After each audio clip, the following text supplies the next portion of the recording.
We're in. Shall we play a game? How about global thermonuclear war? Hey there, Hacker Frogs. It's me, the Shy Hat, and we're doing HackerFrogs AfterSchool today. We're doing HackerFrogs free hacking. We're hacking all the things. We just got a raid from Panko, our favorite VTuber hacker, and let's go ahead and give her a shout out. So it's shout out Panko.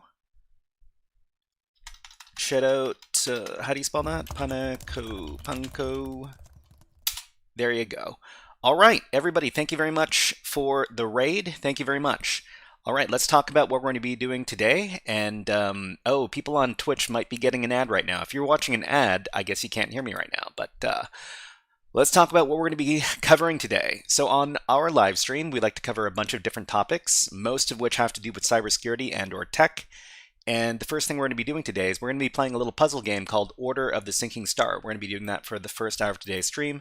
For the second hour, we're going to be doing a demo of a pen testing box. So this is a network security challenge where you need to break into a remote server and take control of it completely. We're going to be demoing that in the second hour over at TryHackMe. The name of the room is called Basic Pen Testing. So that's the second hour. In the third hour, we're going to be doing our after school topic. So the after school topic is basically me teaching about a different cybersecurity topic every stream. So right now we're doing our network hacking topic. We're doing session number 8 of the network hacking course, and we're going to be covering file upload attacks. So how can you upload files in order to take over servers? We're going to be talking about that in the third hour. In the fourth, fifth, and sixth hours, we're going to be doing another challenge that we've never seen before. And thank you very much for following Joyal404. Thank you very much. We're going to be covering a topic we've never seen before. This one is called Dark from the HackSmarter platform. So without further ado, let's get into our first topic. And we're going to put 60 minutes on the clock for that. But thank you very much. Thank you very much, Panko. She's probably gone. But if you're here from the Panko raid, thank you very much. All right, so let's go ahead and start our game. You should be able to see it on the screen in just a little bit.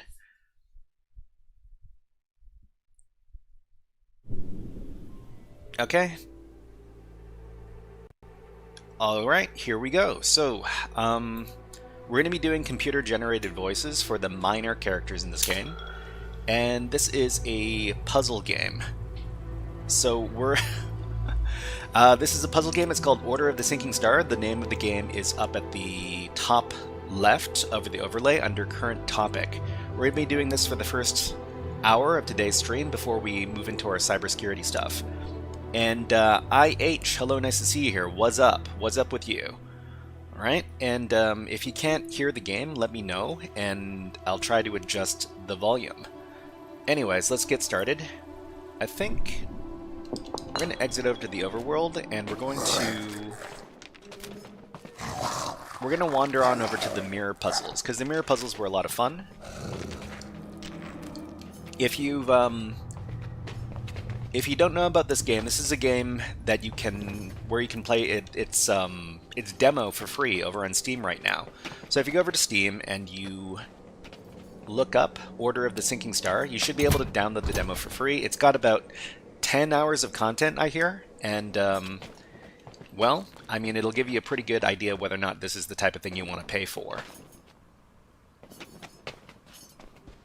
Okay, the Mirror Isles, and I think we've already finished this stuff.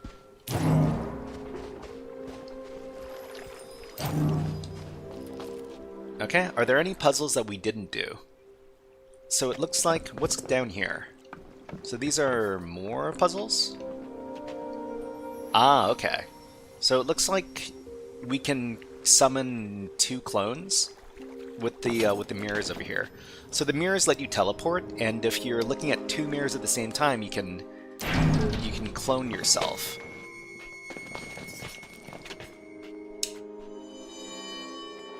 So hard to see. Everything's so blurry now.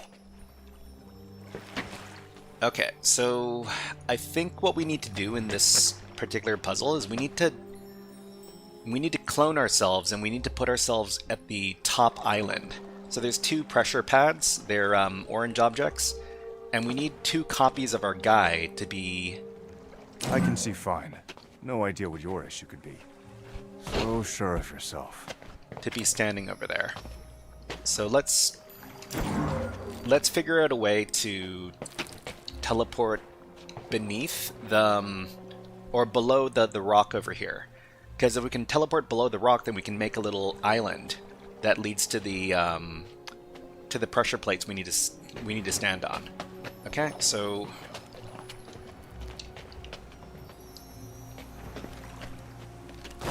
maybe we'll maneuver some of these mirrors.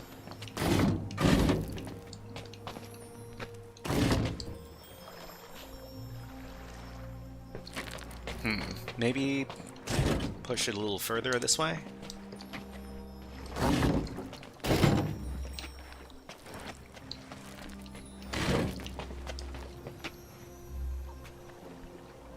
I don't think we can get close enough.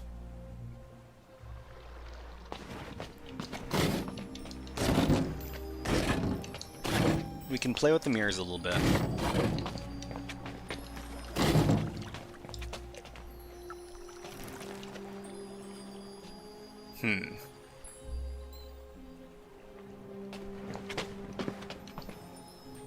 We can also make a clone of ourselves, so we can make 2 of us. The thing is that we need to make sure that we can get over to the island over at the north first, before we start cloning ourselves.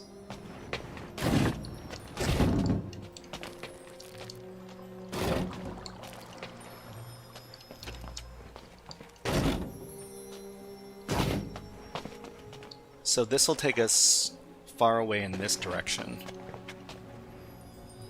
Actually, let's back up a bit.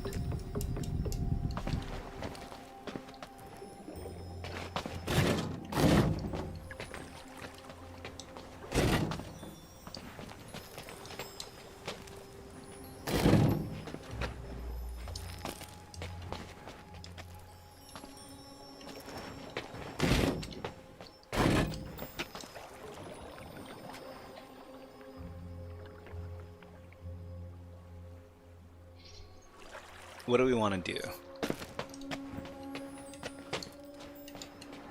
The first thing we want to do is we want to make sure that we can... Whoops.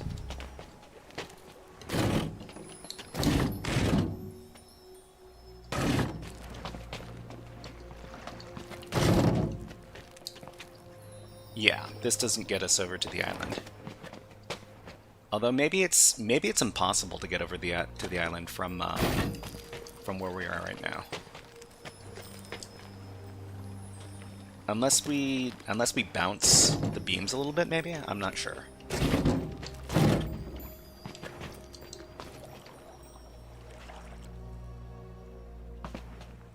Maybe bounce it off this mirror.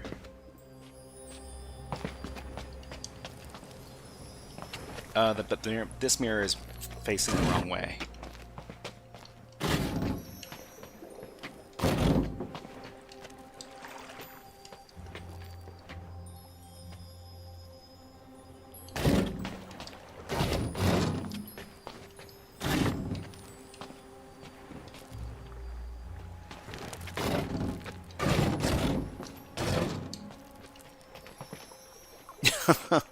Now, this doesn't seem to help very much.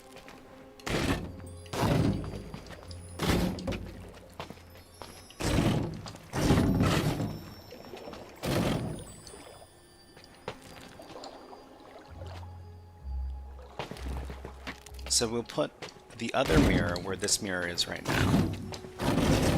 Whoops, a bit too far.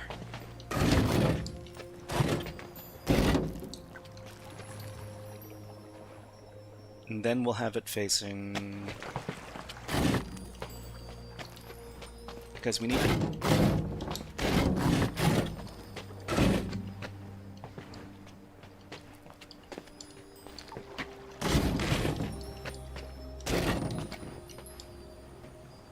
So we can...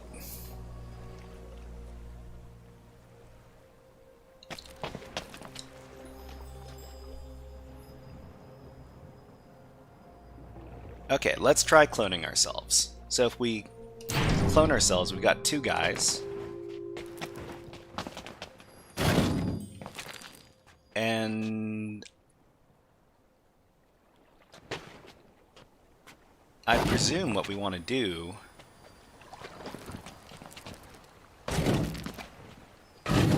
is we want to teleport ourselves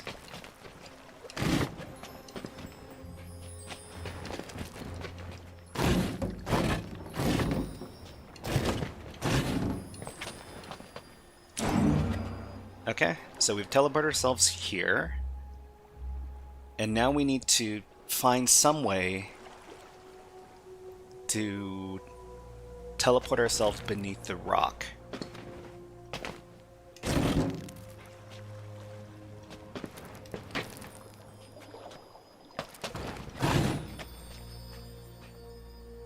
So this leads all the way off the map, which is not what we want.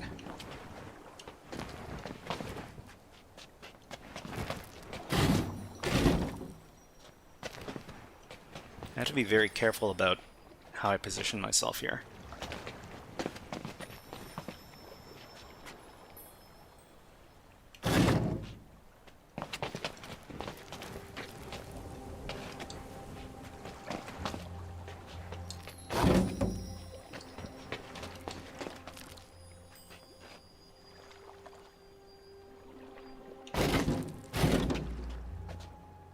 And I think we want to use the other mirror.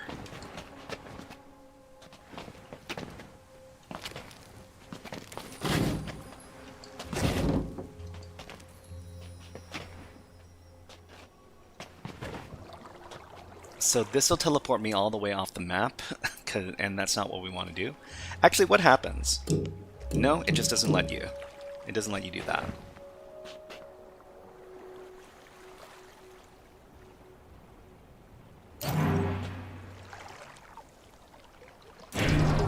Now we've got 3 clones. How does this help us?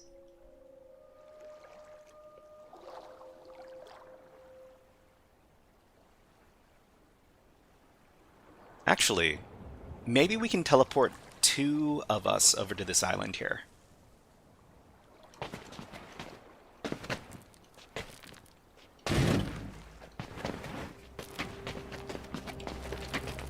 So I just need to finagle my way over.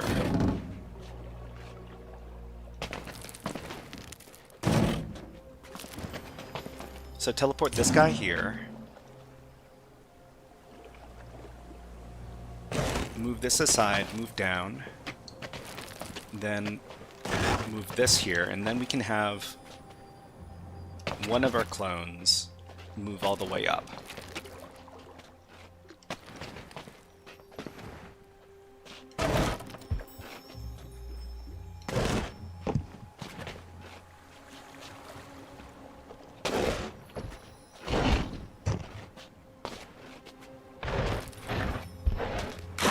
Okay, now we can find a way for these guys to be on the same line, and they need to be about this distance apart. The problem is that we've got an extra clone. So because we've got an extra clone, this doesn't work. I guess we need to reset the puzzle, and then we can do it again. Okay. So the first thing we do is we clone ourselves.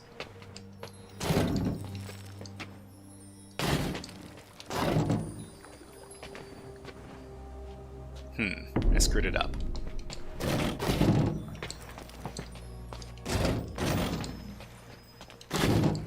Okay.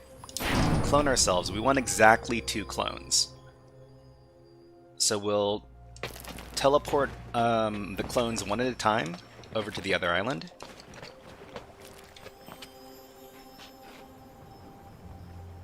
And I think we don't need this mirror anymore, so we can just get rid of it.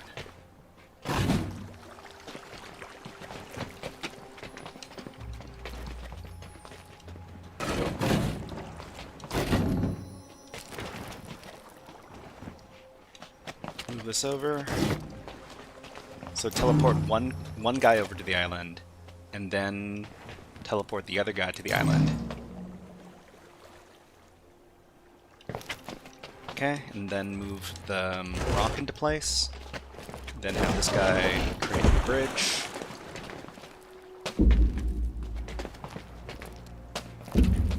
We need to have the guys exactly this many spaces apart, and then step on the pressure plates. Need to focus. These puzzles always make me these puzzles always make my brain hurt. We need to focus. I'm not sure I can do this. We will get through. I'm not sure I want to get through. Okay, so now we've got 2 guys.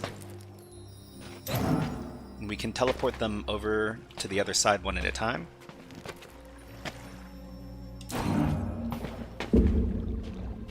But only one guy can... We need only one guy, so do we kill off one of these guys? I mean, we can kill off one of these guys pretty easily, like this. But that's not what they want. Because if we kill off one of these guys, then the pressure plate turns black, and then we can't finish the level. Okay. So how do we turn 2 guys into 1 guy?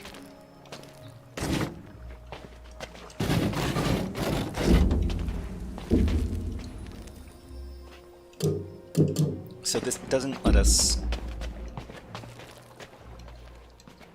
How do we turn 2 of our guys into 1 guy?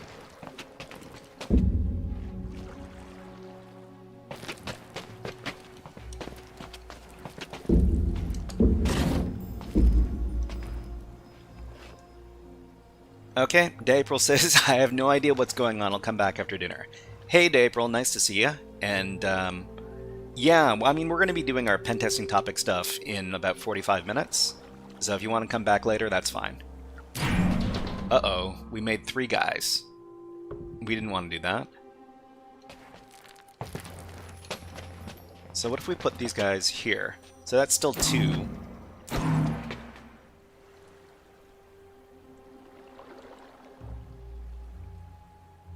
How do we get one of these guys to disappear?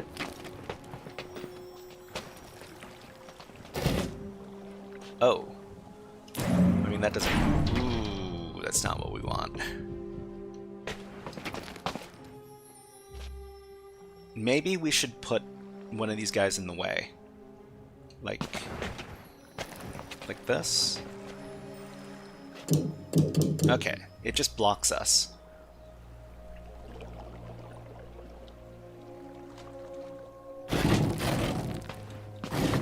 Maybe we can both try to teleport in onto the same square?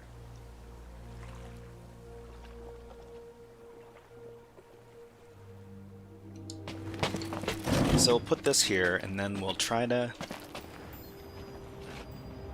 We need the other guy to be... up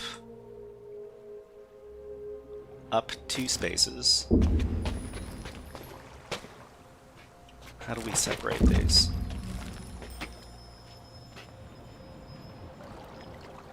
Ned Mac, hey, what is up? What is up? We're just playing a little puzzle game right now.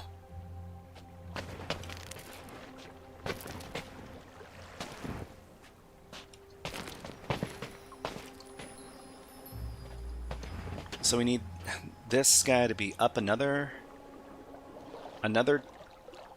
2 spaces.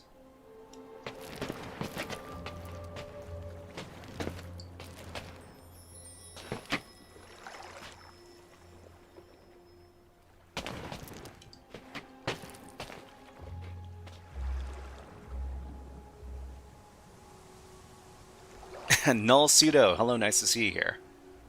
Hack the planet indeed.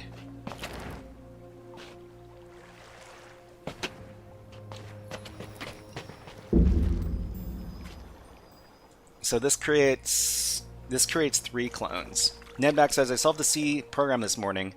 It took me less than 5 minutes when I'm awake. Yeah, I mean, I'm not very good at like nested loops. Nested loops really throw me for a loop, no pun intended. We also need to separate the space between these guys.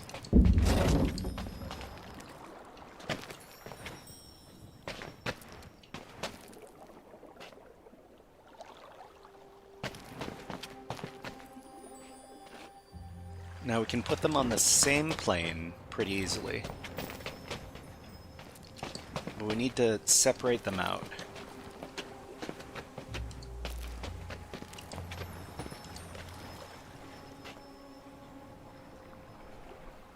Okay. Null sudo and nullsec are not the same name. Actually, maybe it's easier if we put these like completely together like this. So we need one guy to be below and one to be above.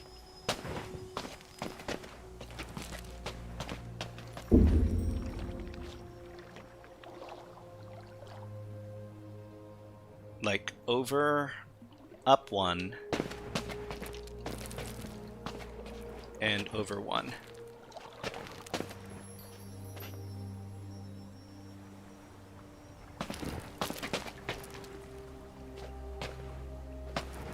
Like this. Okay, so this will make one guy. She made us do this. Shut your mouth.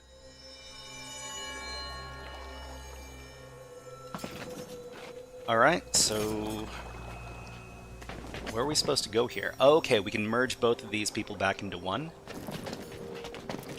But how does this help us? Did we unlock anything? I don't think we did.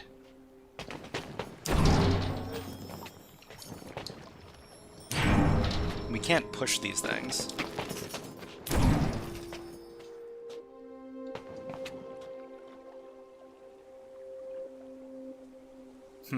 The rest of the challenges here seem to be locked.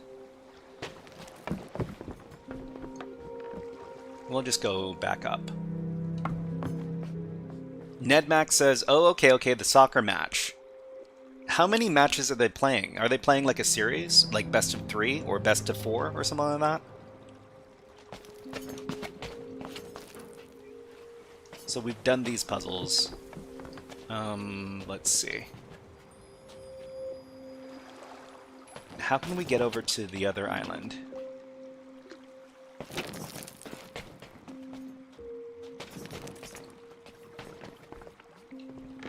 Okay, we did this one.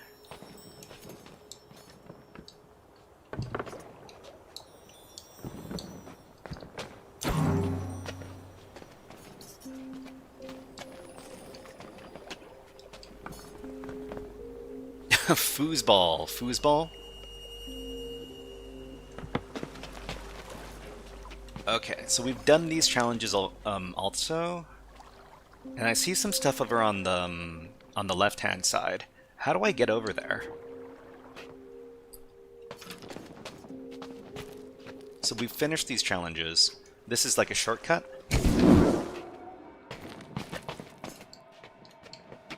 Okay, this is the edge of the map.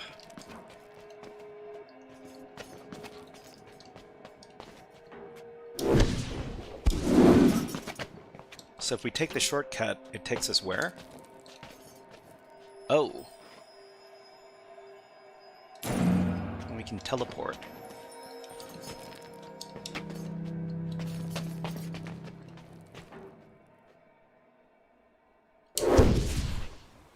Okay, and this is the crossroads between the different areas of the map.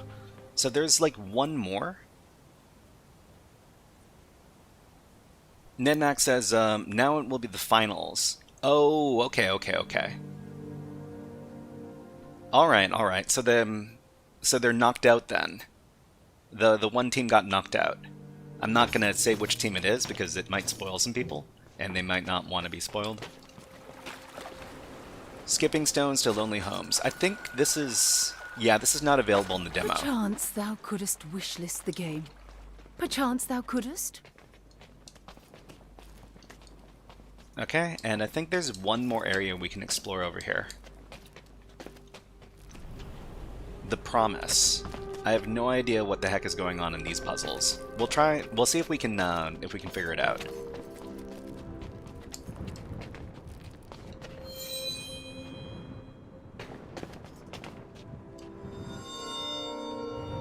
Breathable. That's good. Suit, don't fall apart on me down here. Okay, so is this like sci-fi now?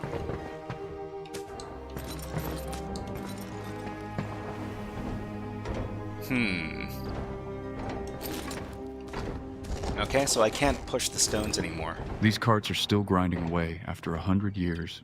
Cultisy family engineering was quite robust. So, why'd we lose access to all the mines then? Okay, so the first thing to ask ourselves is, do we get crushed? No, we don't get crushed. So we can step in the way of these bots, I guess they're called. Okay, we can't push them. They can't push us.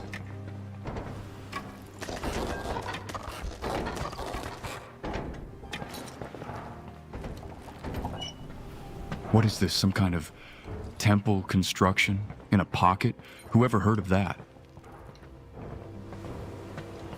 Okay, there's something about these gemstones. What is this? Pick up? The extractor works. We might be able to really get somewhere down here.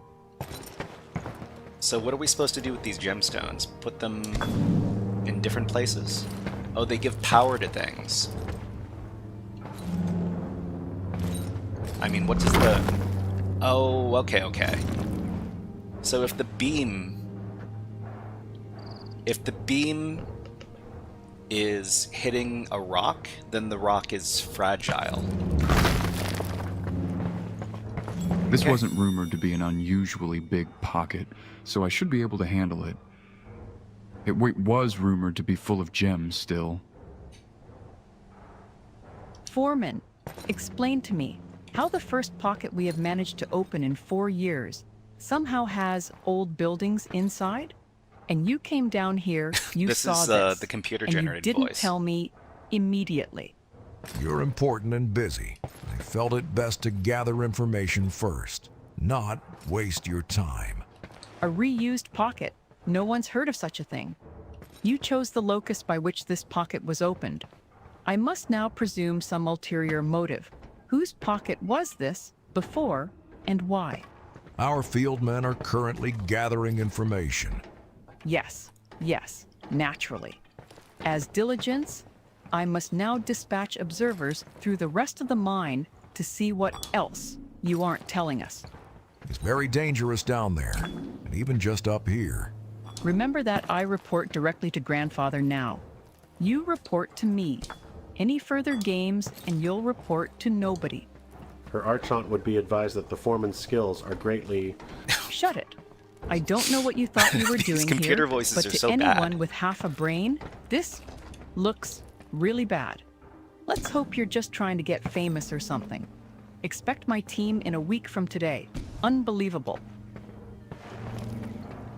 Okay, so it looks like we can power different devices with these crystals, and apparently the red device lets us deactivate these barriers here. Good progress, good progress.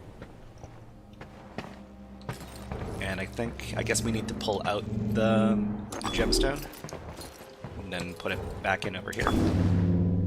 So this creates oh, so if it's green, I can move through whatever it's looking at, but okay. So this lets me move through whatever's in the field of vision of the green beam, but apparently rocks impede the beam. We need to find some way to bring a gemstone over here. Ooh, what? Uh-oh, I'm stuck.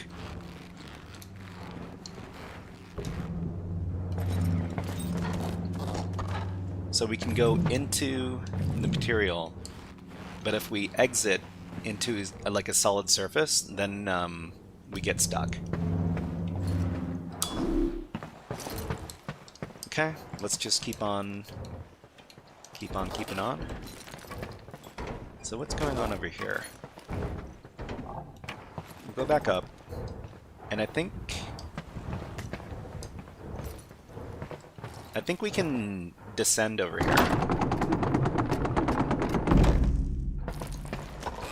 So we got one gem, so we need to find some place where we can stick the gem in. What's More going on temple. here? Ever stranger?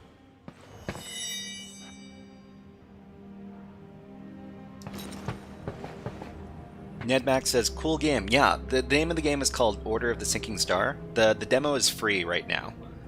You can find it over on Steam. So apparently we need a bunch of gems in order to power this machine. One is not enough.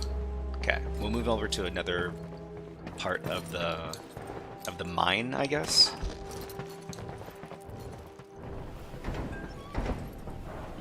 Modeled, polished, alabaster-like. Seems important, but I never heard of this. Is this why they fought over the pocket?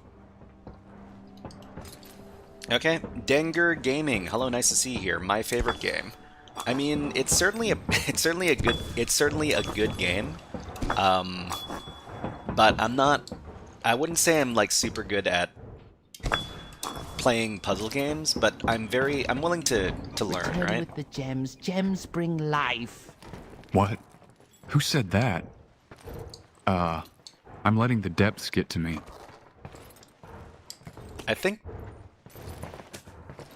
is the voice actor for this main character guy supposed to be like an AI? I can't tell. I can't tell if it's computer generated or not. Anyways, I don't think there's anything we can do down here.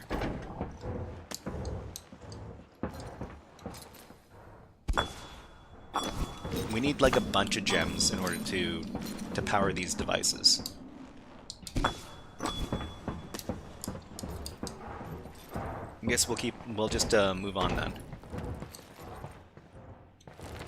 So there's nothing here. There's nothing this way we can use.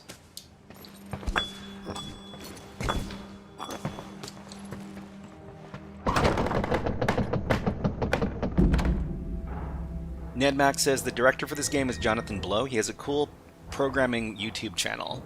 Yeah, Jonathan Blow is kind of give me TryHackMe. Yeah, the TryHackMe stuff is going to be happening in about 30 minutes. So if you want to come back in 30 minutes, we'll be doing the TryHackMe stuff then. So this doesn't activate any machines.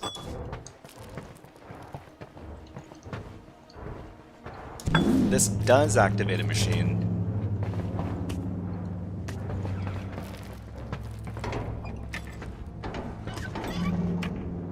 Shame to destroy these guys, but the Okay. ends will make the means appropriate. We'll learn to build new ones again. Okay, so we can't move through walls, but the yellow beam makes objects brittle, so the things beside the beam become brittle. No? I guess not. I thought it was. Denger Gaming says, give me TryHackMe premium subscription. I don't have TryHackMe premium subscription, Denger Gaming. If you're here for free stuff, I'm afraid I can't give that to you.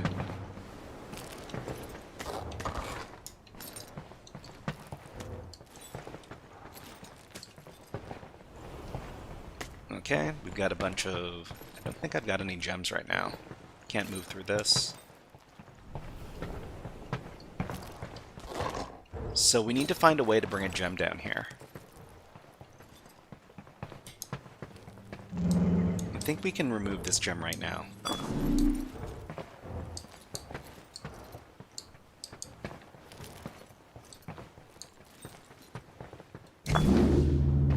I feel powerful? Okay, now I can push blocks because I am inside of the blue beam.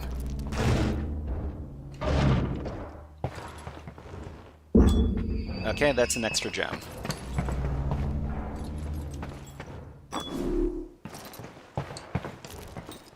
Actually, let's put a gem in here. So I can't I can't destroy these walls. I can't crush the rocks. Alright.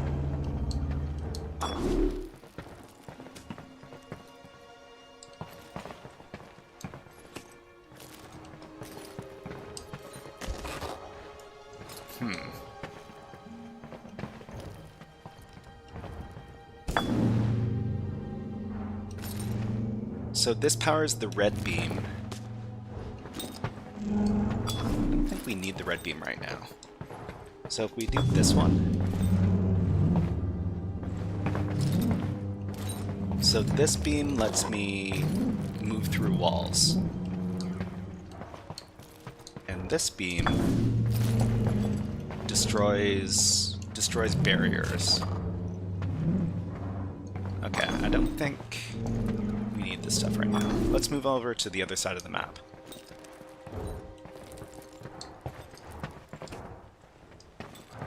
So this doesn't do anything. This creates the yellow beam, which makes things brittle.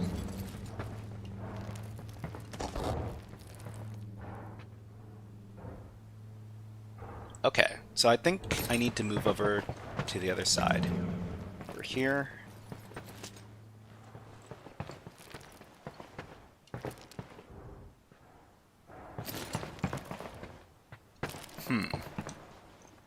Now how do I get over to the other little power station for this red thing? So this makes me strong. There's nothing to do.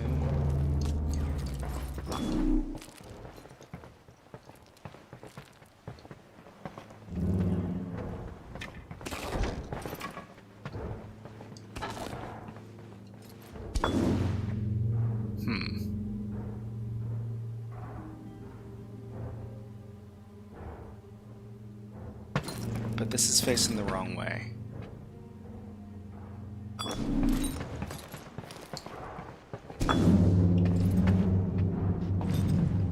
This lets me get... Oh, okay. I think I know what to do. So I need to keep this in place.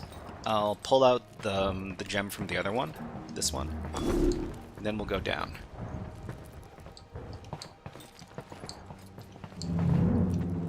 And then we'll use this one, which lets us crush some of these blocks, but not this one. This lets me get to this other place. Alright. So it's just basically a lot of like pulling stuff out and like socketing stuff.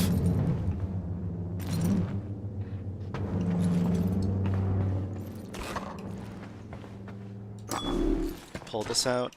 Can't do anything here. This one lets us pass through.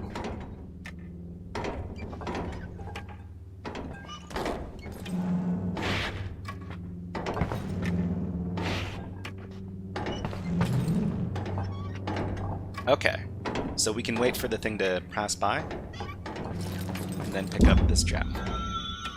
So now I've got an extra gem.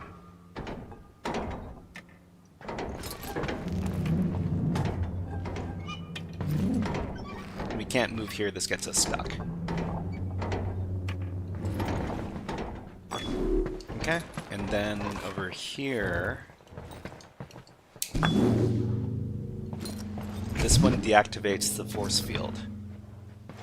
And let's see if there's anything else that's being deactivated at the same time, and it doesn't look like it. So before we pull this out... Alright. Now we can pull it out.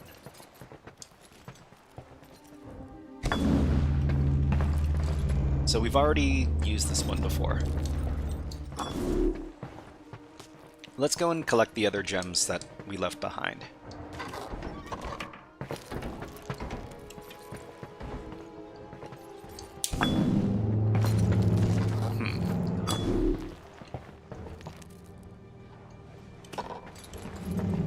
Come back here and collect this gem. This one does what?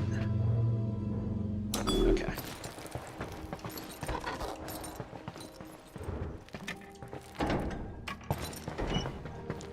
So we got 3 gems.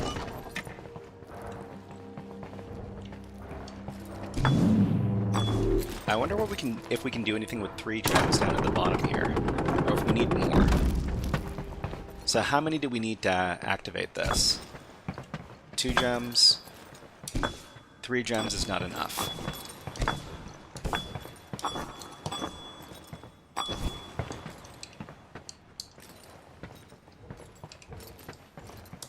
Okay, and then down here. Same thing, 3 gems is not enough to do anything here. Okay, we'll go back up to the top. Maybe look for some more gems.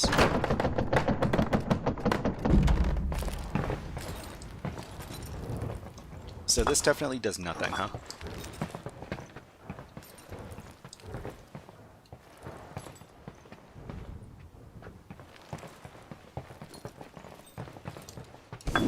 Something tells me that we might be able to bounce these beams off each other, and that's how we get access to some of this other stuff.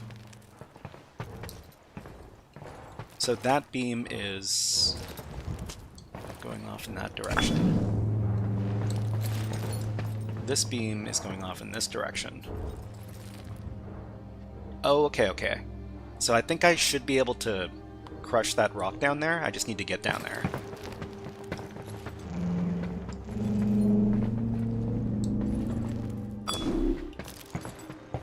Over here?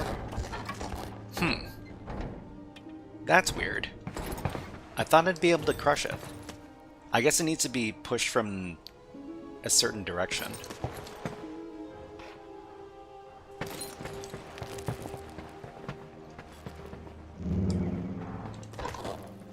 Okay, this one activates that.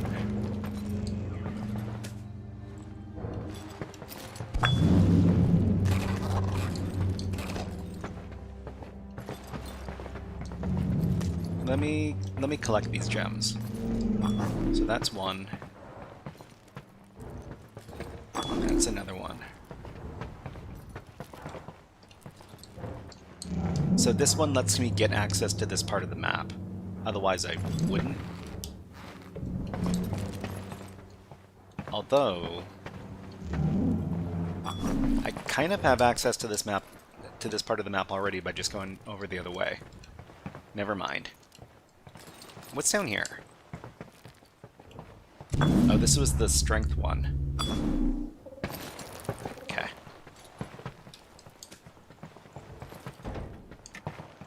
And we've already done this one.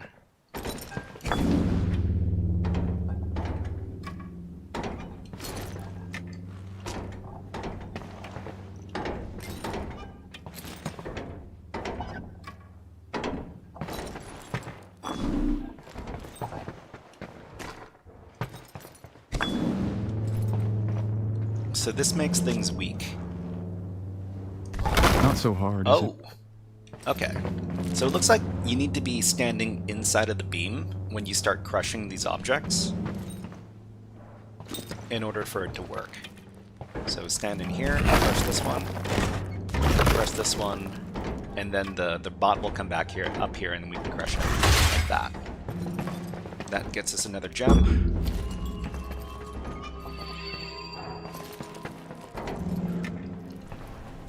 And what's this? So this is another weakness beam. Whoa, what? This is teleporting us?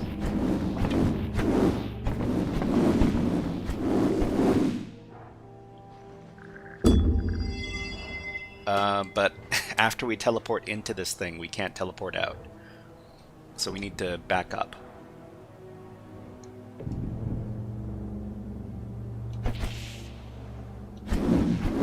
So it looks like the teleportation. Is it teleporting us because there are 2 yellow beams?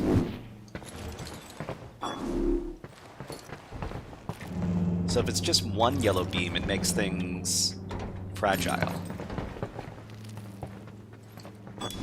Okay, so we'll remove this, and then we'll power up this one. Oh, this is a different beam altogether. So this is just teleporting.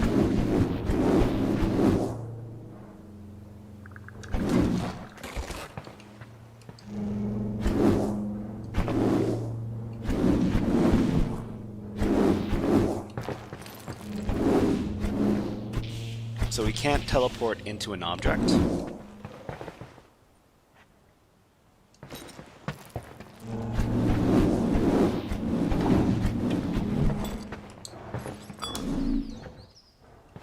So that's the teleportation one. It's a different thing. So this one, what does this do?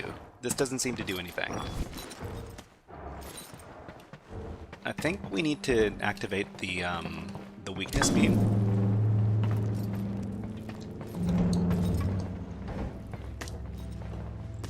Maybe, yeah, no, that doesn't do anything. So that's it for this.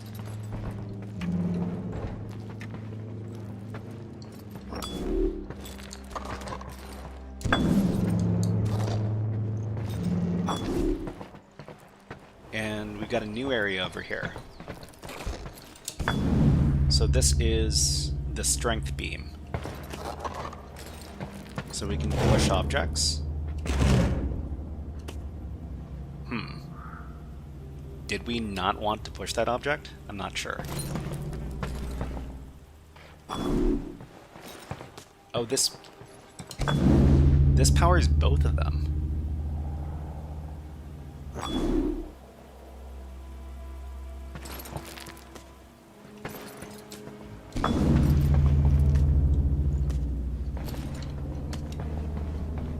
I think we need to find something else to bounce over into this direction. Maybe the teleportation beam. Oh, interesting. So this gets us another gem. Then what's up here? Got more. We need 2 to activate this one.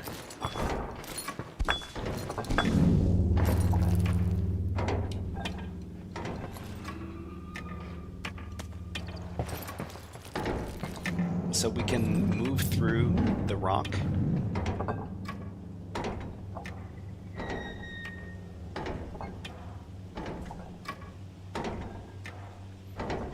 I mean, we could exit here and then pick up the gem, but we can't move back in. So that's kind of like a dead end.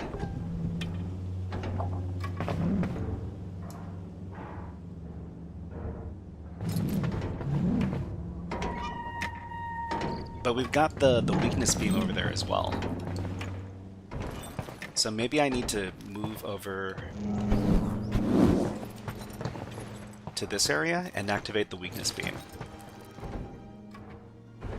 Hey, Denger Gaming, you are pretty annoying. Don't tell me what to do.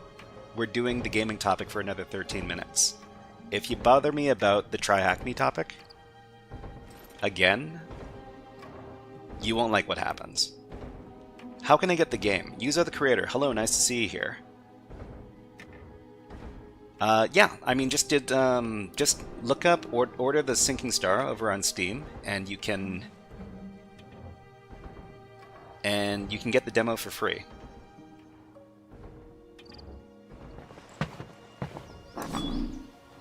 Alright, that's the teleportation one. So this doesn't do anything.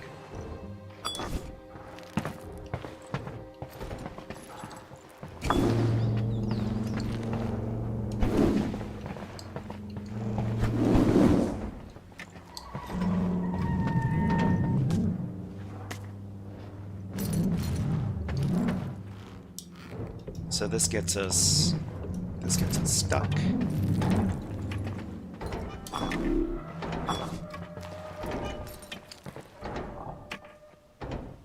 Nedmac asks, how long have you been doing cybersecurity and programming?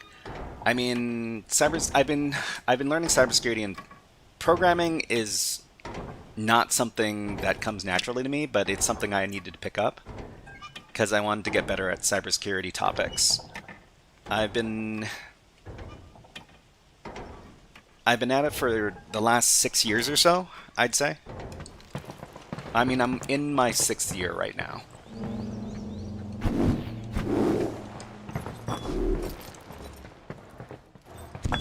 Okay, so once again, this doesn't do anything.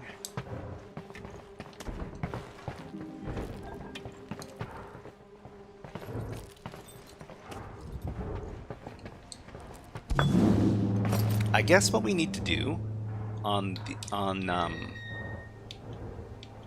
for this particular part of the game is we need to take a look at our map. There's a button that activates the map, right? Was it like this button? Yeah. So this activates like overhead view. Nedmax says, understanding code will definitely make you better at cybersecurity. Yeah, I mean there's what is the word? There's like a glass ceiling. There's a glass ceiling to how much you can learn if you don't know about coding and programming when you're learning about cybersecurity. Not that it's impossible to learn about cybersecurity if you don't know how to do like coding, but there's certainly like a barrier at some point. Okay, so this is where we were pushing stuff.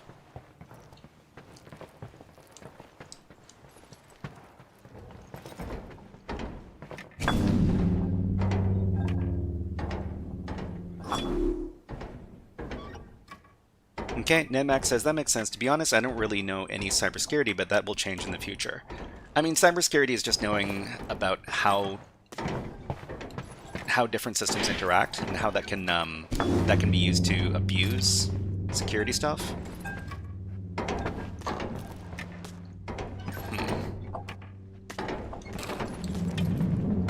Okay, we can move in here.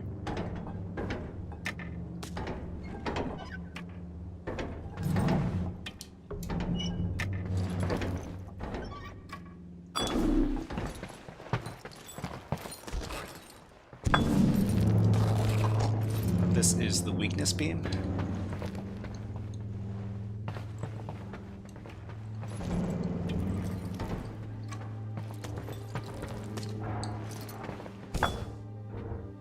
That doesn't do anything. So I think there's more we can do with this teleportation here. So we can use it to teleport to different places.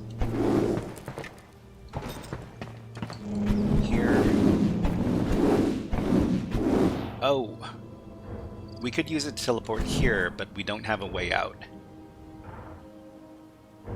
Or do we? Actually, let's wander over here. So this doesn't...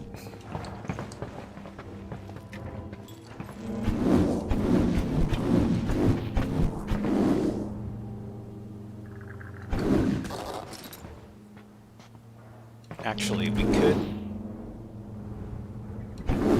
pick up this gem. Pick up this gem, and then we can push this rock to get out.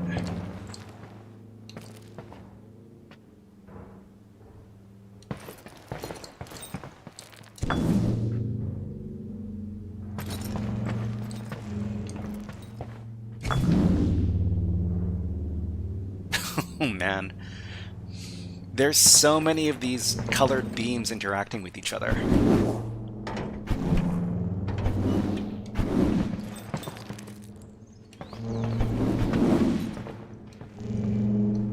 So this beam... Oh. Alright, so I think we can move through. And then up here, pick this up. Oh, but this was also powering something. This looks like a headache. It's definitely a lot of stuff that's interacting with each other. Can we zoom out? So we can see the different beams and how they're interacting with the level. And each one of these colored beams does something different to the blocks that it passes through.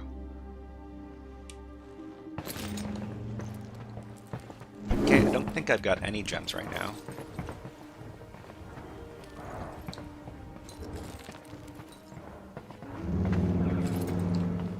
It's a very interesting concept.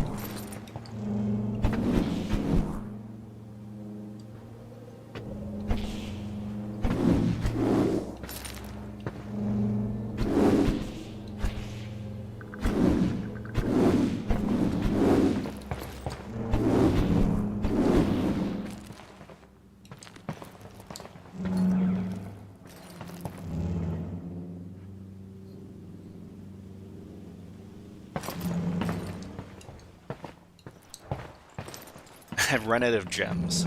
I think I've got every gem working right now. Let's collect some of the gems that are not doing anything for us. So this one, I don't think we need. This one lets us pass through materials. Oh, okay. So now that we've got the green one and the blue one, we can pass over here, pick up the gem, and then we can push this one aside. And now we don't need this blue one anymore. Okay, Haku says, what audacity, first asking him to buy you premium, then you want him to do what you want with such lack of behavior he doesn't need to answer any, you don't need to answer any of the questions. Yeah, I remember the names of people who are not contributing very well in the chat. But Haku, hello, nice to see you here. Hope you're having a good day. Brambo, hello. Pocket size confirmed. On the one hand, it's a manageable size. On the other hand, the bigger the pocket, the more gems I'd expect. Next question, how deep does this go?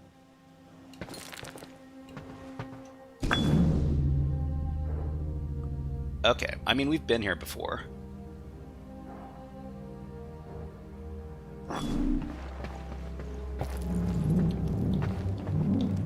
So this goes... Brembo says, what do you think about Mint OS? I hear that Mint OS is very popular. It's like the most popular distribution of Linux for regular users. It used to be Ubuntu, but I hear that Ubuntu is not super popular anymore. Okay, so we can exit here, pick up this gem, and then we can crush this rock. And then we'll move on through.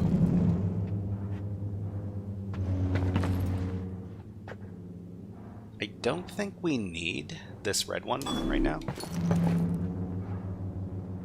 Red Sly Fox says, how deep does this go? I ask myself that a lot too. Okay. So this...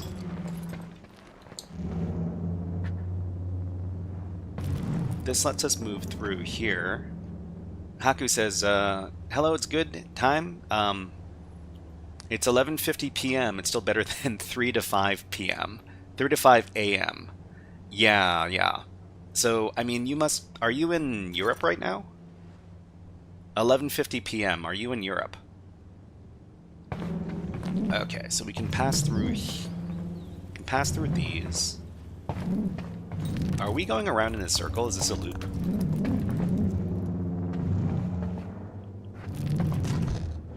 Yeah, it looks like we're moving around in a loop. Hold on. So this goes... So this wraps up on itself.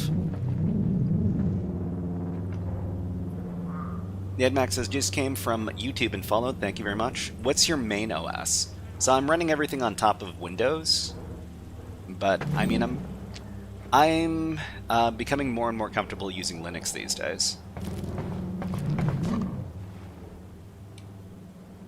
Okay, I think we'll just pick this back up.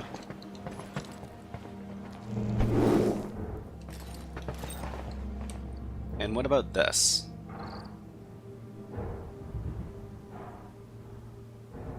So we need to shine some sort of... What's up here?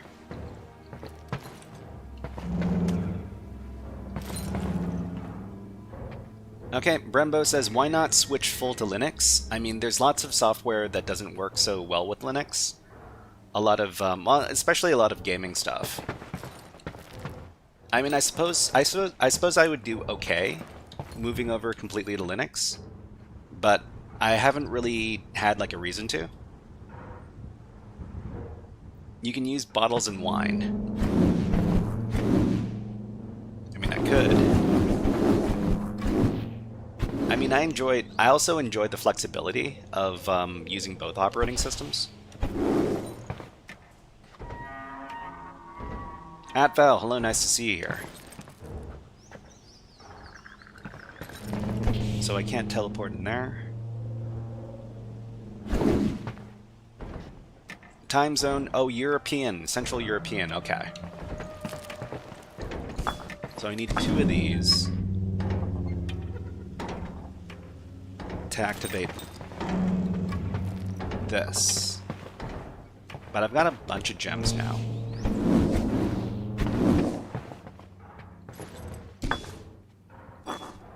This doesn't activate anything. Red Sly Fox says, crossover for apps, Steam, Proton, Wine for gaming.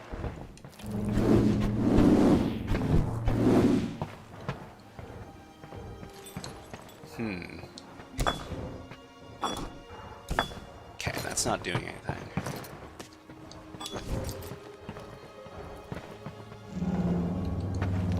So this is the weakness beam.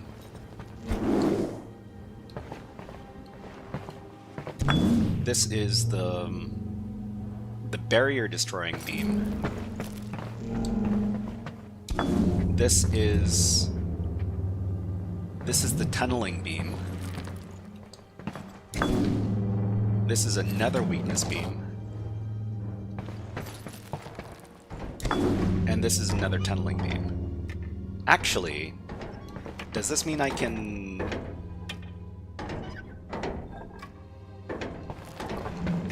No. Okay, so we've run out of time for the gaming topic, so I'll just wrap this up. Once again, this is the puzzle game Order of the Sinking Star. You can find it on Steam. The demo is free right now, and the name of the game is up at the top of the overlay on the left-hand side. Order of the Sinking Star. Okay, so we'll just get out of here, and then we will move into our cybersecurity topic. So our first cybersecurity topic is going to be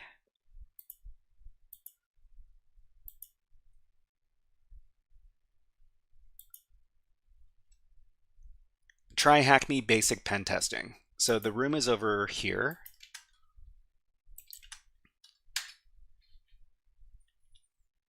Facho, hello, nice to see you here. And while we do the topic, I'm going to put on a little bit of music because it is a little more chill if we've got some music playing in the background.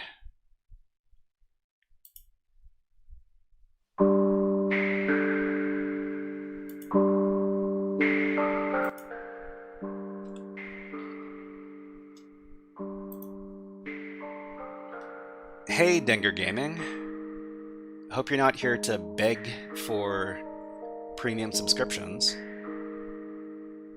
Alright, so the first thing you want to do on this particular machine is you want to connect to the machine.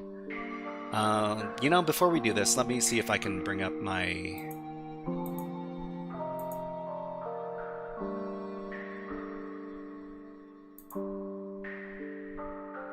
presentation file over here. Alright everybody, this is a guided walkthrough for the basic pen testing machine over at tryhackme.com. So the first thing you want to do when you start this room is you want to connect to the machine. You can do that by going into task number 1. Actually, before we do this, let me go ahead and reset my progress over here because, well, I mean, we'd like to discover all of the answers on our own. Reset the progress.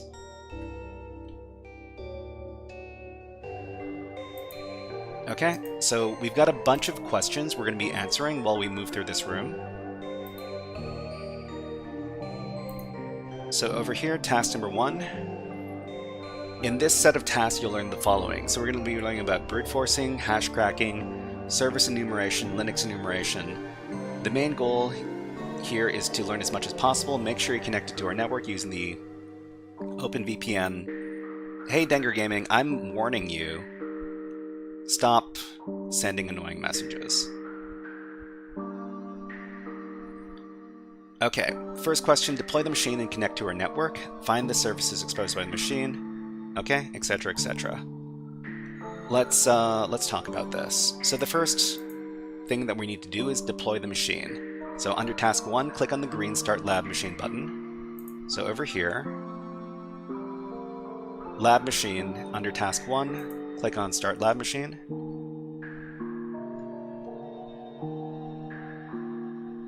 Okay, and what is happening right now is the machine associated with this room is being spun up. So the other thing we need to do is we need to make sure that we're connected to the TryHackMe network. So down here, I've taken the liberty of downloading a VPN key over here for TryHackMe. So US West 2 username regular OVPN. We're going to sudo OpenVPN and connect to the network. Alright, so you'll know that you're connected to the network after you've started up the OpenVPN program, and then you can do IPA, and you should have a ton interface. So by default it's going to be ton 0, and you should have an IP address over here. So this is your machine's IP address on the private TryHackMe network.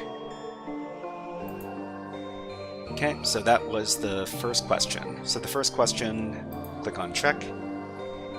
Okay, and then the next question is question 2, find the services exposed. So the tool that we're going to be using to enumerate the machine on the open ports is called nmap. So to find all the services exposed by the machine, use the nmap command. So we're going to use a command that looks kind of like this.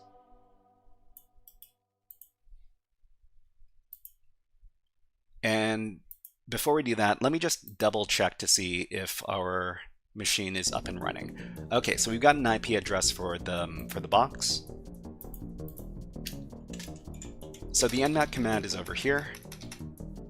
So we nmap in very verbose mode, running on all the ports, getting versioning information, running fast but not too fast, and then we need to get the IP address.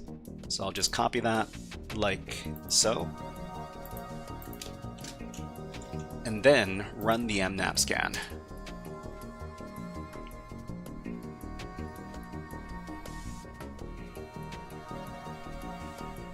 Okay, so I'm not sure if we have connectivity to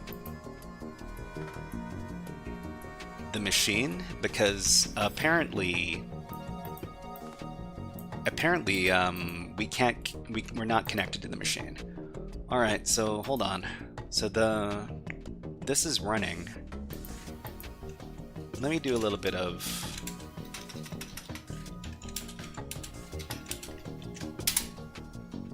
okay, so we can actually ping the machine. Let me try that nmap scan one more time. Okay, I guess the services were not online yet. So we discovered a bunch of open ports. There's port 8080, 139, 22, 80, 445, 8009. So most of the time, you don't really need to know. Most of the time, we should know exactly what's running on these ports. We're not going to be interacting with all these ports and all these services, but we are going to be interacting with port 22, which is running SSH, port 80, which is running HTTP, and port 139 and 445, which are running NetBIOS SSN, which is usually running the SMB service. Okay, so we found the services exposed by the machine, so we can go ahead and click on check. So the next question over here is, what is the name of the hidden directory on the web server? Enter the name without a slash. So over here, question 3, what is the name of the hidden directory on the web server? So to find all the available directories using directory busting, we can use the GoBuster tool. There are a bunch of different tools we can use for directory busting on the web page that is being served by this particular server, but we're going to be using the GoBuster tool. Okay, so we're just going to make a tab over here. We'll call it, well, I mean, I guess dir busting counts as brute forcing, so we're just going to paste it over here. Okay, so I'll talk about what is going on in this command before we run it, because it's a pretty long command.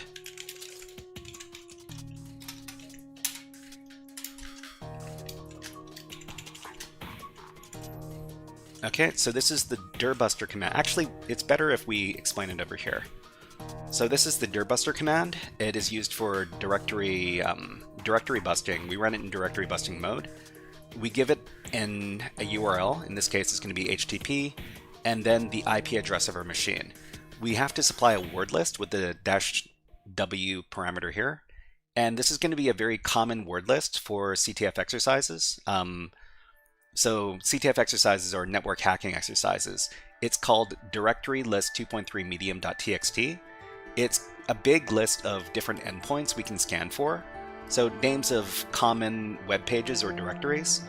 And we also supply the -x parameter to give a bunch of file extensions that we want to check for.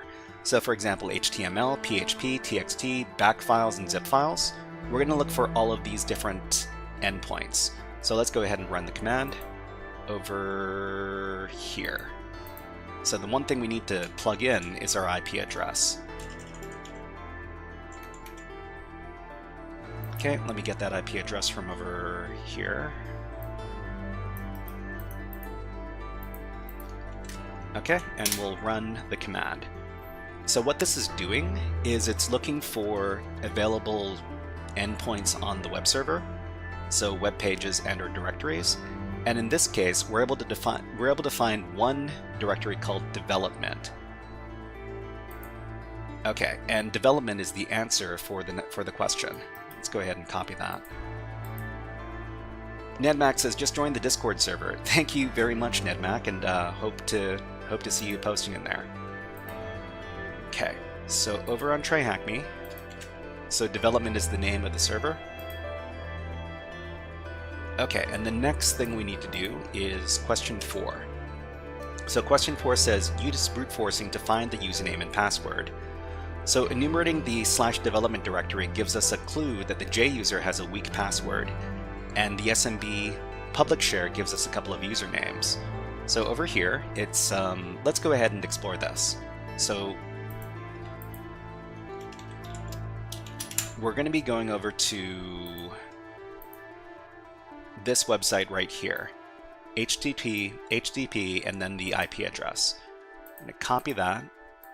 We're going to paste it into our web browser, and then we're going to go to the development endpoint.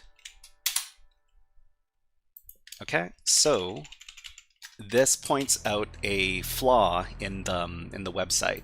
So the website currently has the development directory as listable. So listable means that you're able to look at all the contents in the directory, and this is definitely a web security flaw. So there are 2 files in here, dev.txt and j.txt. Let's take a look at both of them.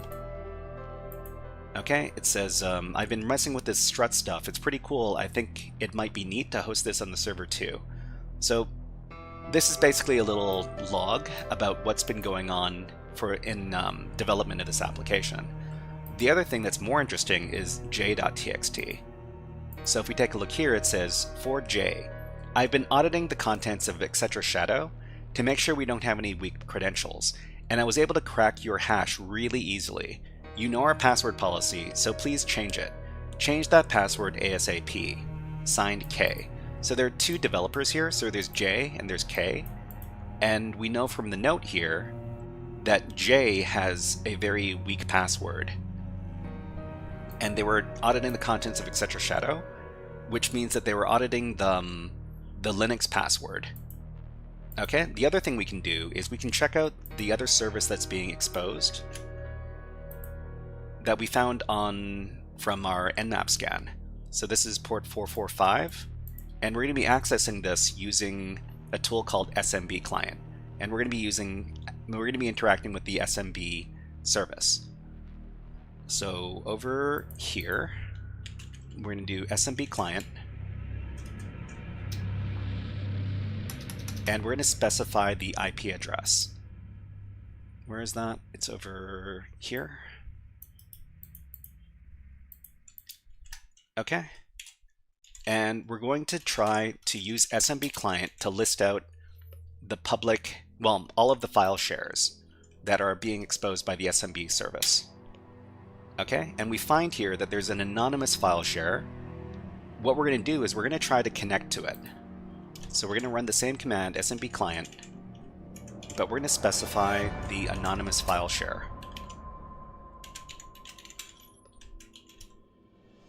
Okay, so when we run SMB client, the -L lets us list out file shares, and the -N lets us connect without supplying a username and password. -P lets us specify which port we're interacting with. In this case, it's 445, which is a common SMB associated port.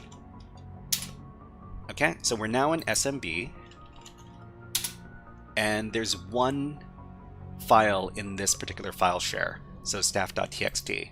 We can download it with SMB by using the get command. So get staff.txt to download the file, and then we exit. So from here, we can read the file, and it says here, announcement to staff, please do not upload non-work related items to this share. I know it's all in fun, but this is how mistakes happen. This means you too, Jan. K. So we've actually got the names of the two developers here. It's Jan and it's K. We know that Jan has a weak password from the other note, so what we're going to do is we're going to combine those two pieces of information, and we're going to brute force the password for the SSH login. Okay, I think I talk about it over here.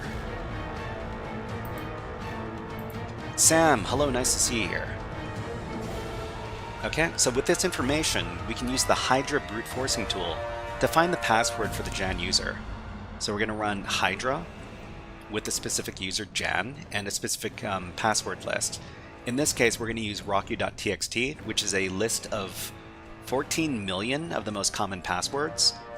We're going to run a lot of threads, and then we're going to interact with the SSH service at our IP address. Background audio. I mean, it's pretty intense. Okay, so we're just going to copy the command. Then we're going to go over to our brute forcing tab.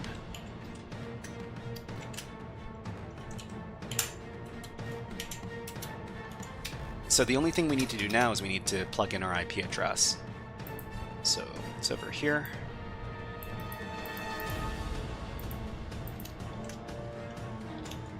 Okay, and we're going to run the Hydra brute forcing tool. What it's doing right now, it's trying to log in as the Jan user with all of the passwords on the rocku.txt password list. So there's 14 million of them. It's going to try them one at a time, and it's going to do 32 tasks per second, I think it's supposed to be. But it's going to make a lot of different login requests. So normally, this would be a very difficult thing to do because SSH usually has protections in place against brute forcing attacks. But in this particular exercise, it doesn't. So we'll find after a little bit that it's able to find the password for the Jan user. Nedmax says Star Wars duel happening. This music is from the Mass Effect 2 game. So if you played Mass Effect 2, it's got some really cool music. So we do need to wait for there a little bit. But in the meantime, so what is the username that we found? So from our enumeration, we found that there was a user called Jan. So we found this through our previous enumeration.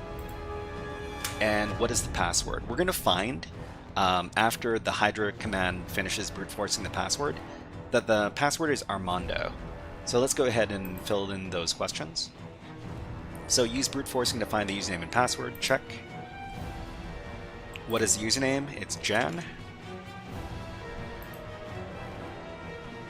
Okay, what is the password? It is Armando. Okay, and then we'll go back. So the brute forcer hasn't finished yet. Okay, so I guess we can we're gonna need to wait a couple of minutes for the brute force to come through. Actually, I can come back to this later. What we'll do is we're gonna log in to the server using SSH as the Jan user. So over here. So SSH Jan at IP address. So this is all assuming that our brute forcing attack worked, but of course the brute forcing attack is taking a bit longer than we'd like. Here's the IP address. Okay. So what we're doing right now is we're trying to get direct access to the server as the Jan user using the SSH service. So do we want to continue connecting? The answer is yes. And we need to put in the password. There it is. Okay, so the Hydra tool is able to successfully brute force the Jan user's SSH credentials, and they found that the password is Armando. So we're going to type it in. Okay, and now we're logged in. Okay, so I guess what we can do is we can call in Mr. Scary Hacker Voice Man to talk about how we got into the server. So let me go ahead and call him up.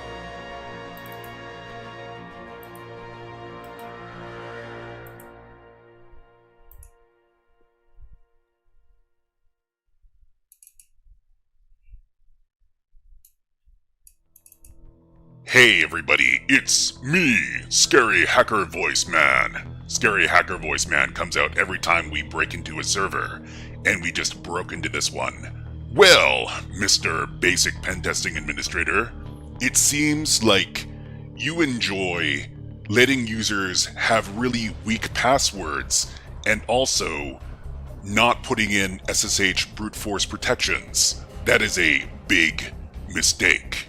We were able to leverage both of these vulnerabilities to brute force the password for one of your users and then use it to log in. Maybe you knew about these security flaws in your system, or maybe decided to accept the risk. Well, you accepted the risk. And now we're in. Okay, so we just got in. But what service did we use to access the server? So we used the SSH service, and they want it in all caps. So SSH. Particle Dude, haven't seen you in a while, but welcome back, my friend. Welcome back. Anyways, let's talk about what we're going to be doing next. So what is the password? What service do you use to access the server? So we can directly log into the server using the SSH client. And then they want us to enumerate the machine to find any vectors for privilege escalation. So what we're going to do is we're going to poke around the machine a bit and try to find potential avenues for privilege escalation over here. And in this case, in the K user's home directory, there's an exposed SSH private key that can be copied and used. So what is the security flaw here? So if we go over here, so we're currently the Jan user, and if we go into the home directory, we can see that everything in the home directory is publicly readable, which is bad. So these file permissions are way too loose, so random users should not be able to read the contents of these home directories. So we can wander into somebody else's home directory, K's home directory, and then list out the file contents. Even worse is that they've got an SSH directory in here, which usually contains the public and private keys for logging in with SSH, and this directory is also readable. So if we move into here, we've got authorized keys, we have ID RSA, which is the SSH private key, and then we also have the public key as well. So if we're able to steal this ID RSA private key, we could potentially log in as the K user. So the ID RSA public key file should usually have much tighter permissions than this, but we can read this. So what we need to do to get access to the system as the K user is copy the public key. So we can just copy the entire thing. Whoops. Copy the entire thing, and then we can create our own copy on our attacker machine. So we're just going to nano ID RSA. We're going to paste in the contents we just copied. We're going to save it out. And then we're going to change the file permissions on the private key here, because private keys can't be used unless they've got very strict file permissions. We'll do chmod 600, which means that only the owner has read and write permissions on the private key, and then we'll set it. So what we would normally do is we try to log in as the K user using this key. So let's go ahead and log out here, and we'll SSH as K using the key ID RSA. But there's a problem. They're asking us for a passphrase for the key. So the SSH private key can also have a passphrase that protects it. So you need to use the passphrase in order to use the key. We don't know the passphrase.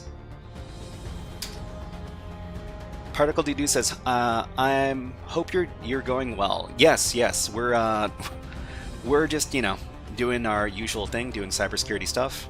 Hope you're doing well as well. Okay, so we don't know the password for K either. So what we need to do is we need to find out what the passphrase is for the ID RSA private key. So I think we talk about this later. Actually, before we talk about this, let's answer a couple of the other questions. So question 9 is what is the name of the other user that you found? So we found inside of the home directory there was another regular user named K, so we can answer this question. So the other user is K. And we can also answer the next question. So the next question is question 10. If you found another user, what can you do? So usually there's no public access to the other user's home directories, but in this case there is. So we can enumerate the files in there. And when we enumerated the files in there, we found the SSH private key. Okay, and we find and copy the K user's SSH key, but there's a passphrase used with this key. And we need to crack the passphrase, which we can do with the John the Ripper tool. So what we can do is we can extract the hash for the passphrase of the key, and then pass it to a password cracking program to try to find out what the passphrase is. So over here, we're gonna, well, let's go ahead and use our brute forcing tab. Okay, we're gonna run a tool called ssh2john on ID RSA. What this tool does is it extracts the hash from the private key, which looks like this. We need to pass the hash only over to the John the Ripper tool. So we can run this tool here, and we're gonna output it to a file called key.hash. So it's this file here that we're going to crack using John the Ripper. So this is the command we use. So I guess we'll talk about this. So the John the Ripper program here, it's just called John. We have to supply a word list, and the word list is the same word list that we used for brute forcing, rocku.txt, which has 14 million of the most common passwords. We're going to run it on key.hash to try to crack that hash.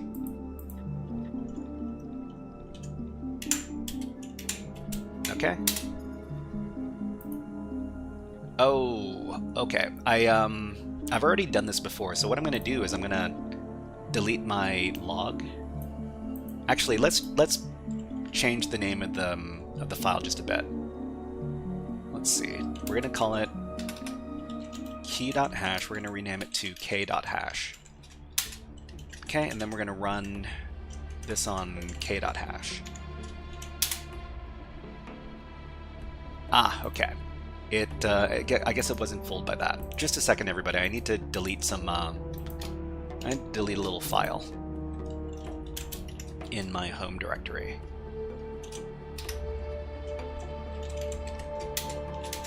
Okay, so if you've cracked something before, you can get rid of the john.pot file here, and then that'll delete the history.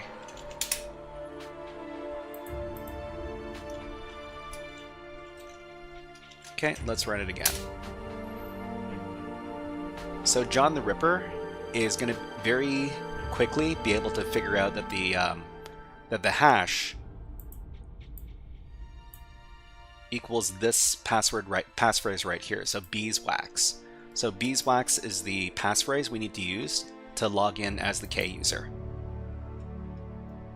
So here we will try to log in again. We know the passphrase now. So the passphrase for this key is beeswax. Okay, and now we're logged in as the K user. So who am I? We are K. And it turns out in K's home directory, there's this one file called pass.back. Pass.back. Well, I mean, this has to be like a backup for passwords. And let's go ahead and read that file. So pass.back, this is, here's a really strong password that follows the password policy. Here's a really strong password that follows the password policy. I mean, this is probably a password, but this is not K's password. So if we, there's only one other user that we really need to pay attention to on the system, and that is the one at the top of this file over here. That's the root user.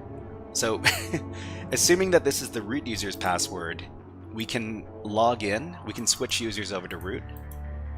So su, well, just su, and it'll try to log in as root. For the password, and we're going to paste in the password.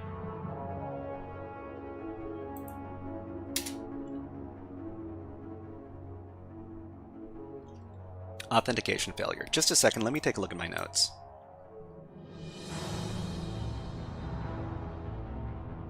Oh no, this is K's password. Okay, so the other thing we can do is we can take a look at the sudo permissions for this particular user.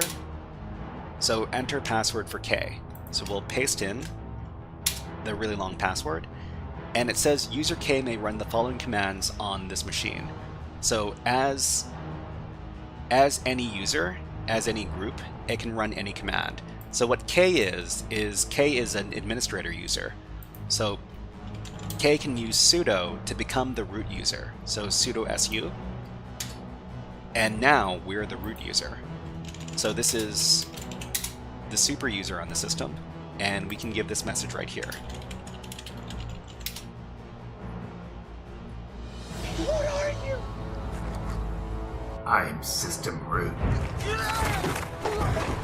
Okay, so we managed to root the machine. We've got complete control over the system. So what we would do is we'd move into the root directory here, and if you've got access to the root directory, it basically means that you have complete control over the system. Okay, so there's also a flag.txt file. Let's take a look at it. Okay, congratulations, you've completed the challenge. There are 2 ways that I'm aware of to gain a shell, and 2 ways to prevest. I encourage you all to find them all. If you're in the target audience, newcomers to pentesting, I hope you learned something. A few takeaways from this challenge should be that every little bit of information that you find can be valuable, but sometimes you'll need to find several different pieces of information and combine them to make them useful. Enumeration is key. Also, sometimes it's not as easy as just finding an obviously outdated, vulnerable service right away with the port scan, unlike the first entry in this series. Usually you'll have to dig deeper to find things that aren't as obvious, and therefore might have been overlooked by administrators. Thanks for taking the time to solve this VM. Okay, all right, we can go ahead and finish up the room over here. So the final password that you obtain is this one over here. and we'll click on check. And I think, are we finished? Okay, we're finished now. Alright, so before we go, let's talk about some of the security vulnerabilities we found on this box. So the vulnerability summary. So there's a few different vulnerabilities we found.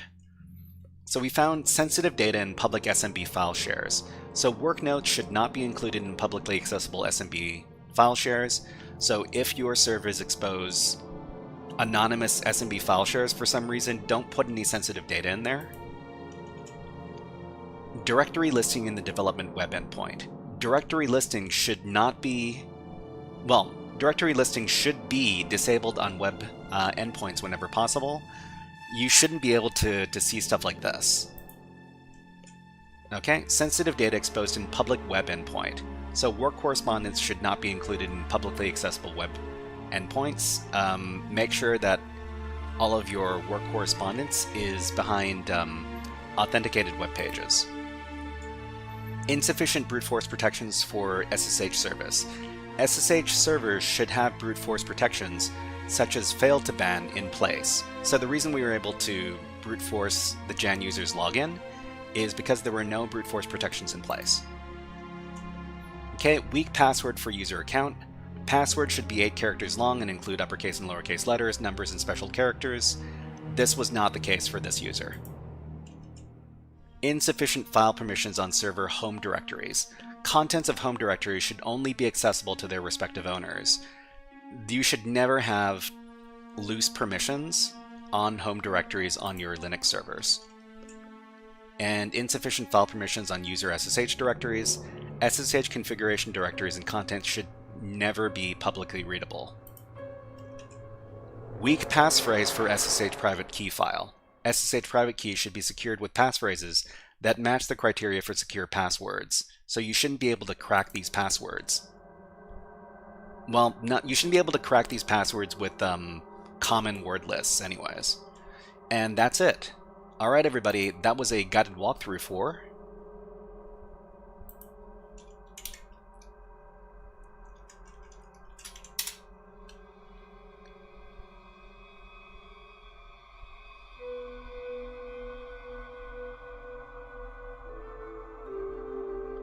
the basic pen testing room from TryHackMe.com. Alright, if you enjoyed this guided walkthrough, please click on the like and subscribe buttons on the video and leave a comment underneath the video. But until next time, HackerFrogs out. Okay, so, how much time do we have left? We've got about 30 minutes left. And, well, I mean, we might be able to do another box, because we got a bit of time. Let's go ahead and... What's another fun box we can try? I think... Let me see if we can do another one from TryHackMe. So TryHackMe has all sorts of great rooms if you know where to look. Unfortunately, it can be a bit hard to find like relevant stuff because the search function on the website sometimes isn't that great. I think there's another fun one called... Ooh, what was it called again? Like chili something something? Chili something or spicy something.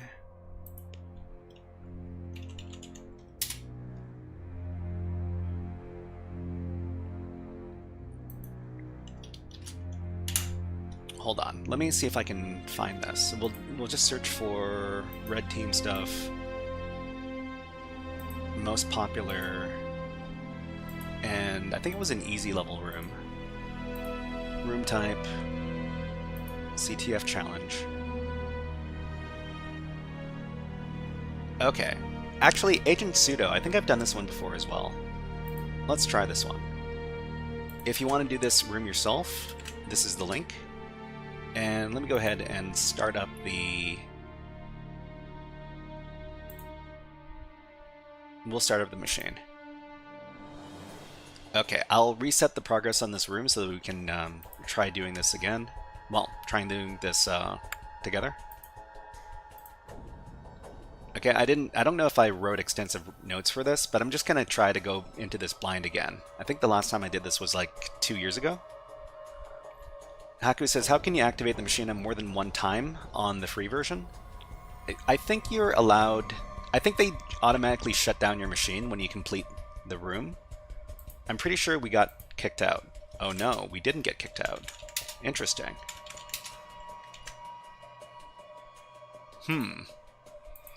I think there's a limit of like 2 active machines at a time, including the attack box, so I think we're okay.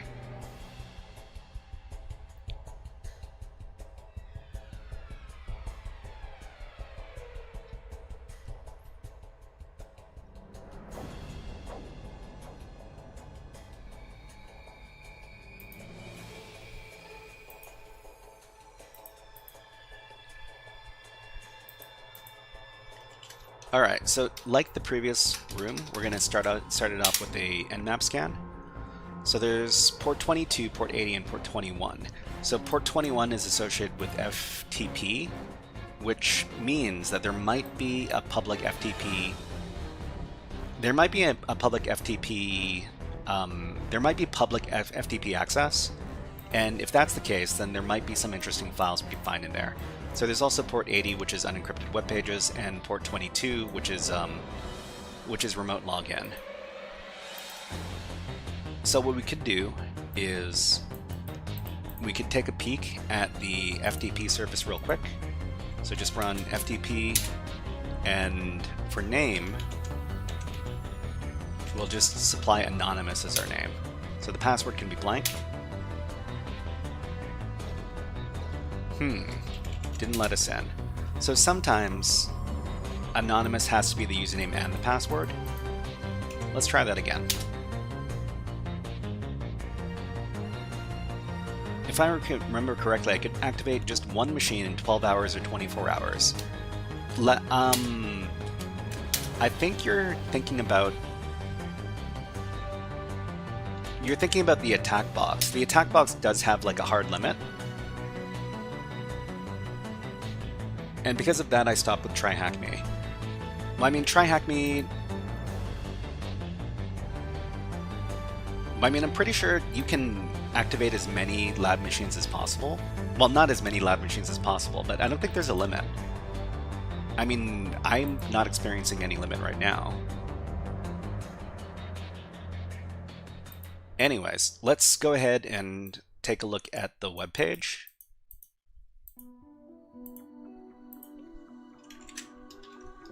So HTTP, this thing, and it says, Dear agents, use your own codename as user agent to access the site.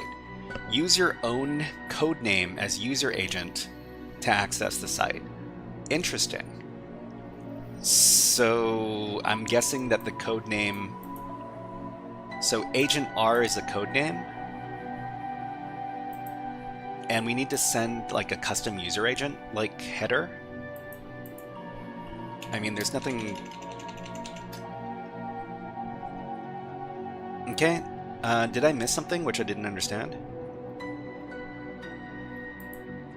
So TryHackMe doesn't have like a limit to how many machines you can start. It's just that the attack box has a limit. The attack box, you can activate it for like an hour. For like an hour per 24-hour period, I think. But like the lab machines, you can run one and then stop it and then start up another one. I don't think there's a limit there. Okay, so the other thing we can do is we can try to do some directory busting. So we'll just run the same kind of gobuster command here.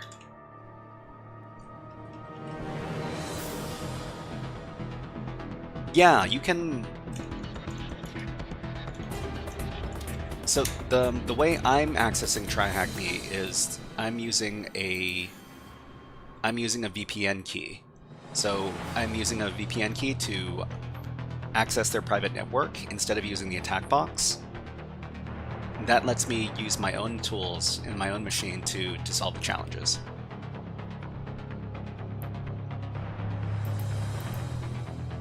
Okay.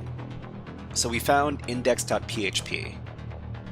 So index.php. So this is a PHP page that we're interacting with. That's interesting.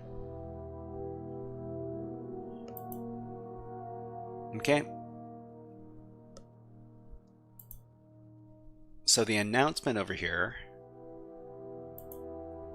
use your own code name as user agent to access the file, to access the site. So I guess what we need to do is we need to user agent, like agent R or something, like we would access this using curl.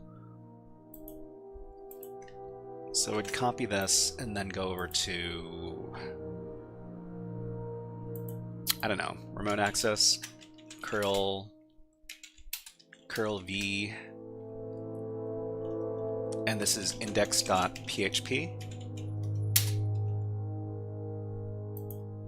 Okay, so this is the curl content, what we want to do. All right, this is good. I will try again with TryHackMe. Yeah, I mean, TryHackMe is a pretty good resource, especially for people who are looking for free content. So we're gonna provide a custom user agent, and the custom user agent is going to be agent R, and see if something else comes up. So this is the same stuff. User agent R. So what else could be the code name? Code name as user agent to access the site. Agent R. So it could be like another. So agent R, agent any other letter in the alphabet. Agent A, agent B. So I wonder if there's an easy way to create this this like word list.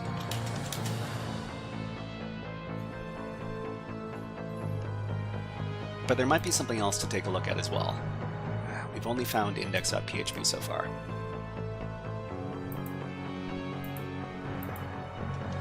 Let's run the nmap scan again. So one more time, just port 80, port 21, port 22.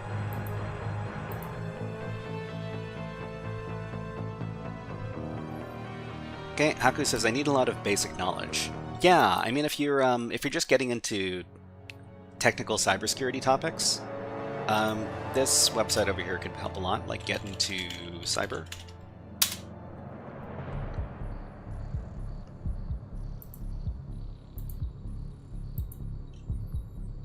The other thing here is that the version of FTP that's being used, it could be vulnerable to like a known exploit.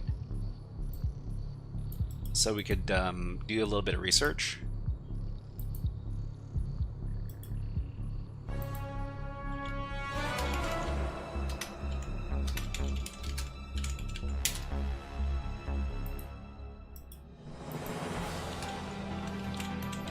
Any hacks for losing weight?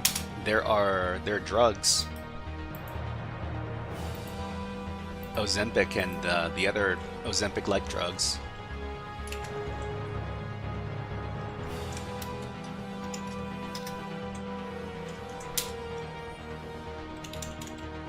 Okay, so what are we doing here?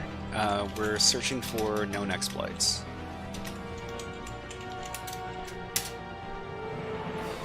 Okay, well we found something. Remote denial of service. This doesn't really help us very much. Okay.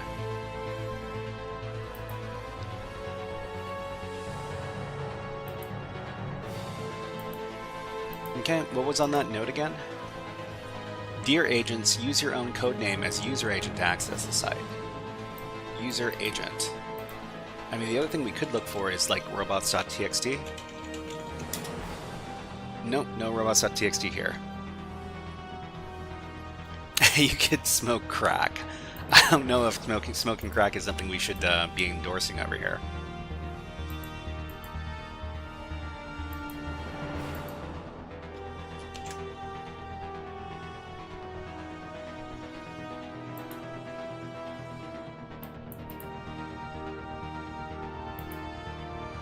Okay, so what I'm thinking now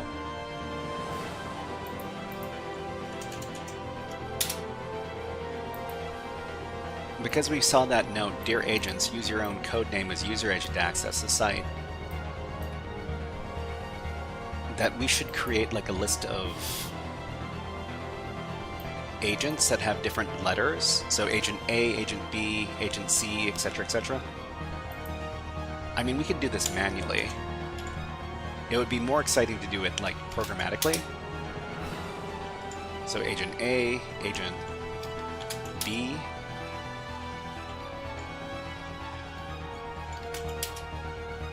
Agent C, Agent...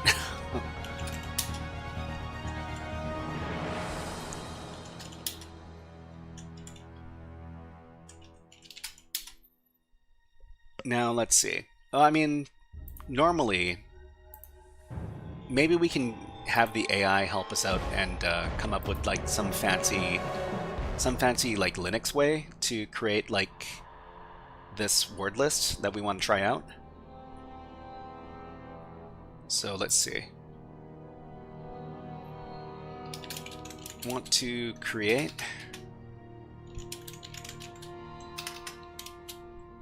word lists with the string agent,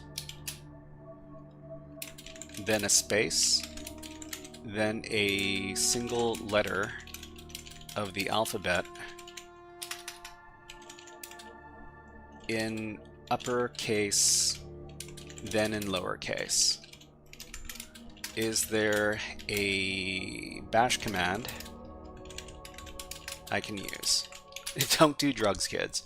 I went on college for cybersecurity, but it wasn't that good. Let's see. I know what they taught with college. I didn't have practice at all, and college was like 80 or 90% lectures without practice. I mean, a lot of people in cybersecurity didn't go to school for cybersecurity.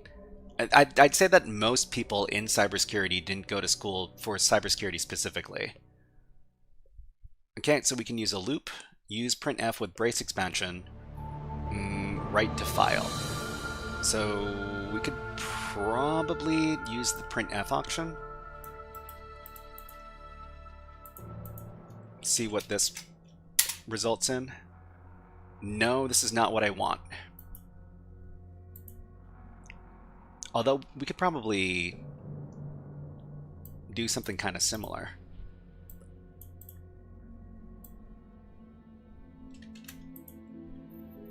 Printf from C.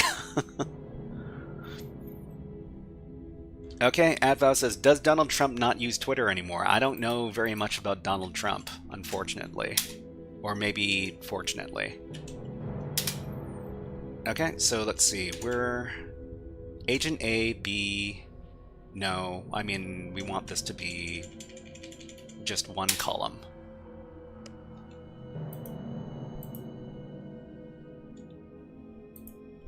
We want it to look like Agent A, Agent A, Agent B, Agent B lowercase. Like this.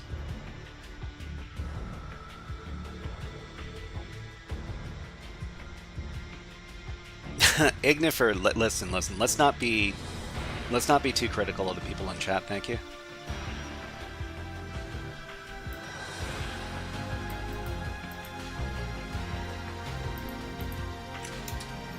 Bad substitution. So it doesn't like... So brace expansion... Yeah, it doesn't like this. So... Actually, this probably needs to be put inside of like a script, right? Nano... sh. So for C and A to Z, do something. Done.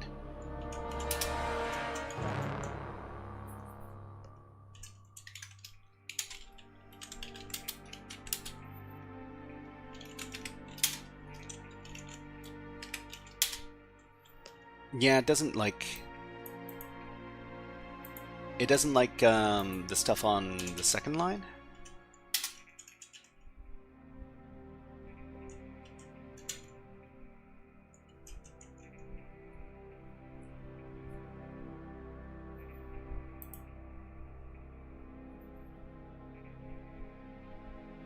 Okay, so let's do this with printf command instead.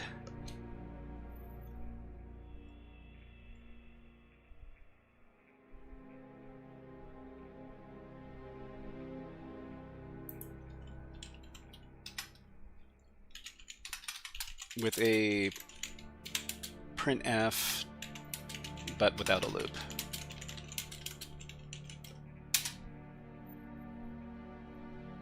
Okay, Athau says there's an ice cream in our country called, that's funny.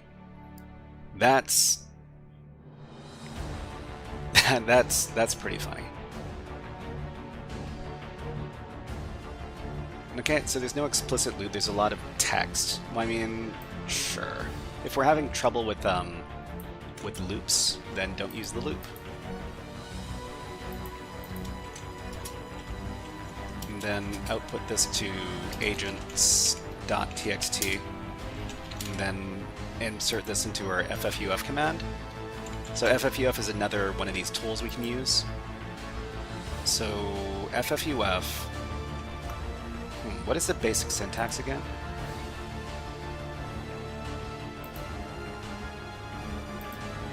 ffuf basic syntax. Yeah, so basic syntax ffuf username, well, sorry, URL example.com w path to wordlist.txt. So what we want to do is we want to use ffuf with user agent fuzz.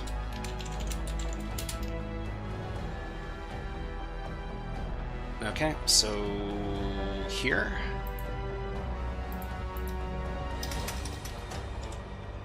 So path to useragents.txt, so I mean we're just using a file called agents.txt. So user agent fuzz, okay, that looks good. And the last thing we need to provide is the URL path. So what's the URL path for this thing?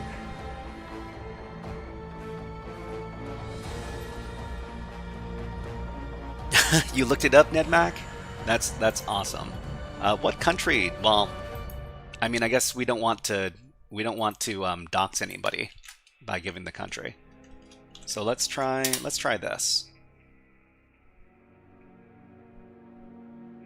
Okay, it doesn't seem like the user agent really matters that much here, because everything that we received from fuzzing the application came back the same. So this is all status 200, and the response size is all the same.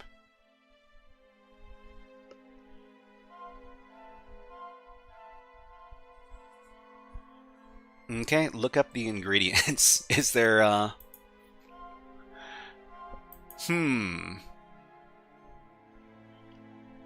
Okay, so let's maybe get a little bit of a hint over here. So enumerate. So how many open ports? I guess we can answer these questions. So over from our nmap scan, we found that there were like 3 open ports. So 3. Okay, how do you redirect yourself to a secret page? How do you redirect yourself to a secret page? It was like, I'm guessing it's like user agent. User agent, yes, but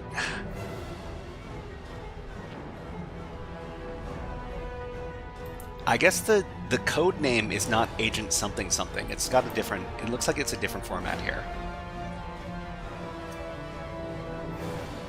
Thanto, hey, nice to see you here. What is up?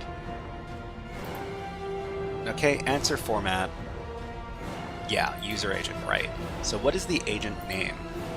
So you might face problems using Firefox. Try user agent switcher plugin with user agent agent C. User agent, oh, so it's just a single name?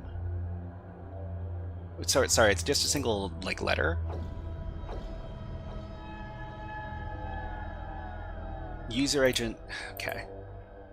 So A, B, C, D, E, F, G. I mean, they tell us the answer here. So we'll try running some So we can try running some curl.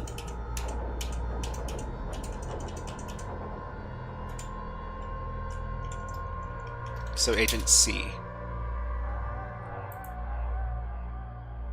Okay, and this redirects us to agent C attention.php.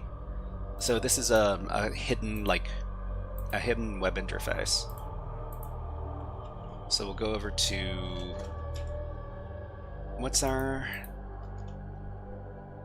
IP address again? This one.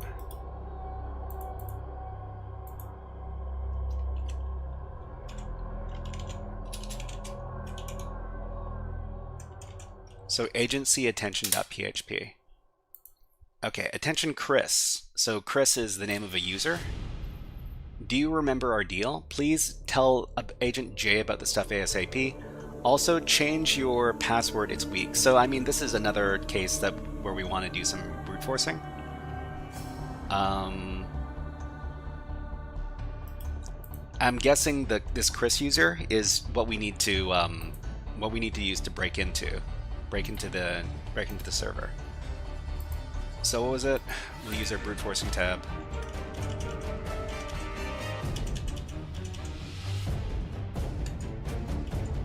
So we'll run our Hydra tool again, but we're attacking Chris over at this IP address.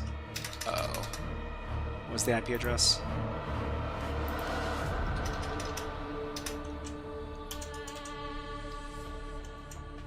This one.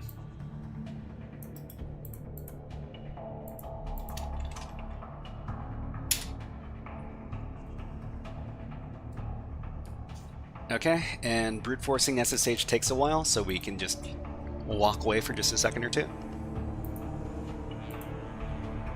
So I guess Agent C is Chris. So do you remember our deal? Please tell Agent J about the stuff ASAP. So change your password, it's weak. So Agent R, so R is the name of another user probably. Okay, and we'll just keep on answering some question. What is the agent name? So the agent name is Chris. Okay, why no chat pop-up?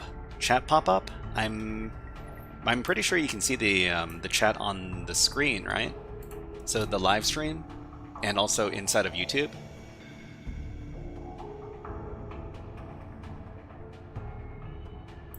Okay, hash cracking and brute force.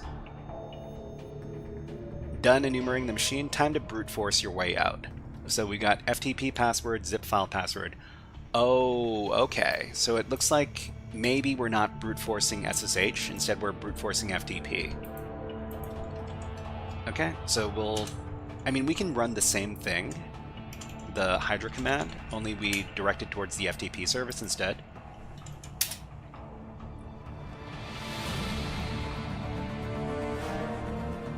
I'm not too sure how quickly FTP brute forcing works. It might not be super fast. The good thing is that we can usually just swap out the service name in here.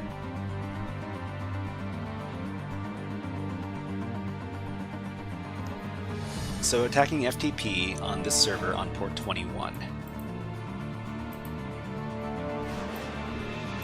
Once again, we're using the Hydra program to do our brute forcing. And we found the password. So the login is Chris and the password is Crystal. So let's go ahead and log in. So remote access. We'll FTP as Crystal. Alright, so what's in here? So toagentj.txt, cutealien.jpg, cutie.png. I really hope that we don't have to do any steganography, because that's a big pain in the butt. But we can download these files.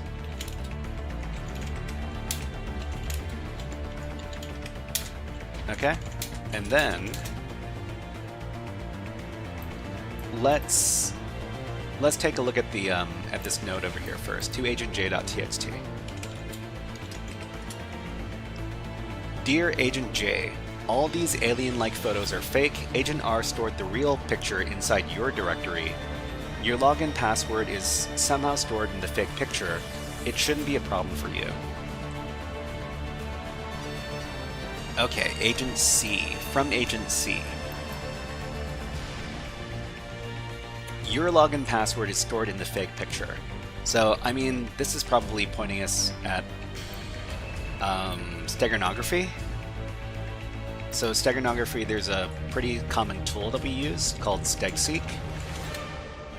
And we can run it on cutealien.jpg. And we were able to find a passphrase, area 51, and there's a hidden message in here, message.txt, extracting to cutealien.jpg.out. Okay, so let's go ahead and read this message. Okay, hi James. Glad you find this message. Glad you find this message. Your login password is HackerRules. Don't ask me why the password looks cheesy. Ask Agent R who set the password for you. Your buddy Chris. Okay, so we've got the... this is probably the SSH login for the James user. And there probably is like a zip file hiding around somewhere. Okay, so let's go ahead and run SSH as James here. Okay, paste in the password. And now we're logged in. Okay, well... so we got our user flag over here, and we've got alienautopsy.jpg. We can submit we can grab the user flag and submit it.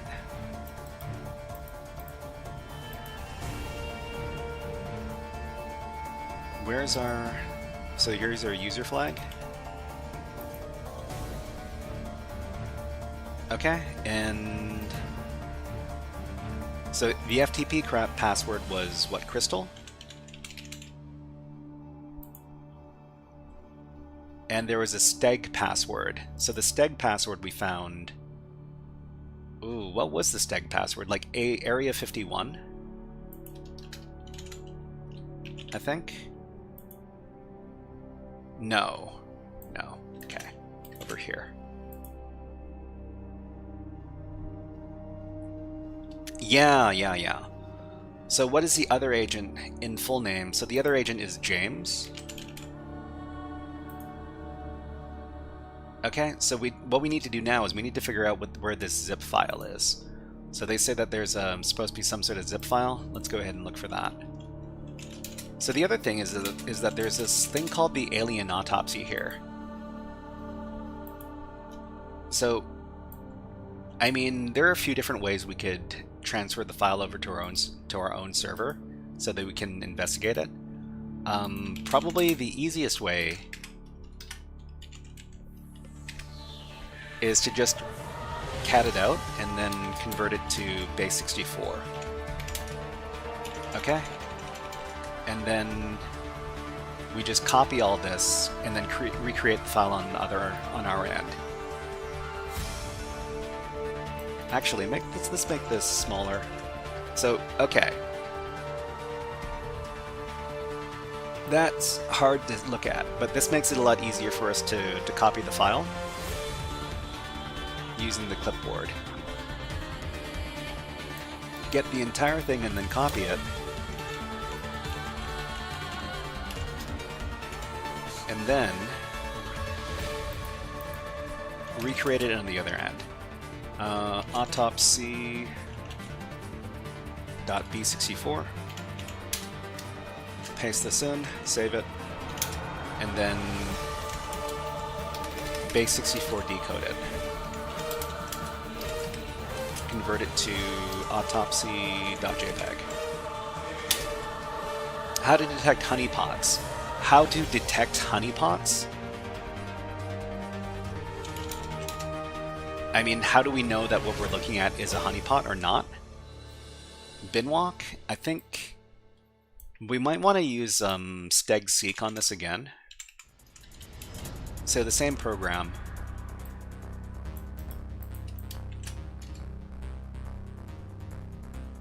Okay, wasn't able to find a valid passphrase. What was in the note? Like 2agentj.txt, right? Agent R stored the real picture inside your directory. Stored the real picture inside your directory.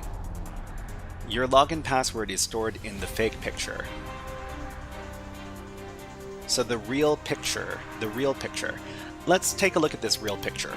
So we can do xtg open on autopsy.jpg. Okay, that's kind of scary looking. We also have these other alien pictures here. Can we bin walk this? That's a good question. We could also just do some good old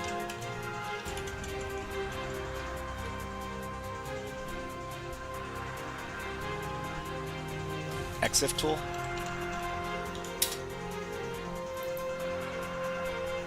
But exif tool doesn't let us know anything super special.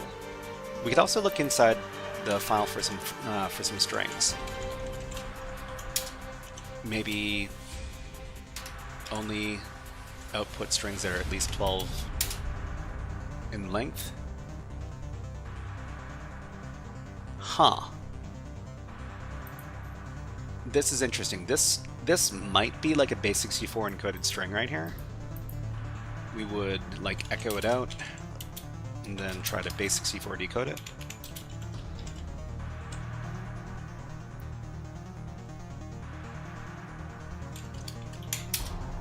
Okay, there's nothing there's nothing we can read here. Okay, let's take a look. Let's see if we can locate this zip file. You would find slash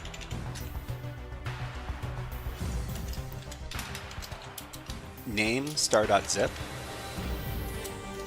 to dev null, and I guess we need to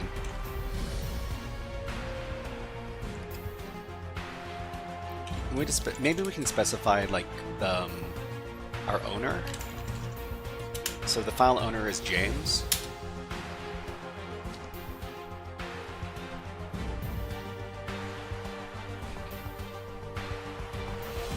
The other thing we could do is we could look inside like common directories where there might be like optional stuff stored, like the op directory or like the temp directory. And find out if... What is James's password again?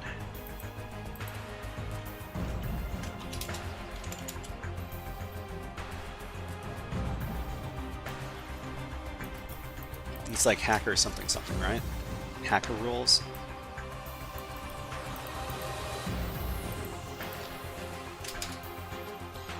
Oh. User James may run the following commands on agent sudo. So as all groups, I think this is supposed to be, or like not root, but not the root user, they can run bin bash. So who are the other users on the system here? You can usually find out who the other users are by taking a look at the home directory. So like ls home, there's just James. Let's check out the etc password file. So there's James and there's Chris. So Chris only has FTP, and James has an actual bash shell.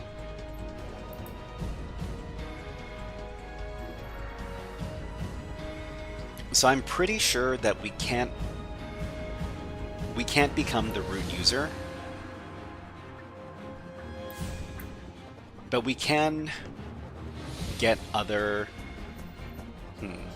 bin bash. We can run sudo with bin bash. So sudo bin bash command, run the command sudo su. User James is now allowed to execute bin bash sudo su is root on agent sudo.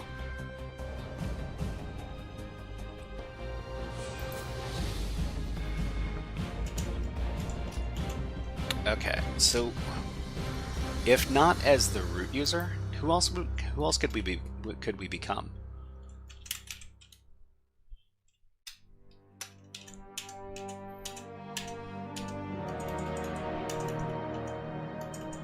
So we can run sudo bin bash.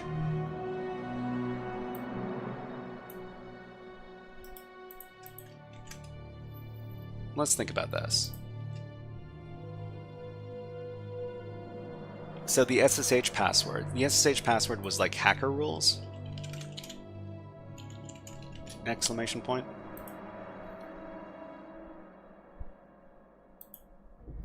What is this? I'm not too sure what this zip file is though. Can't capture the user flag. What is the incident of the photo called? The incident. Huh.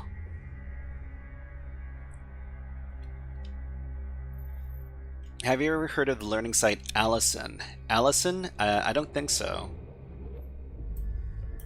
The incident of the photo. I mean, I guess we could do some Google image search. Go to google.com.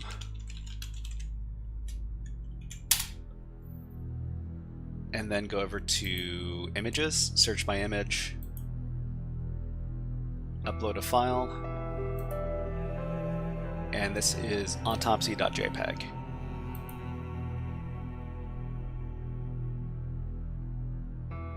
Okay, this image is from the infamous alien autopsy footage. Okay.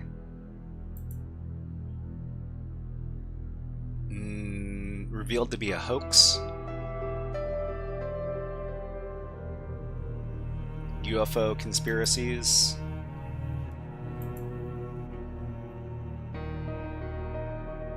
So what is the name of this incident?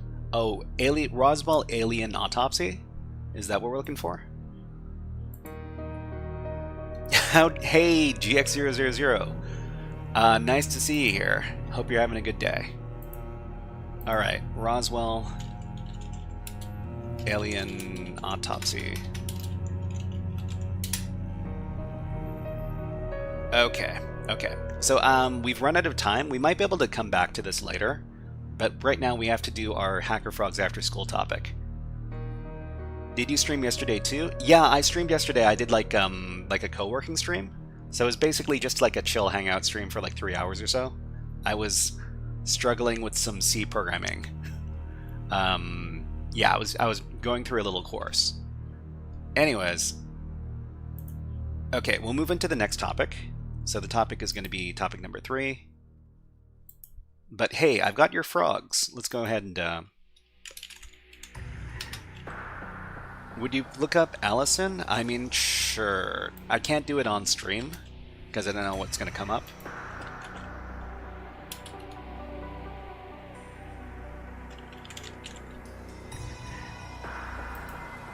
But I can look it up later.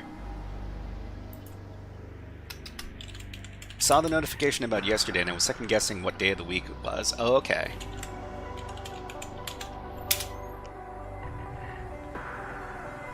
Just for you.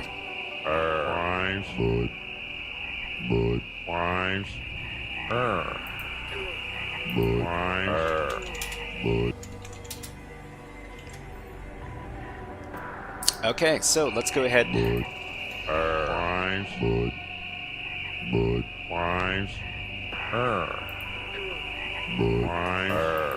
And start up the third topic for today's stream. So we're doing HackerFrogs AfterSchool. So this is HackerFrogs AfterSchool Network Hacking Session number 8. And this is the 8th session for network hacking. Let's go over the concepts we covered in the previous session. In the previous session, we were talking about file transfers. So file transfers are an essential operation of computer networking. And we learned a few different methods for file transfer.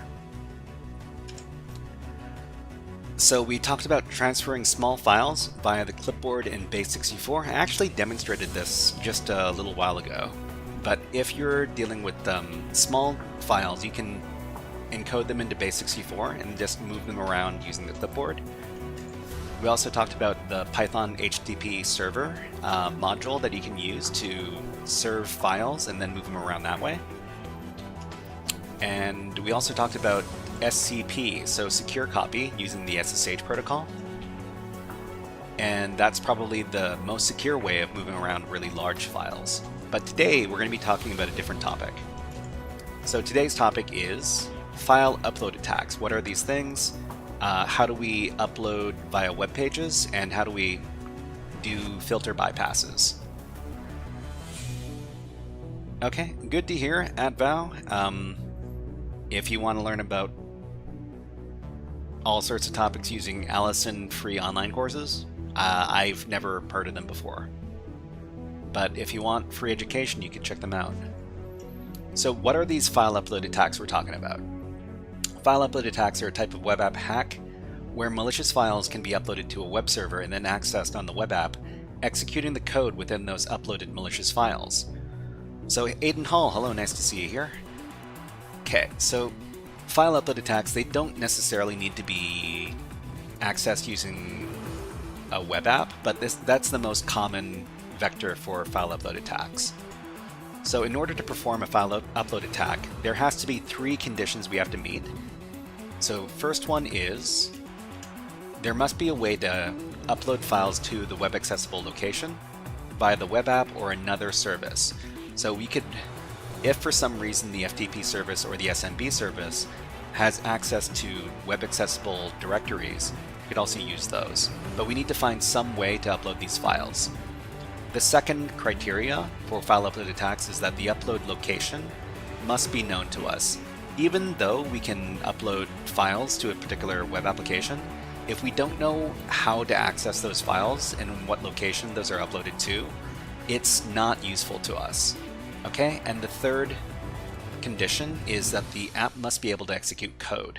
For example, the application has to be able to execute either PHP code or ASP code, basically some way of executing code. PHP is probably the most common case you see, especially in these beginner level challenges. Okay, we're going to be using a TryHackMe room to demonstrate file upload attacks. So this one is tryhackme.com, learn cyber in 25 days. It's advent of, it's basically like a Christmas themed cybersecurity room. Let's go ahead and pull that up. Oh, here it is. 25 days of cybersecurity. So I think, let me go ahead and get my notes to see which one we're going to be using. Task 4. Okay. So in here, after you arrive on the web page, you want to go over to Task 4. So Task 4 Day 2, the elf strikes back. Set up your virtual environment. To successfully complete the room, you'll need to set up your virtual environment. This involves starting both your attack box and the target machine. So if you don't have a Linux machine to attack the to interact with this machine, well, with this with the file server here, you can start the attack box. I'm not going to use the attack box because the attack box is a bit laggy and a bit unresponsive. But if you don't have a Linux machine of your own to do your attacking, there you can certainly use the attack box. The other thing we need to do is we need to start up the lab machine for task number 4. So click on the green start lab machine button. AdVow says, guess what? I have a lifetime subscription to 2600 magazine, but I don't read them much. I mean, if you have a lifetime subscription, you might be able to collect those magazines, and they might become collector's items in the future. Who knows? And you can also bring them over to like your hacker meetups, and people will be impressed. Okay, so we've got the thing going on right now. So I'm currently connected to the TryHackMe network over here, so I should be able to access the machine after it comes back online. But in the meantime, let's talk about what we're going to be doing on this box. So let's use the skills we've learned up to this point. So the first thing we should do for this particular machine is conduct an nmap scan to determine open ports. So you can run nmap in very verbose mode, doing service enumeration on the IP address. Okay, well, we're going to be doing that in just a second. Over here. Atvow says there are hacker meetups. I mean, if you live in a big city, there should be hacker meetups in your city. They're usually in larger cities. So just look up stuff like DEF CON groups for your city, or OWASP in your city, stuff like that. Okay, so we'll run our Nmap scan. And we're going to discover that there's only one port open on this machine, which is port 80, which is the web port, of course. And what we're going to do is we're going to access this machine on the web browser.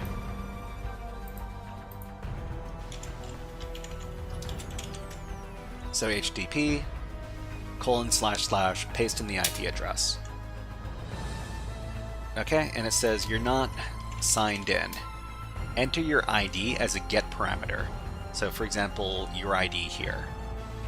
I mean, let's take a look at, I think they tell us how to log in when we take a look at the TryHackMe room.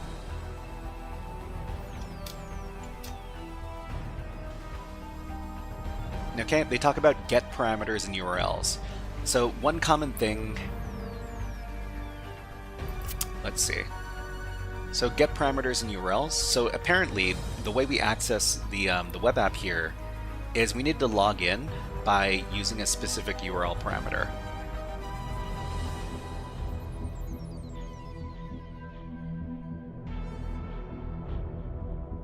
Hold on. Okay, and then let's see. We can do our Nmap scan. We can also do some directory busting. The simplest directory busting attack we can use is a tool called derb.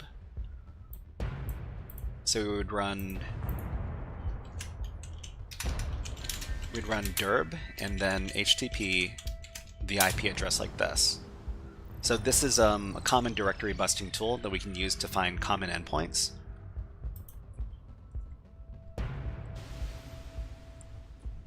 So for example, we found an assets directory, we found a CGI bin directory,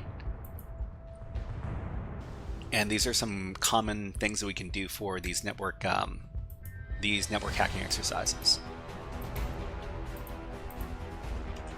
Okay, and let's see. So the app lets us upload files, and lots of apps only let you upload files of a certain type. In this case, it seems to be looking for picture files. Just a second, let me take a look at my notes.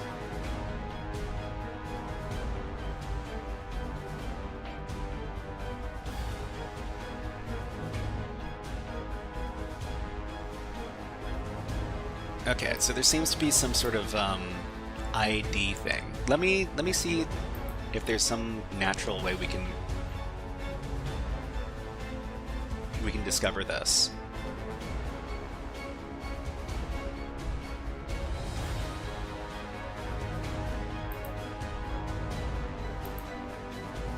So you're not logged in. Enter your ID as a get parameter. Your ID here.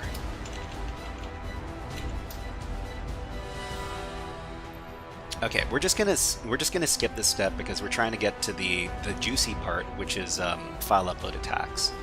So I'm just gonna follow what I've got in my notes. So ID equals this thing over here. So what we need to do is we need to submit this onto the end of the web page here to log into the web page. Okay, and now we've got access to the file upload endpoint over here. So if you're looking for exactly what that URL parameter is, I'll be around. See you later, man. See you later, NedMac. Okay, it says if you see any suspicious people near the factory, take a picture and upload it here. So here, what we can do is we can upload files, and in this case, we'll copy a file over to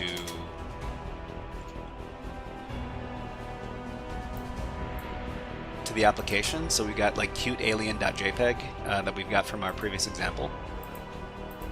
So we're just going to go to temp, computer, temp, and HF. We got cute alien.jpg, and then submit. File read successfully. Okay, so it was able to read the file, and let me see if we were able to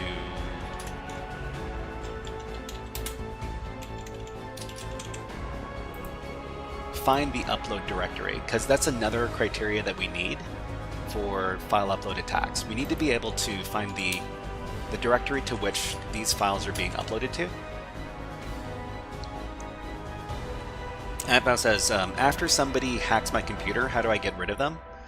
I mean, what you need to do is you need to find out how they got in. If you find out how they got in, you seal up the vulnerability.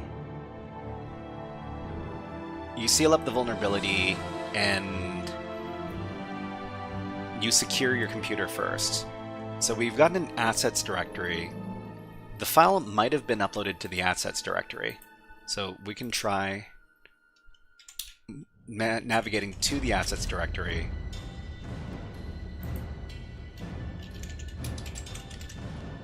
Oops. So /assets.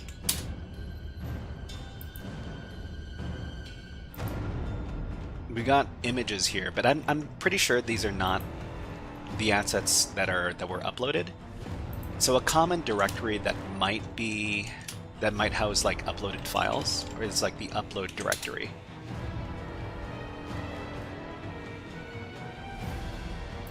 Or the uploads directory? Yeah, uploads. So if you go to the uploads endpoint, this is just kind of a guess, but usually if an application like holds uploaded files, it'll usually be, well, it might be in an endpoint in a directory called uploads. So we found the location to which these files are being uploaded to. So there's only one more criteria that we need to do. We need to make sure that the application can execute code. And we're pretty sure that the application can execute code, because I'm pretty sure that the landing page is index.php. So yeah, we type in index.php and it puts us on the landing page, which means this is a PHP web application. So the last thing we need to do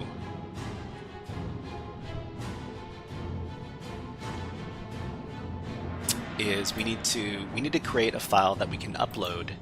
We found the uploads directory with derp. Okay, that's great. We need to create a file that we can upload to the application to have it execute our code. So normally what we would do is we'd create something called a web shell.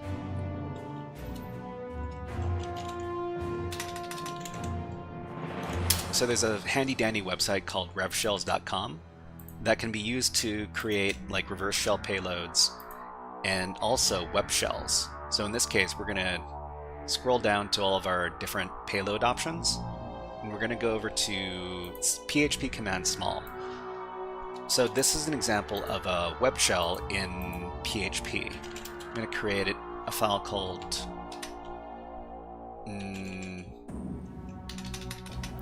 webshell.php. We're going to paste in this code. So what this code is, it's PHP code that runs a command. So we know this is PHP because we've got the bracket question mark and question mark bracket. And what it does is it runs a system command and it returns the output of that command if we give the 0 parameter here. Okay, so what we want to do is we want to upload this file to the web server and able to execute system commands. So we'll save out the file and then we'll try to upload this file.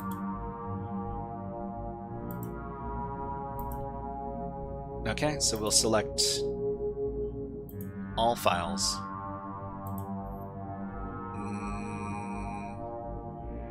Webshell.php. Okay, and we'll try to submit. Invalid extension. So it says that the extension is invalid. There are a couple of ways we could try to circumvent the protections on here. We could try to rename the file something like webshell.php to webshell.jpeg.php. So this is a double-barreled file extension over here. This might be able to evade some filters and still render as a PHP file. So we'll give this a go.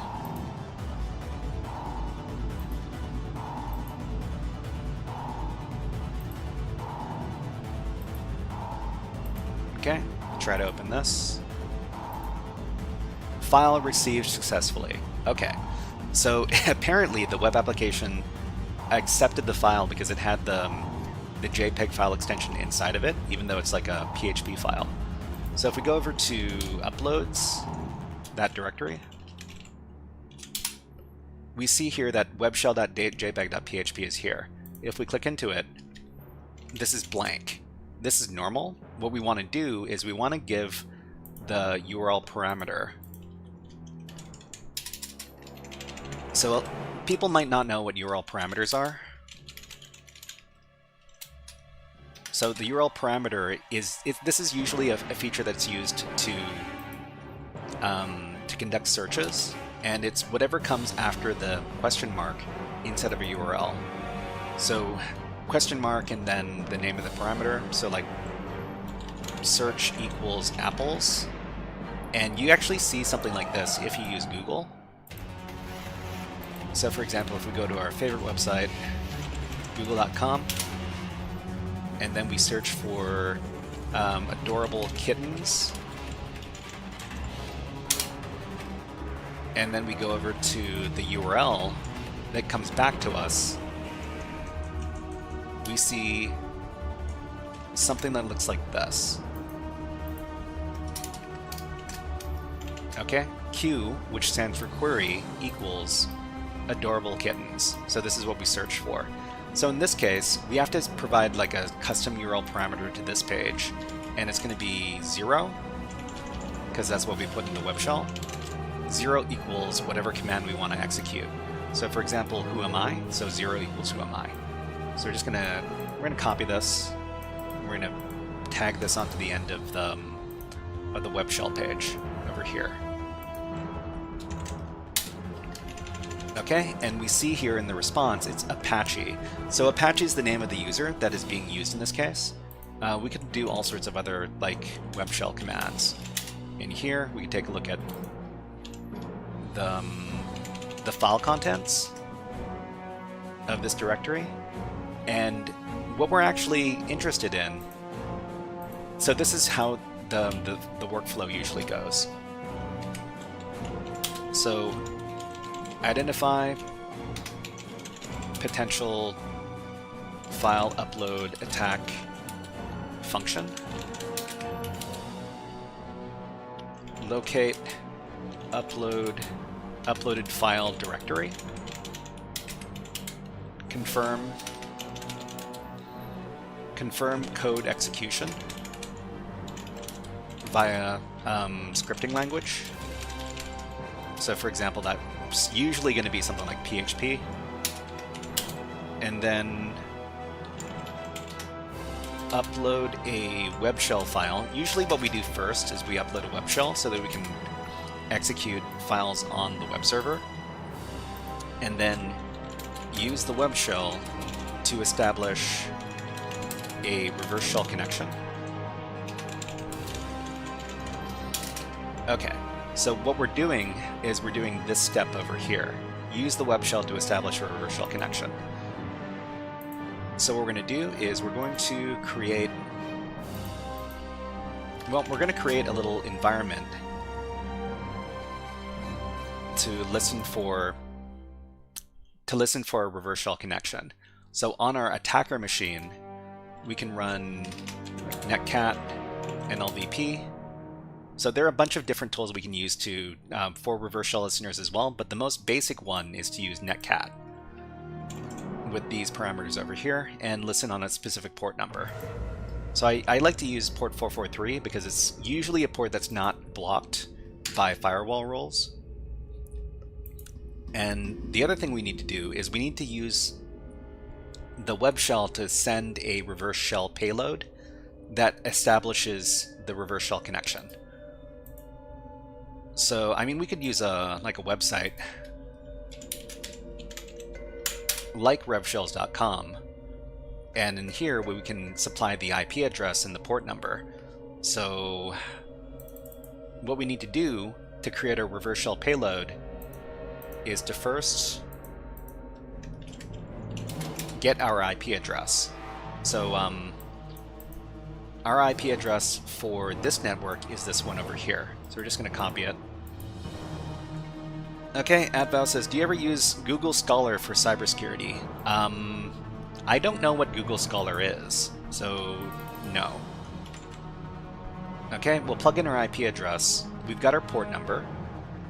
And what we need to do is we need to find some command that we can run on the web server to run our reverse shell command. So back at the web shell, we're going to give a couple of commands like which busybox. So, okay, we give the command, nothing appears, so there's no busybox. Which Python 3, which Python 2, let's just confirm that whoami still works. Okay, whoami still works. So the other thing that might be going on, yeah, so there's not actually very much that's installed on the box. We know there's PHP. We could use PHP to Agent 57, hello, nice to see you here. Hope you're having a good time. And thank you very much for the watch streak.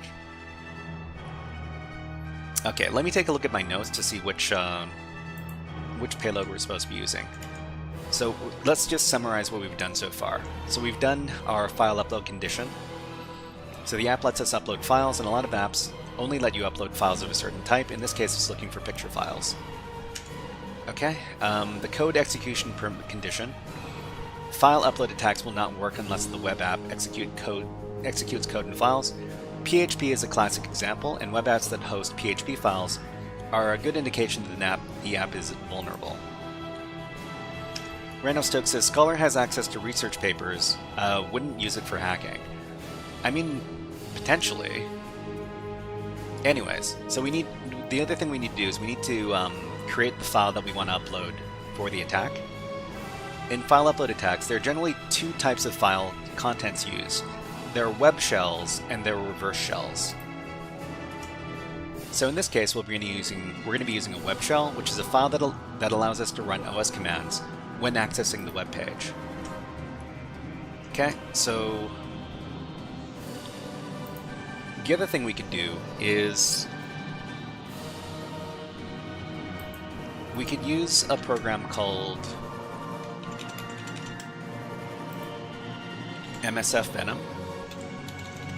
Oh, I haven't run this command in a while, huh?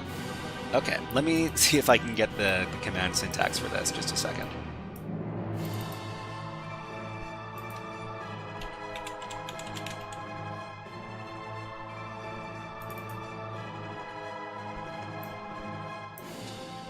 Okay, so what am I doing right now? So the MSF Venom tool can be used to create reverse shell binaries, basically binaries that you want to upload to the victim, and then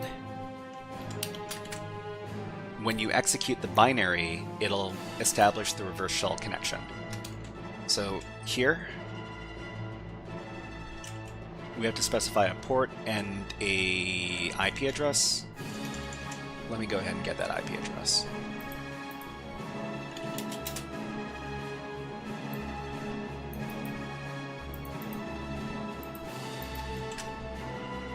Okay, so what we're doing right now is we're using this tool to create a reverse shell binary that we're going to upload to the target and execute to establish the reverse shell connection.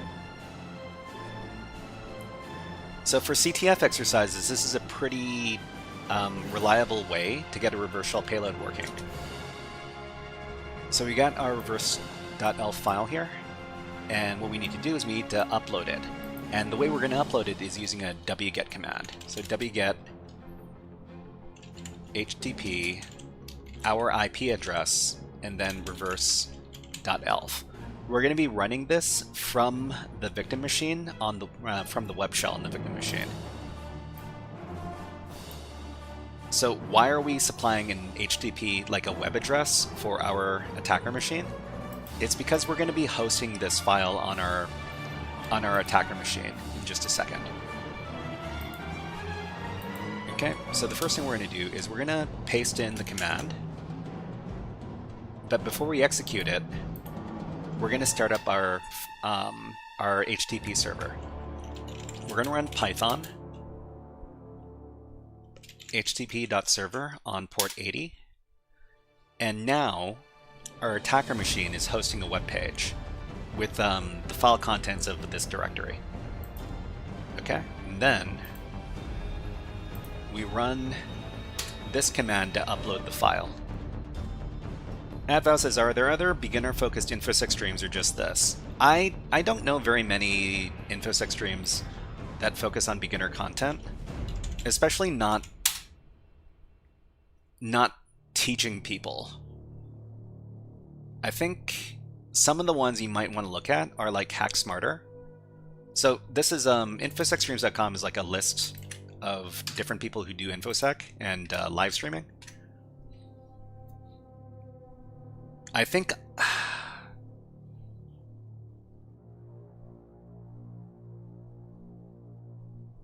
there is education content on a lot of these channels, but channels that focus on cybersecurity, teaching cybersecurity content at a beginner level, I think I'm the only channel that does that.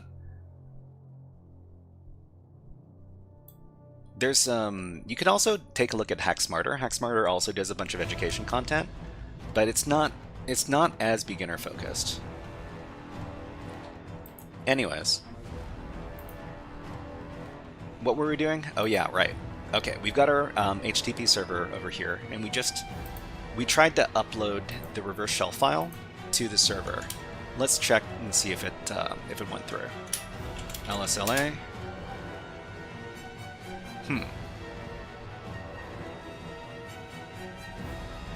Okay, which YouTube channel were you Googling? So it looks like it might not have worked because we didn't see our file get accessed from our server here. Let's try that one more time.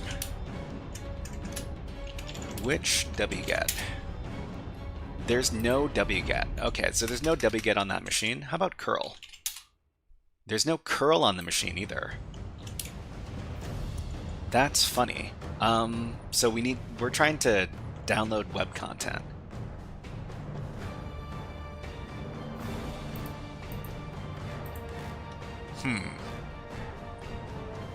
Google has a learning channel? You mean for cybersecurity? I didn't know about that. So we do know that there's like there is PHP. Oh,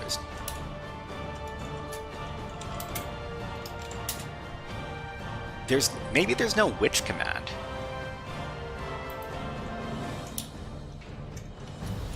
Hold on.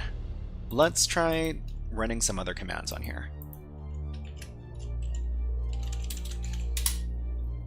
So user bin curl. Let's take a look at the user bin directory, maybe.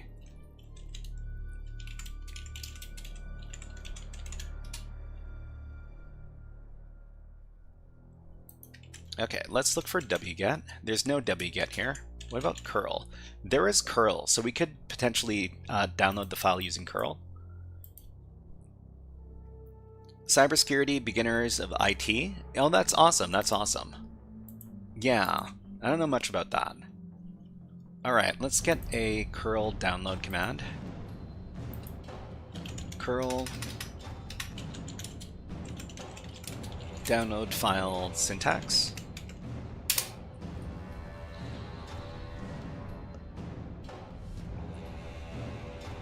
Okay, so what is the command?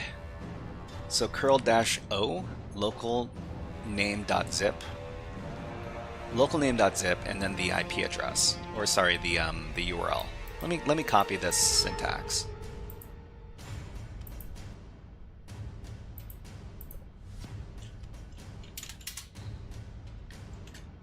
Okay, and we're gonna save as reverse.elf. We're gonna download from our IP address, which is right here.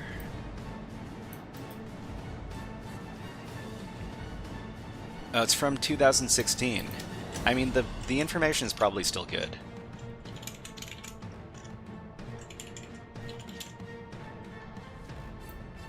Okay, so we've got our download payload.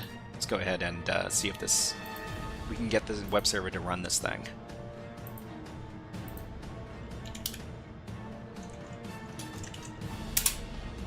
Okay, and the proof is in the pudding over here. Okay, so we did get a download of reverse.elf.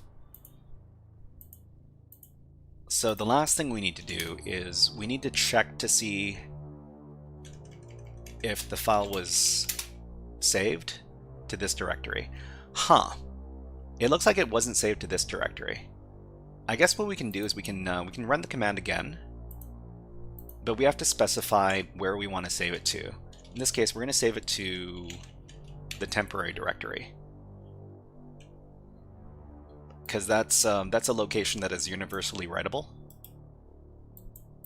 Let's do this again.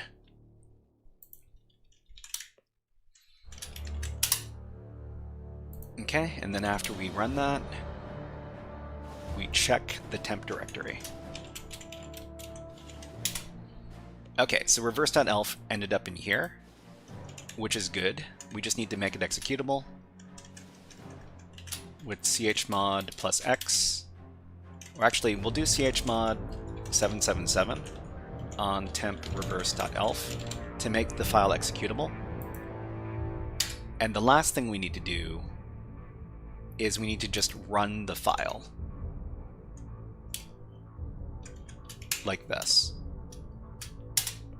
Okay, so when we run that file, if we go over to our reverse shell listener, we see that we've received an incoming connection from the victim machine. Okay, if we do lsla, we see some files. If we ask who am I, we are the Apache user. So we've successfully gotten a reverse shell connection from a web shell, which we put into place using file upload attack. Okay, so if you have any questions about any of the stuff that we did in this stream, let us know in the comments or in the chat. The other thing you can do is you can take a look at this document over here that I've created, and it goes through step by step how to conduct the attack and where to do it.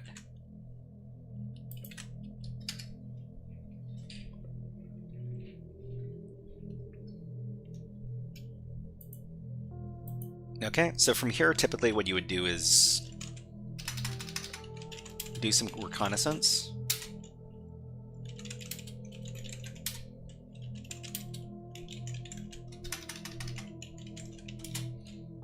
Okay, and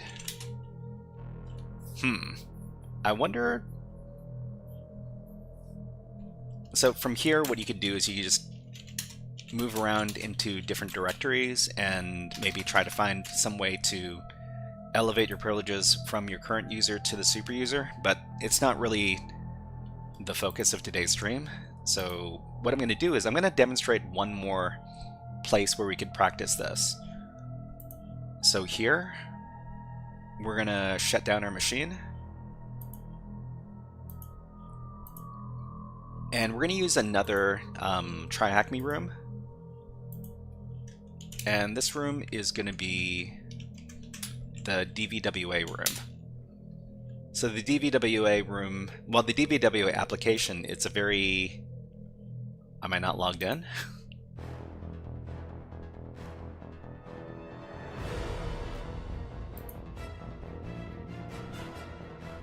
That's weird. Okay, so the DVWA application is a very well-known application for testing all sorts of web app security flaws. And in this case, we're going to be attacking the DVWA room to practice some of our file upload attacks. Okay, so we're going to start the lab machine under task number 1. I'll give you the link. Grow with Google courses. That's yeah, I'll check this out a little bit later. Advow, thank you.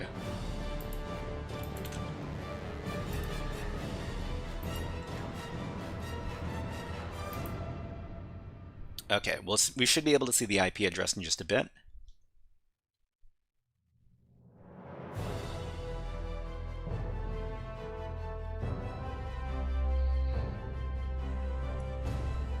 Gotta wait another 30 seconds, huh?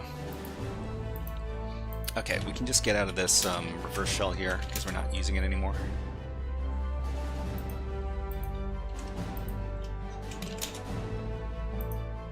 So, I mean, you might have noticed that doing like beginner level network security, exercises is not, it's not super beginner friendly because there's a lot of stuff you need to know in order to do even the most basic attacks. But as far as like network hacking exercises are concerned, this is considered basic level. Okay, yeah.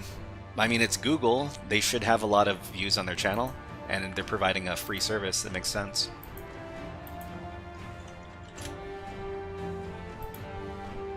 Okay, we've got an IP address.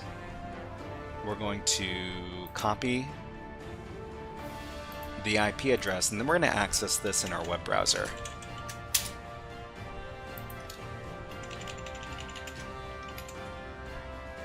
So for the DVWA app, the username we need to put in is admin, and the password is password. So admin password, click on login.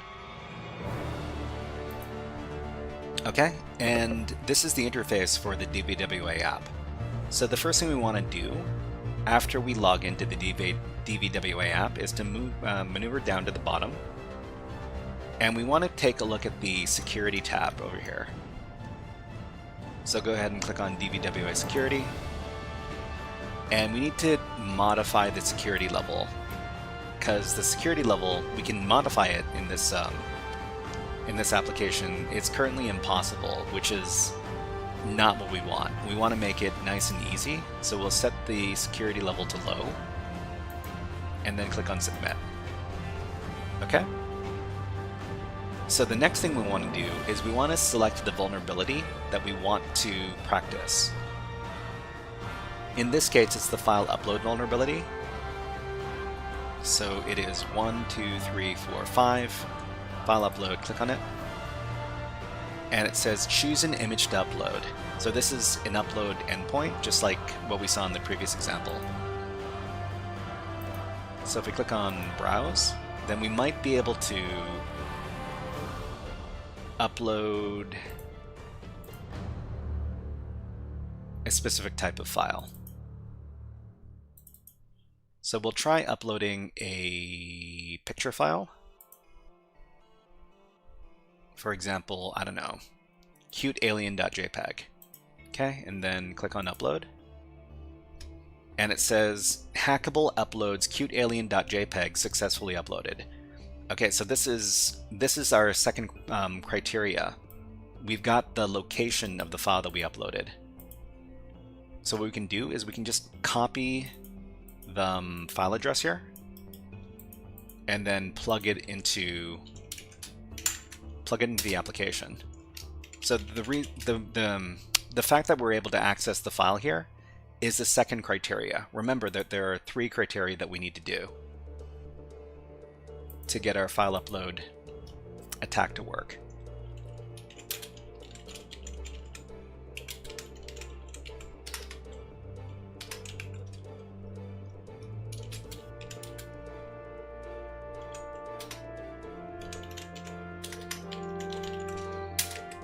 So the criteria are ability to upload files. The second criteria is accessibility to uploaded files. And the third criteria is ability to execute code. So we currently have these two.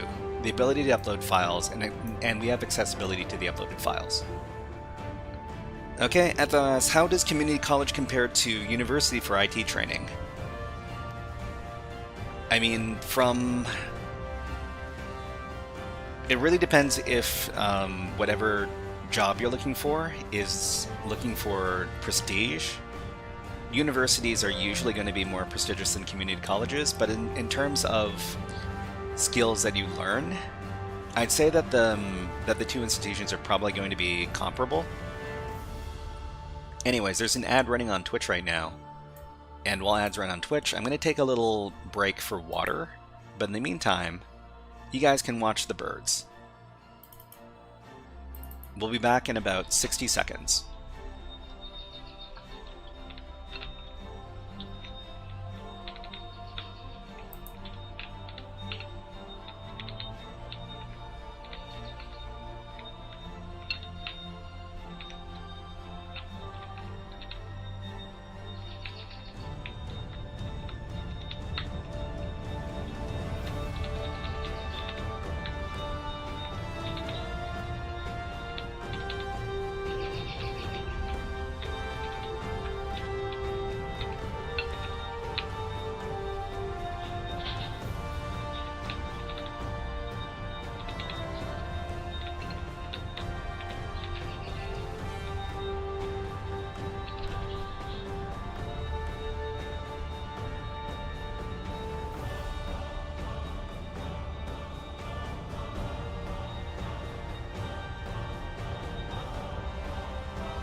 Okay, we'll put the birds away, get back to the hacking. Alright, so the ability to execute code. So generally, we're looking for applications that run PHP code. PHP code or like ASP code.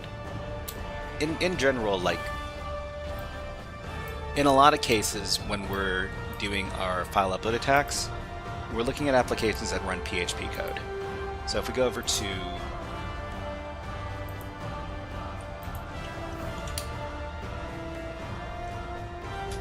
the landing page for the DBWA app, we can check to see if this is running PHP code by supplying the endpoint index.php.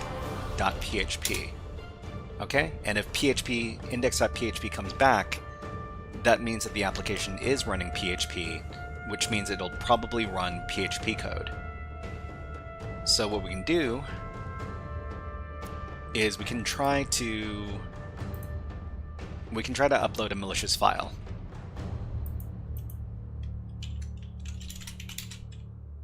So we've got our web shell here from before,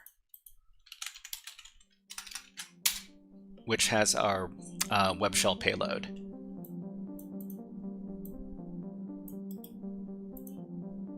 So what we're going to do is we're going to rename this file just to see if the file upload function lets us just straight up upload PHP files. So we're just going to rename this file to webshell.php.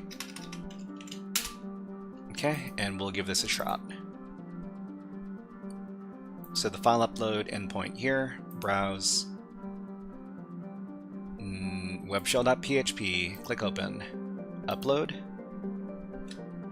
and hackable uploads webshell.php successfully uploaded. Okay, well, we're going to access the file from this endpoint, and it's blank. So the fact that this is blank is pretty normal, because this is a PHP file that's not running any code. To give it something to run, we have to give it the URL parameter 0. In this case, we are able to run system commands from the web shell by giving them the 0 URL parameter.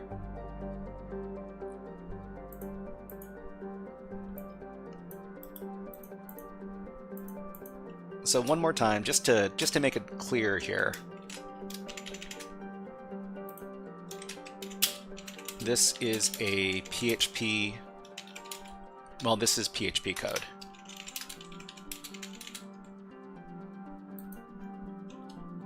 that runs the 0 URL parameter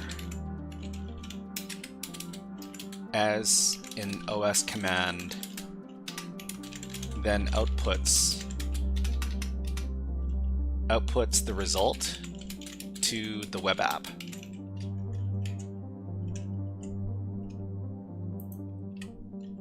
Okay, so in theory, we could name 0 to anything else. It could be like CMD, it could be command, it could be apple, it could be frog, it could be hack, it could be anything. It's just something that we need to give as the URL parameter to get the system to run the system command. Okay, and that's what we're doing right here. So we can run who am I, we can run ID. We can take a look at the other users on the system by taking a look at you can cat out the etc password file.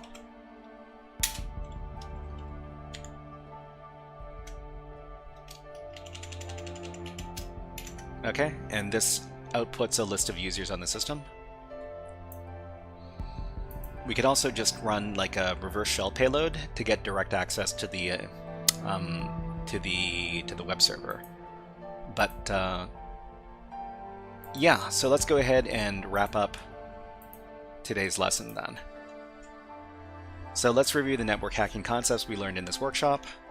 What are file upload attacks? File upload attacks are a type of web app hack where malicious files can be uploaded to a web server and then accessed on the web app, executing the code within those uploaded malicious files.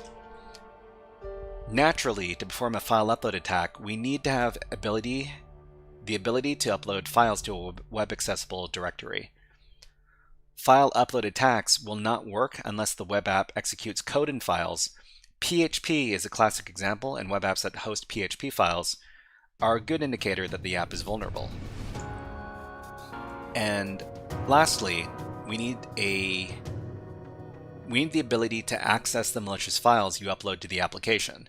If we upload files to the application and we don't know where they are, we can't access them and we can't get the file upload attack to work. So what's next? In the next HackerFrogs AfterSchool Network Hacking Workshop, we'll be learning how to escalate privileges on Linux servers. So this is typically the last step in any network hacking exercise. You're gonna get access as a low-level user to the remote server, and what you want to do is you want to elevate your privileges until you're the super user. And we're going to be learning how to do that in the next workshop. So the next workshop is going to be on Friday.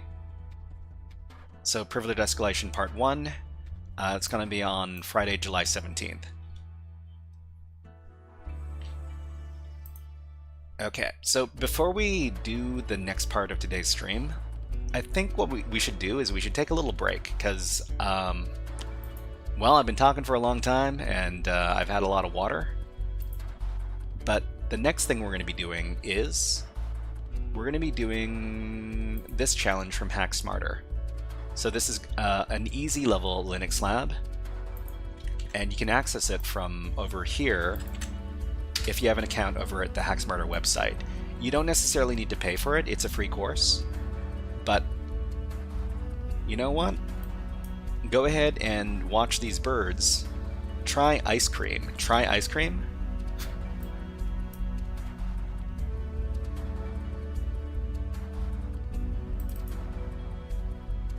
Okay, so watch these birds, and we'll be back in about 2 or 3 minutes, and then we'll start the final part of today's stream, okay?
Okay, everybody, let's get ready to do the last part of today's stream.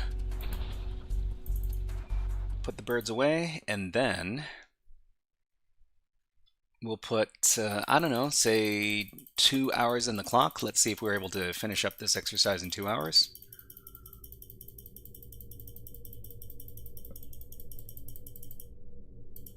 Okay, and what we're doing is we're doing the dark Linux lab from HackSmarter.org. So the first thing we need to do in this particular exercise is we need to launch the virtual machine, and then we get an IP address. So we're not connected to this environment right now. We need to click on Systems, and then we need to download the VPN configuration, which is a button down over here. Okay, that downloads the VPN key, and let me go ahead and activate the VPN key. So first, we'll move the VPN key to this directory, and then we will activate it. Okay, I think this is it over here. Sudo openvpn VPN key. We should be connected to the infrastructure in just a bit. So the way we can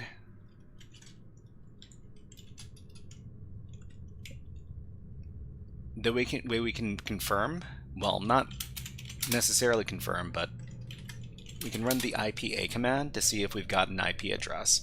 If we have an IP address on the TON0 interface, we're probably connected.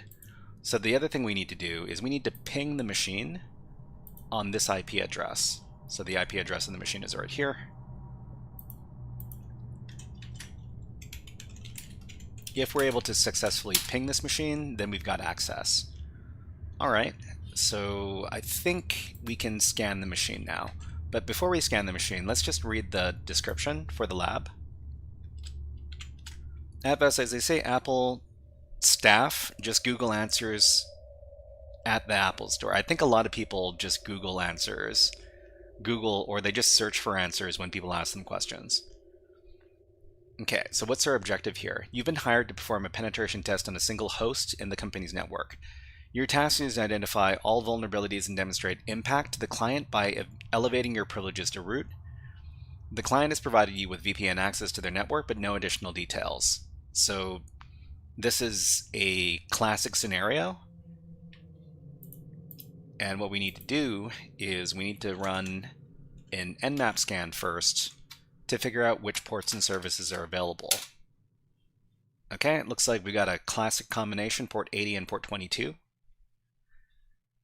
And that means that the vulnerability is probably going to be on the web service here.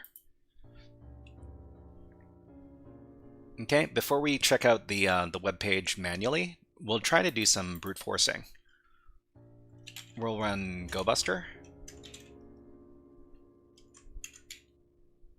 to try to identify some endpoints on the system.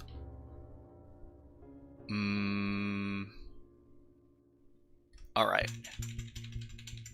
So far we've located index.php, and we've gotten like an RSS. We've got a login endpoint.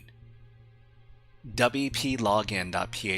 Okay, so WP points to WordPress, which is a common like content management system that has a lot of vulnerabilities associated with it. Okay, let's manually check out this website.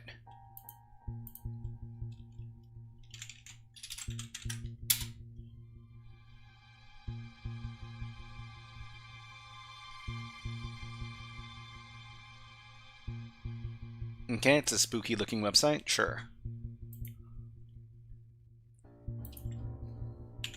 Let's take a look at the code for the website.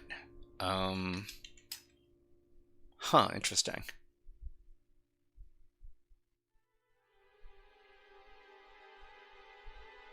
So sometimes there's some vulnerable code in the source code for the website, sometimes not. It can also give you some insight as to other external files that the website might use. Let's check to see if they're using like a robots.txt file. Oh, they are. That's interesting. Okay, Advow says on a TV show they just typed in disabled security. Does that work? That's some Hollywood stuff. Just typing in disable security, usually not the thing. Let's see.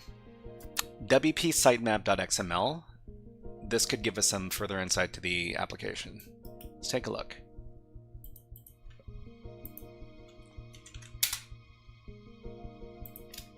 Okay, XML sitemap generated by WordPress to make your content more visible for search engines. I mean, there's a specific tool that is tailored for hacking WordPress web apps.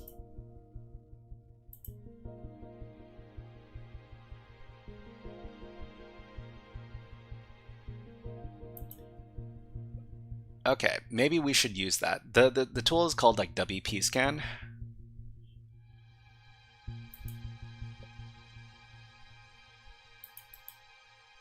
Let's make a special tab just for this.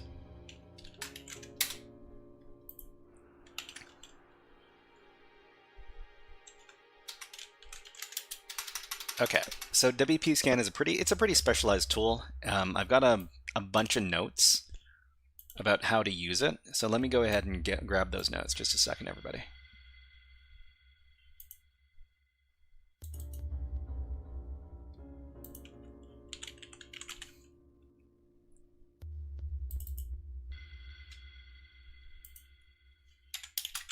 Okay, so I'll try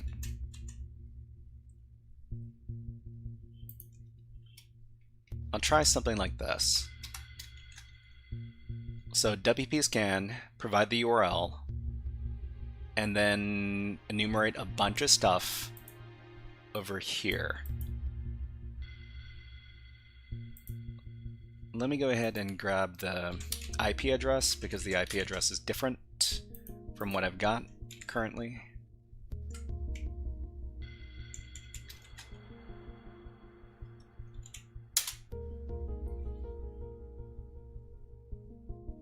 Looks like you have not updated the database in some time.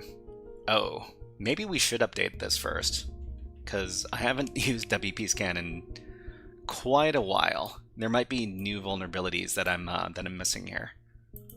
Just a second. So WP Scan update. Yeah. Okay. So we'll just update the database first, and then we'll run the scan. Scan aborted, seems to be down. Cannot resolve hostname. Just a second.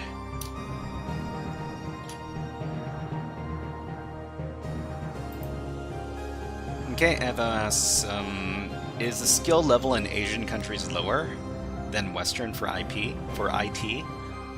I mean, it's hard to say. I don't really know much about the international IT scene.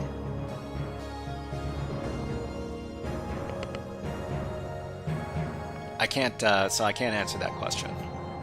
So let's take a look at some of the endpoints we found.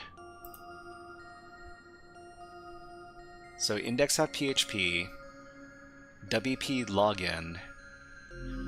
We need to make sure that we're using the correct endpoint.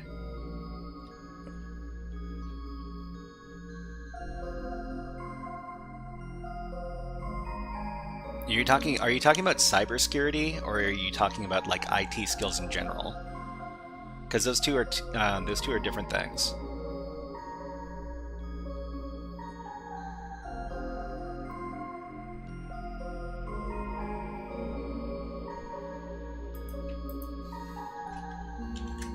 So it says it seems to be down. Oh, you know what? I typed in the URL incorrectly. Silly me. So that's a good old typo. The shy 31 typo. Like this. Let's try it again.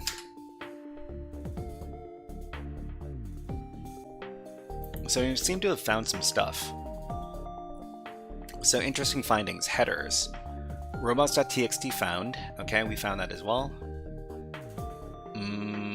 XML RPC seems to be enabled. Okay, debug log found. External WP cron seems to be enabled. WordPress theme in use 2022. This is a very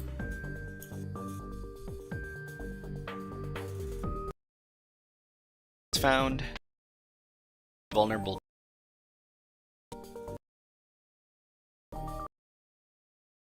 We'll just wait for this to come back. The thing is that there's not very much for us to investigate. There are not very many services.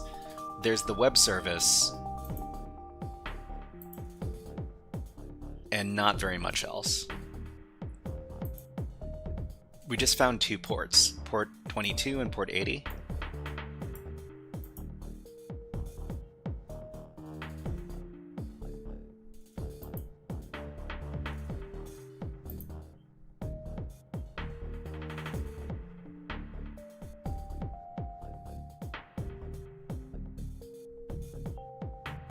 Okay, so the version of this plugin is 2.1, 2022. We can start searching for like a vulnerability for this. So let's see. Search exploit 2022. This version. No results. How about 2022 in general? Nothing here.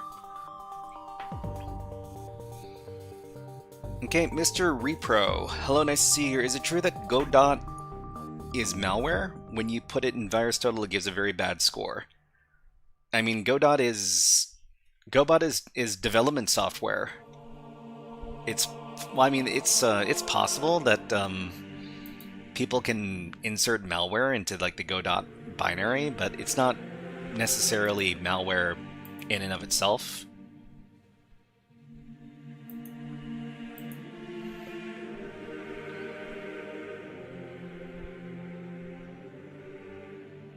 Okay, no themes, no plugins found, no themes found.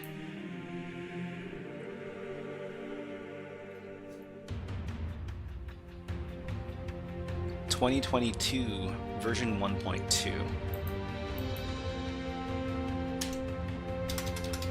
2022. Let me just make sure that I spelled that correctly. Yeah, I think so.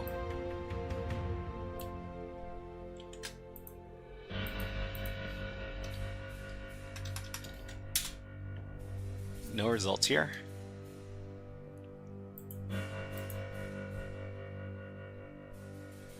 One user identified, Street Coder Admin. Street Coder Admin, that's a funny name. So found by RSS generator.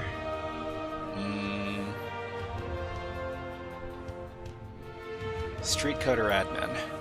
Well, I mean, we've identified a potential user.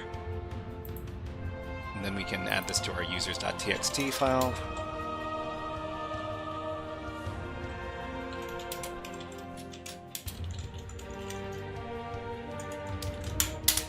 We could also try to brute force this particular user's. We could try to brute force this particular user's like WordPress login. We can also do that with WP scan. Let me see if I can get that syntax.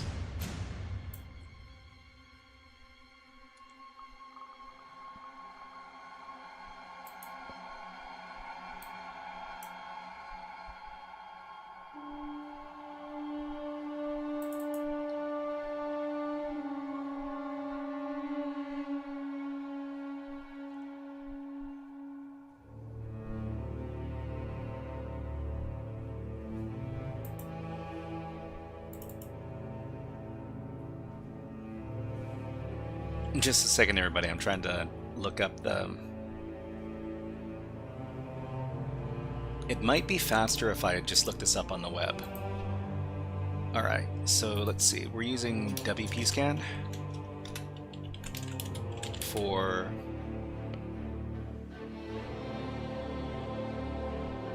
brute forcing passwords.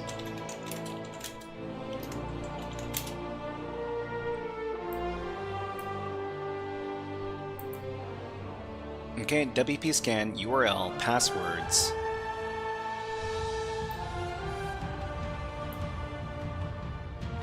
Okay, if you do not specify a username, WP scan will automatically attempt to discover active users on the site. But let's pretend we know the password. Well, we know the username. Okay, so there's our syntax. Well, I mean, I guess you could talk about like the people over at the Apple Store Googling stuff. I'm Googling like how to use specific tools, right? All right, so let's see. Usernames, path to passwords. I mean, we can just use like your classic user share word lists, rocku.txt. And the username that we found was streetcoderadmin. Okay, and the URL is this one over here. Let's get that IP address.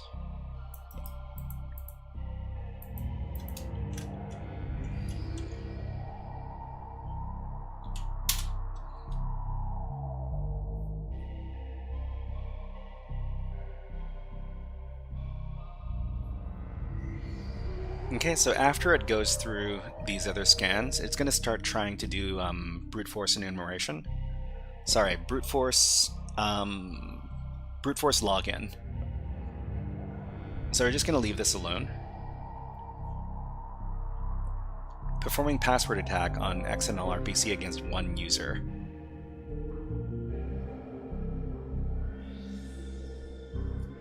If we're able to log in as the admin user on WordPress, it's probably going to be a file upload attack that we perform that gets us direct access.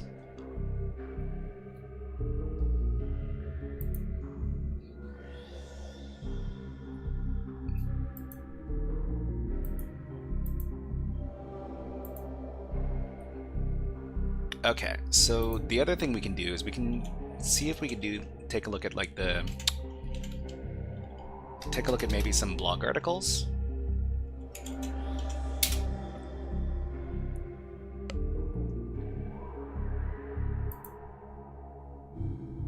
We got our Hello World.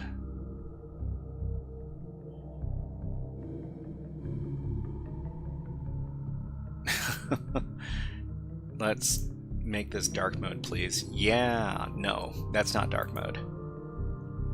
Never mind. Okay, and let's see if Streetcoder admin has created any other posts. Don't think so.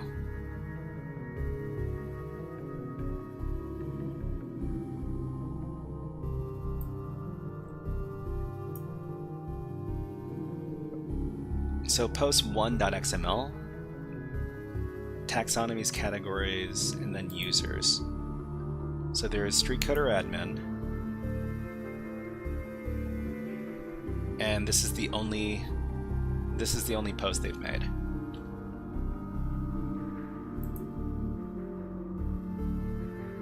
Ooh, this brute force attack is taking a long time.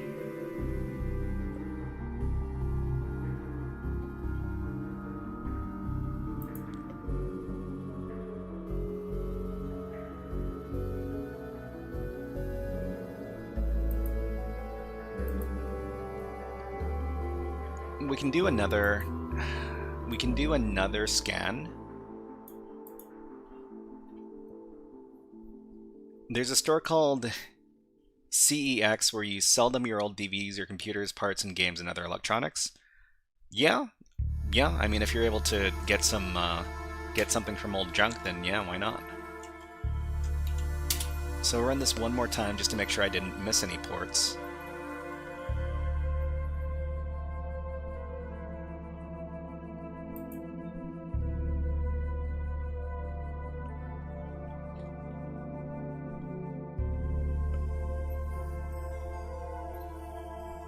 I'm not too sure if there's any other endpoints that we should be paying attention to here.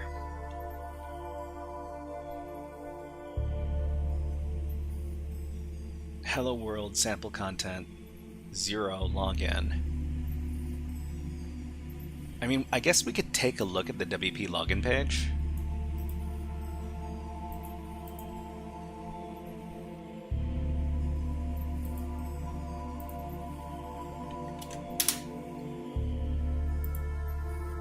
There's also like a lost password function. Sometimes the lost password function is vulnerable.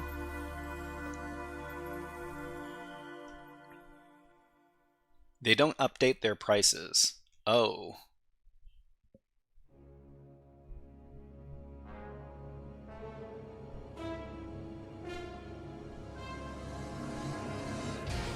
Wait, what is this?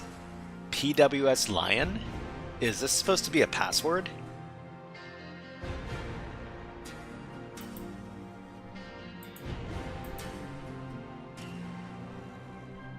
That might be a password.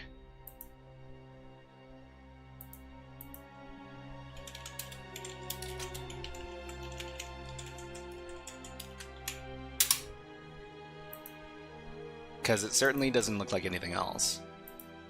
Alright, let's see if we can log in. So it's like street coder admin.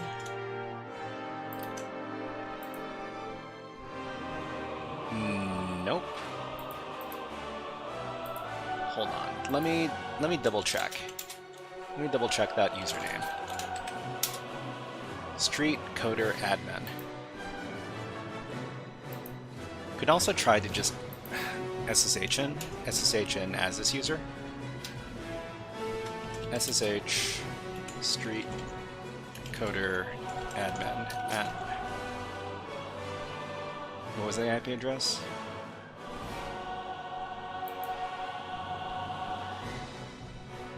This one.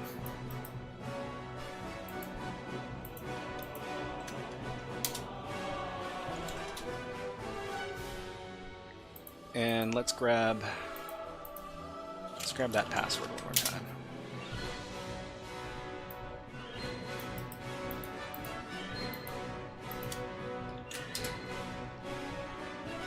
Okay, so it's not the SSH password.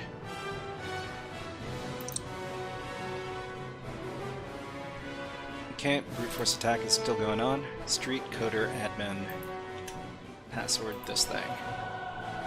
Nope. What happens if you lost your password? You need to provide an email address, username, lost password. I'm going to pass this over to Burp Suite, because sometimes we can get additional information with Burp Suite that we wouldn't be able to with our regular web browser.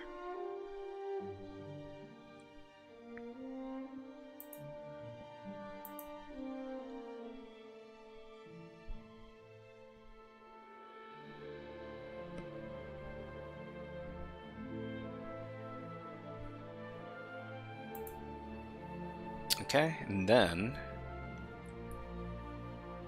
we will start up our browser. Oops.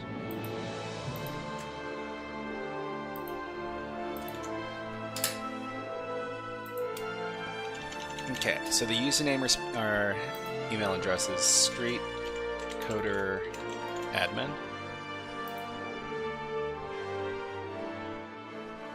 The email cannot be sent. Your site may not be correctly configured to send emails. Oh, okay. So we can't do this. I wonder if anything was recorded in Burp Suite.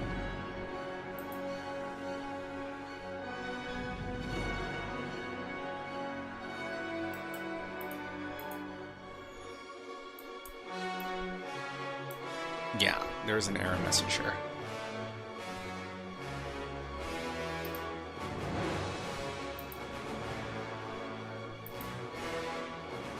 Okay, still trying to do our brute force attack over here, but nothing's happening.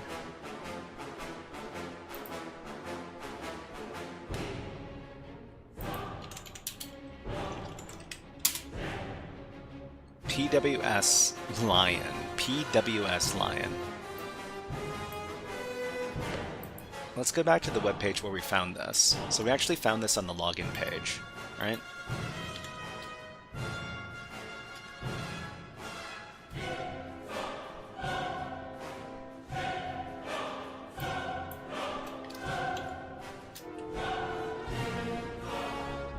And that's where we found it.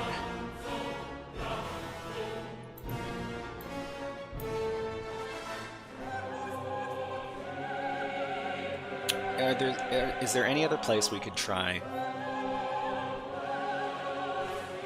So apparently there's no other users on the system.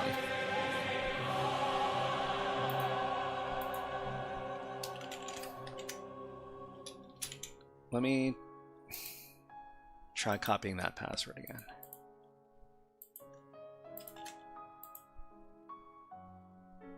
Okay, the username admin is not registered on the site. Okay, that's good. So street coder admin should be registered, but this is not their password. Is there like a WP admin? Yeah, this user doesn't exist either.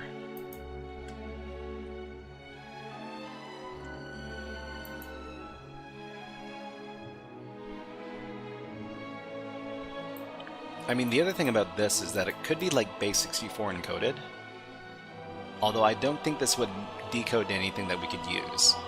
Let's give it a shot.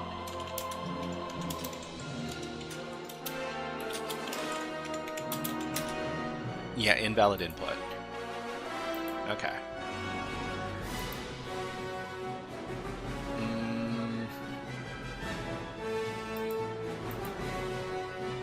Nope. Alright, let's think about this. So, this is supposed to be like an easy level challenge. We've got WordPress installed. We tried some WP scan to find common vulnerabilities. Didn't find anything.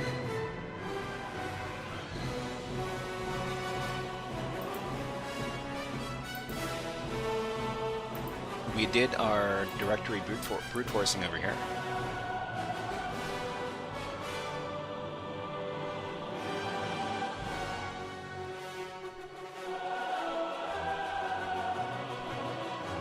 Oh, you know what? Maybe we need to be accessing the WP admin endpoint instead to log in. Let's go over there instead.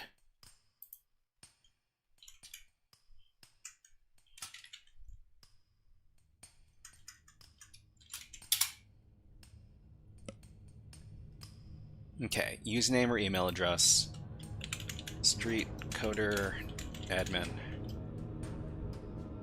with the password we found.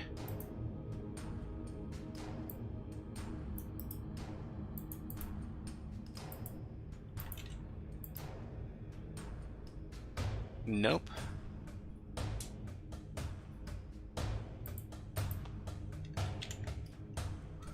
So the admin endpoint looks like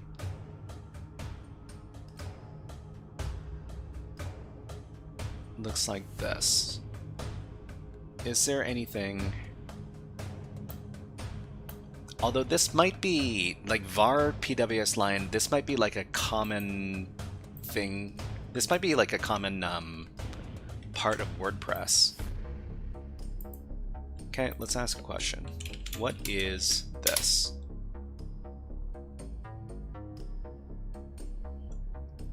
Okay, PWS Lion is a JavaScript object in WordPress that holds the translated text or label for the built-in password strength meter. So this is probably not a password. This is probably not a password in and of itself.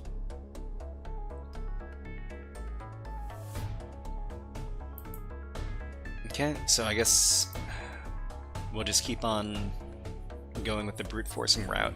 Although, I think what we might need to do is we might need to do like a stronger WP scan. Let me see if I can locate something more that might be more effective. Okay. So we'll run it like this. Everything's going to be super aggressive. The last thing we need to provide is the URL.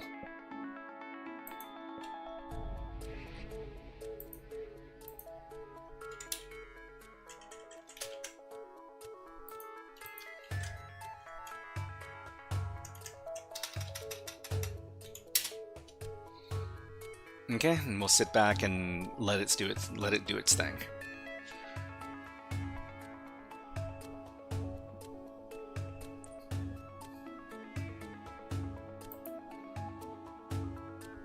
Okay, we found the robots.txt, XML RPC, WordPress README found.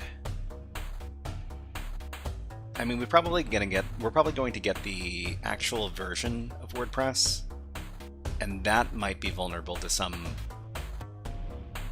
well-known attack. WordPress version 6.0 identified. Okay, so 6.0, we'll try. It says it's supposed to be insecure. So this is an old version of WordPress. Let's do our research.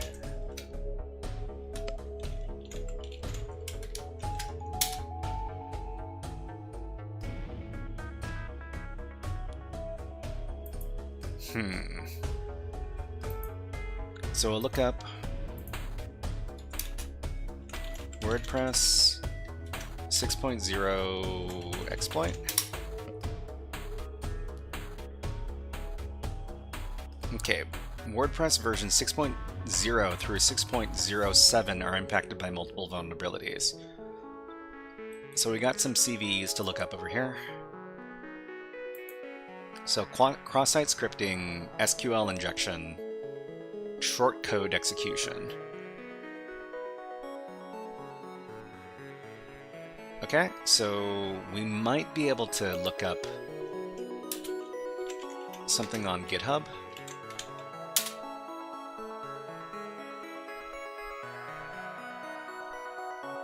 This is just an advisory.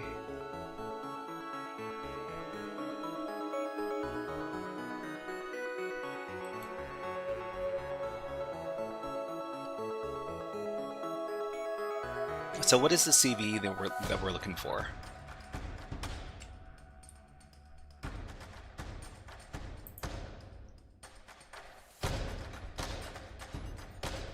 So CVE 2023 something something.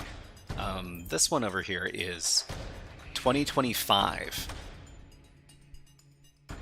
This is not for... This doesn't look like WordPress though. Hold on. Okay, it's a critical privilege escalation vulnerability in the registration magic plugin for WordPress. Oh, okay. So we're looking for something called registration magic. That's a plugin. All right, let's take a look at what WP Scan has found so far.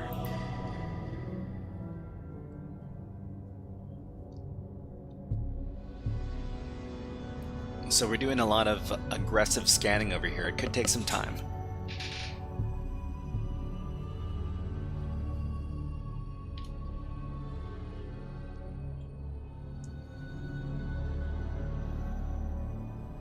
The main theme cannot be detected. So looking aggressively at those plugins, this is going to take quite a long time. Because there's 12,000. No, there's 125,000 of these plugins.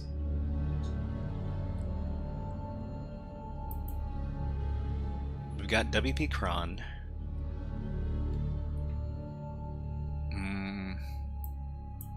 got a readme.html file.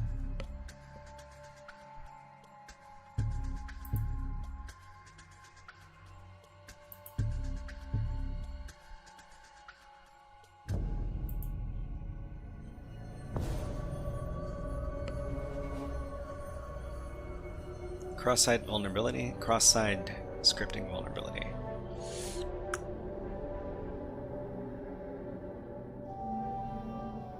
WordPress 6.0.2 vulnerabilities. So this is from WP Scan.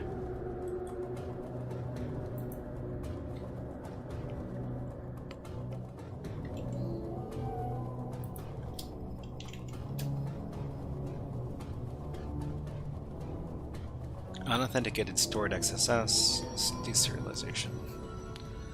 SysOS says, I really missed a ping. Oh, no worries, SysOS Master. Nice to see you here. We're just doing some WordPress hacking. Always fun. Except when it isn't.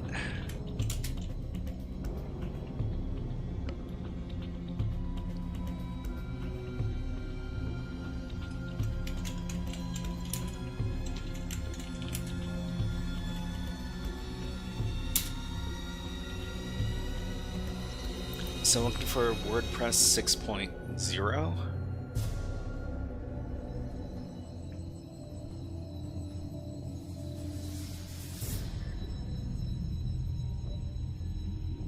So let's see, Lightspeed Cache WordPress plugin. So this is privilege escalation here.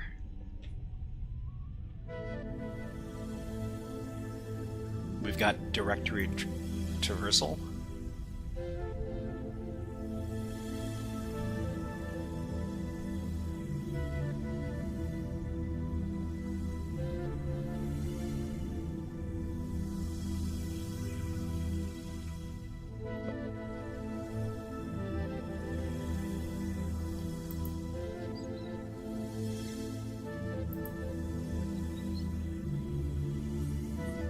Okay, and we should probably wait for the WP scan and stuff to come back.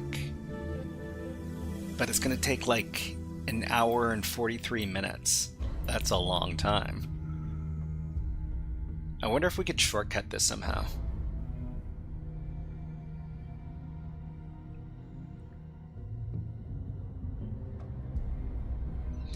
Although I guess what we could do is we could do a little bit of multitasking. Because we've got a long time to wait for this stuff to come back. We could do some other stuff in the meantime. For example, we could do some puzzles. Yay!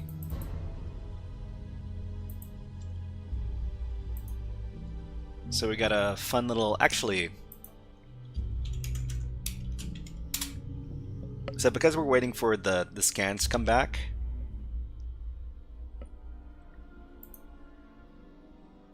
Let me show you this puzzle right here. So this is another one of these Sudoku-like puzzles. Only it's not, well, the only difference between this and regular Sudoku is that it's not letters, it's not numbers, it's letters. So we need to fill up each one of these areas with F-R-I-E-N-D, so friend. And I thought that this is a pretty fun little puzzle. So let's go ahead and try to work our way through this. Okay, so let's see. So each one of these rows, each one of these columns, the rows, and the areas should have F-R-I-E-N-D. So we need to figure this out. And we'll solve one of these and then we'll go back to our scans, because the scans are going to take a long time. So what are we missing here?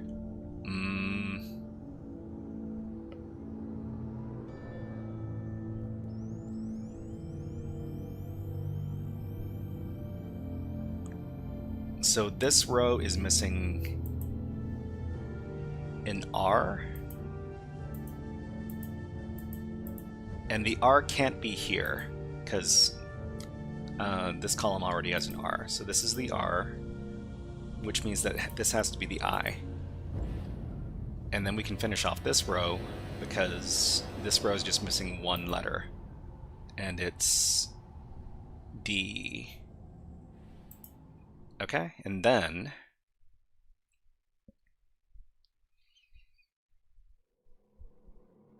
we've got 2 letters that are missing here. Although we can also look for specific letters. So we could start looking for R's. So we've got the R for this, and we've got the R for this. And we can try to look for the R in this row. So in this row, the R has to be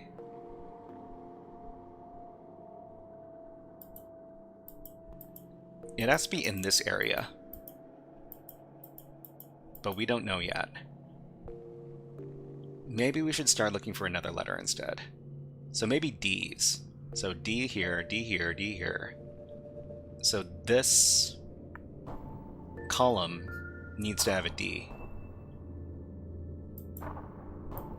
Could be here, or it could be here.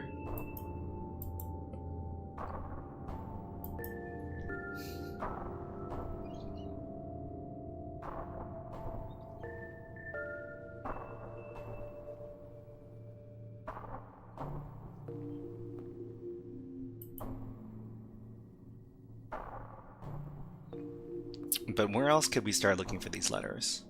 So there's...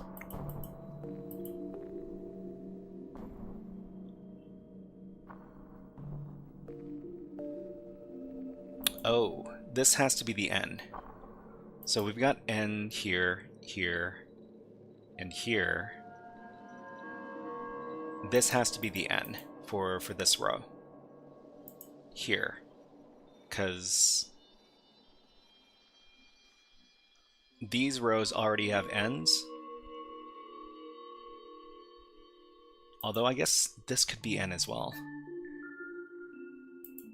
Never mind.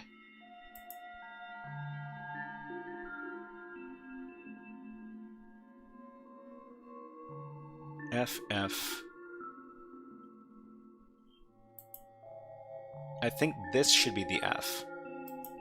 Because we got an F in this row, we got an F in this row. In this row, for this area, the F can't be in this row, so it has to be right here, because there's not very many spaces left.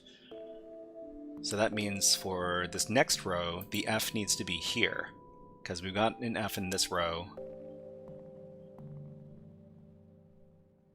And for this, sorry, for this column. And this column, the F can't be here, and it can't be here, and it can't be here, so it has to be here. Okay, and maybe we can figure out the last F. So here, here, here, here. This has to be the F here, because it doesn't fit anywhere else by process of elimination, which means we can finish out this area. F-R-I-E-E. Okay. So now that we've got an E, maybe we can try to figure out the next E. So we got an E in this column, an E in this column. We need an E for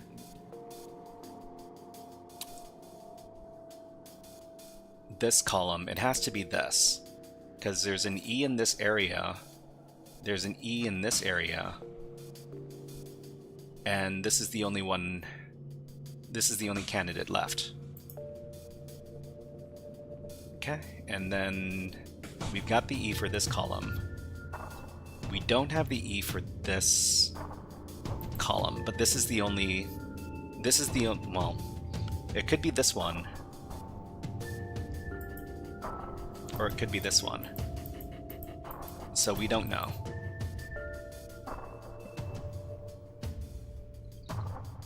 What are the other letters in this area that we're looking for? So FR, we're looking for R's.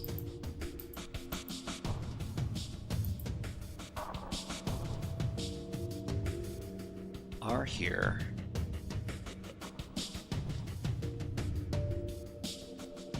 We can also look for stuff in rows as well.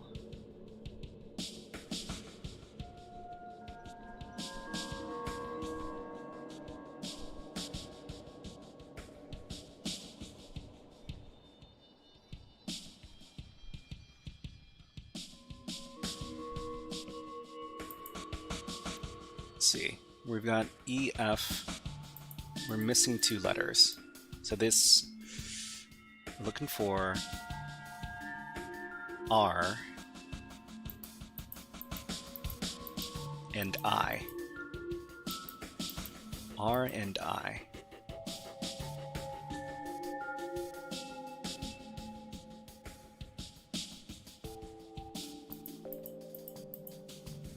So there's no R or I in these two, because by process of elimination, they can't be here.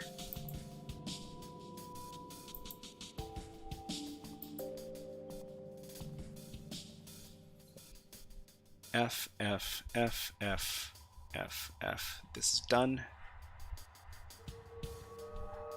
D, D, D.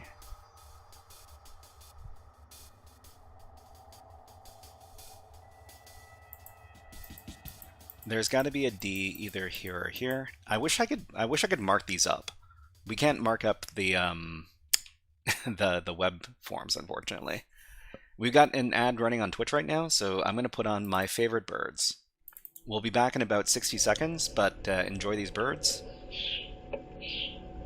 See you in a bit.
Okay, we'll put the birds away and we'll get back to the puzzle. Actually, let's take a look and see if anything came back in our scan yet. No, nothing yet, huh?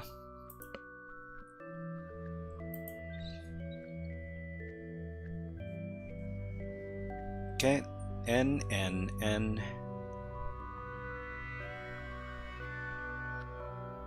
R.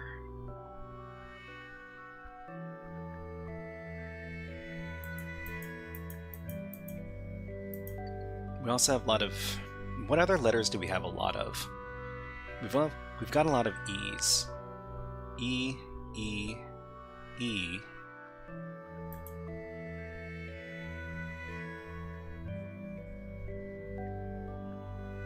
You can toggle the F to make to the FRI position.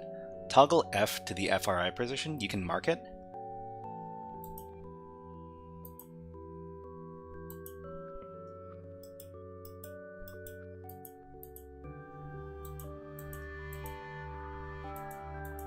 Oh, we can mark it. Oh, cool, cool, cool. Yeah, no, this is very handy. Thank you. Thank you for pointing that out.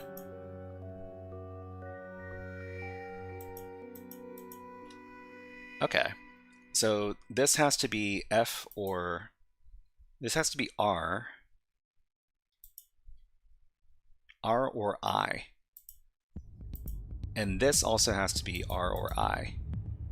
Like this. Okay, and then that means that this is not R or I. This is either E or D. This is E or D, and this is also E or D. This is much easier. This makes the game much easier. Thank you very much for pointing that out, says OS Master. Okay, so if this is R or I, what's missing from this column? So F, R, I... Oh, that...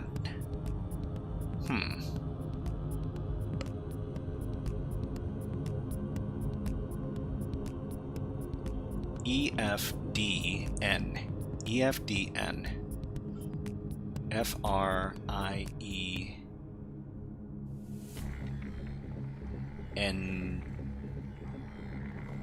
So this is either R or I as well.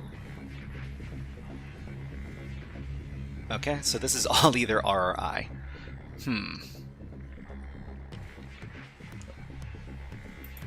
And what is this supposed to be? So this is going to be I or E. This is either I or E. Sorry, I or N. And this is I or N as well. Actually, no. This can't be. So this can't be. This can't be I. So this has to be N. So this is N. Right here, which means that this is I, like that. Okay, awesome. We're making progress. So the last letter here is FRIE. So this is E here. So EE. There's an E in here. So the last E is hiding somewhere in here, these two. This is R or I.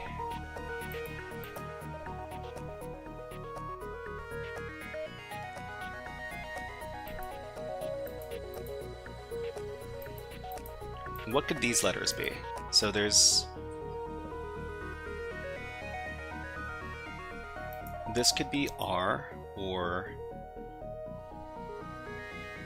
I or D. R, I, or D. This could be R,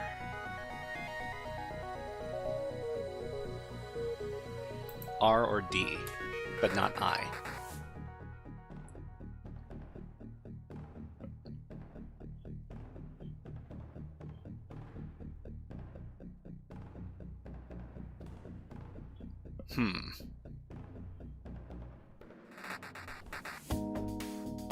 Oh, this is not... Wait. This can't be E. So does this have to be D then? Because there has to be a D in this row. So if this is D, solved in 1049. Okay. So if this is D, that means this has to be E. And let's see. Where is the D in this row then? For this row, this has to be the D here, because it doesn't fit anywhere else. So that's all the D's. So this is not D. So that's either R or I. Okay, we're getting close. Okay, we know what this is. F-R-I-E-N. So this is N. Which means that this has to be R.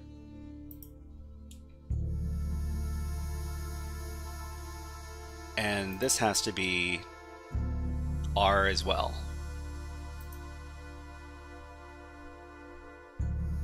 Okay, which means this has to be I, and this has to be R.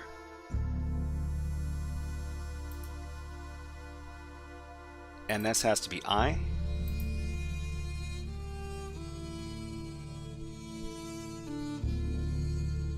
And this has to be N, which means this is I, which means this is R, which means this is D. And we're done. Great. Okay, we can move on to the next puzzle. Alright, we'll check up on our scan, because we've only got one thing to... We're basically waiting on the scan to come back to give us more stuff to investigate. So if you want to do the same stuff we're doing over at HackSmarter, this is the link. Okay, actually we've got a fun-looking puzzle over here. So this one kind of reminds me of Othello. But what is this? This is a not alone puzzle. Fill the entire grid with black and white circles, ensuring that each row and column has 3 black circles and 3 white circles. A circle must not be directly between 2 circles of the opposite color, horizontally or vertically. Keep in mind that every cell must contain either a white or black circle. Each row and column must have 3 black circles and 3 white circles. Black circle can't be placed between 2 white circles and vice versa. A circle can be alone if it's at the edge of the grid. And everybody, if you want to try this out yourself, here's the link. Let's try to figure this out ourselves before we take a look at the link, at the hints. Make this a little bit bigger. Okay. So we need to make sure we can put down our black circles and our white circles.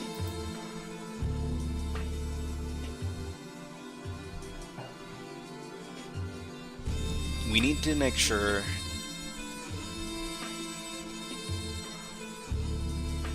that we don't put 2 black circles or 2 white circles that are between a circle of the opposite color. So these are our mandatory spots right here.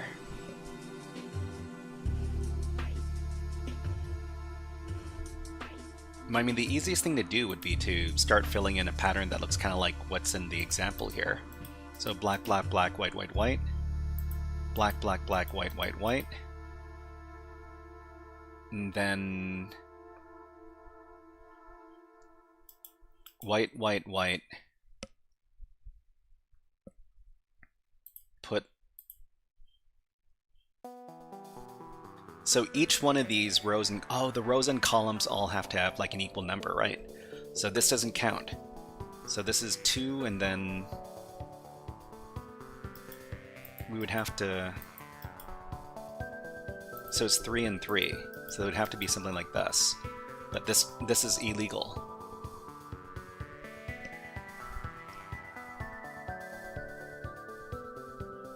Or at least I think it is.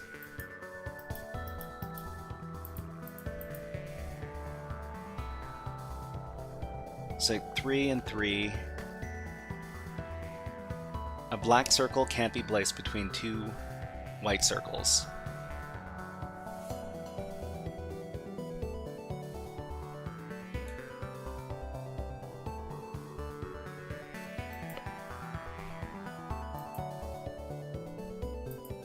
So it also says that a circle can be alone if it's at the edge of the grid.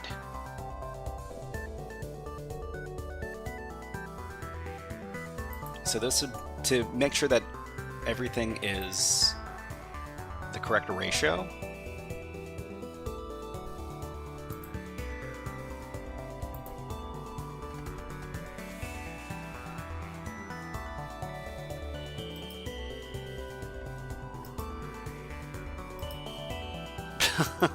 Yeah, I don't know. This is tough. It looks interesting though. Let's go ahead and get some hints. Okay, what does it say? So if a circle already has the opposites, if a circle already has the opposite circle on one side of it, you know that it needs a friend on the other side. This will get you quite far. Okay, so let's think about this. If a circle already has the opposite circle on one side, so let's just say that this white circle already has a black circle on one side. It needs a friend on the other side. So it needs this one on the other side. So this black circle needs a friend on the other side. This white circle needs a friend on the other side. This black circle needs a friend on the other side. And then etc, kind of like this. So this circle needs a friend. And this circle needs a friend.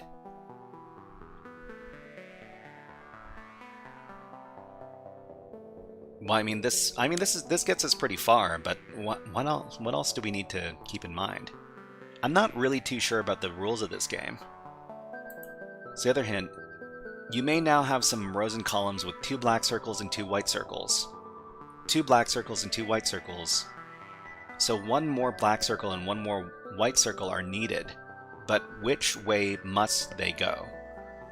Okay, so they can't be alone. So this has to be white, and this has to be black, and this has to be white, just because everything needs to be evened out. Although, no, that doesn't work either. Because we don't have the correct number of...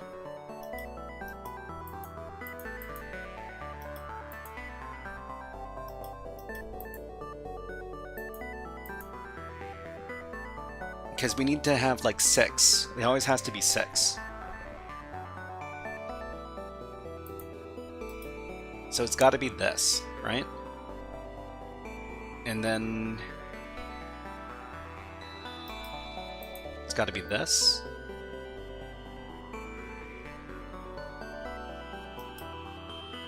And it's got to be that.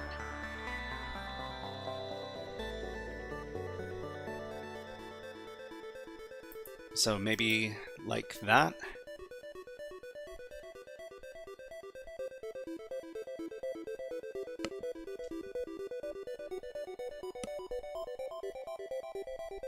You gotta make sure that there's 3 and 3.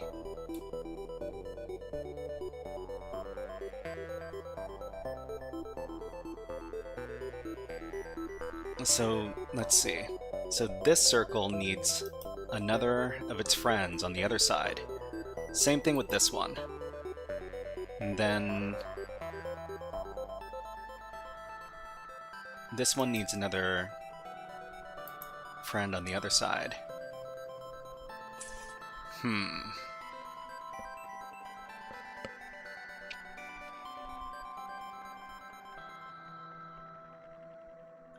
So we got 4 in here. And we need to make sure that this is all balanced out. So this needs a black here and a white here. And a white here and a black here. And we need, this needs to be both white to make sure that that's all evened out between white and black, 3 and 3.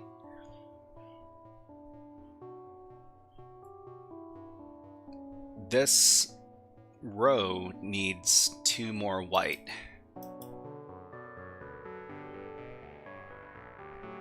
This row needs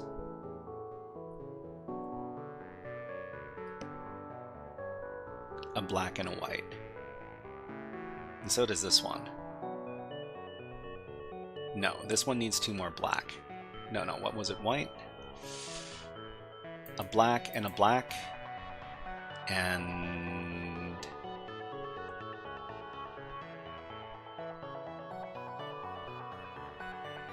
a black and a white. Wow, I did it. That was... I don't even know what I did. Solved in 6:46. I mean, I wasn't behind you by that much, but, well, this was tough. The logic was not logicking for me. Okay, so still scanning over here. Okay. Still gonna take a really long time. Next puzzle. I hope I've got, what is this? Is this a star battle? Oh, I love these things. Okay, so this type of puzzle is called a star battle, specifically a 1-star battle. Put 1 star in each region, ensuring that there are no other stars in the same row or column, and that there are no 2 stars next to each other, including diagonally. Okay, let's look over the rules. Keep in mind that there can only be 1 star in each row, there can only be 1 star in each column, there can only be 1 star in each region, Stars cannot be next to each other vertically, horizontally, or diagonally. You can we can right click to mark for where stars can't go. Okay, this is one of my favorite types of puzzles. Okay, so the first thing we need to do is we need to figure out... So this has to be a star, because this region only has one, which means that everything around it can't be... We can't put any stars down here. Okay, and this also blocks off all of this. Okay, the next thing we need to do is we need to look for a region with overlapping... Okay, so this also has to be a star, because there's only one cell in this region. So we can just mark off all of these. And it's pretty satisfying to mark out the cells that can't have stars in them. So this area here, the star can only go here because there's only one cell left that is allowed. So we can just mark off all this stuff. Okay, so in this area for the A, it's either going to be in this area or this area, but we don't know which. But are there any shared cells that they block off? I'm not sure. Actually, we also have these two. But they don't really share any either, but they're pretty much exclusive. If we've got a star in here...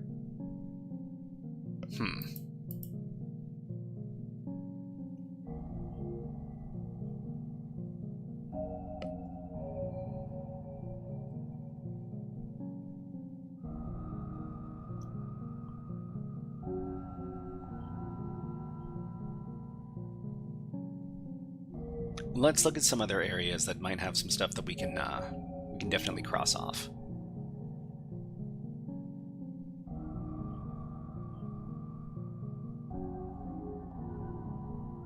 We also need to look for contradictions. If there's a star in either one of these, either this one or this one, it automatically rules out all of these. So this entire column has to be, which means that the star has to be here. And we can block off all this.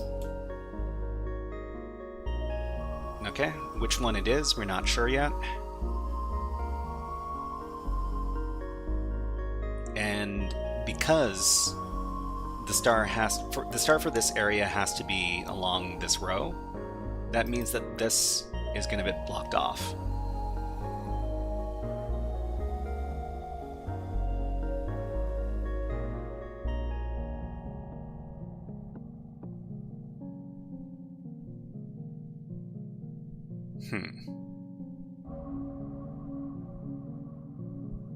So we only have two possibilities for this area here. So because there are two possibilities for this area, we can block off the rest of this row. And both of these cells block off these two.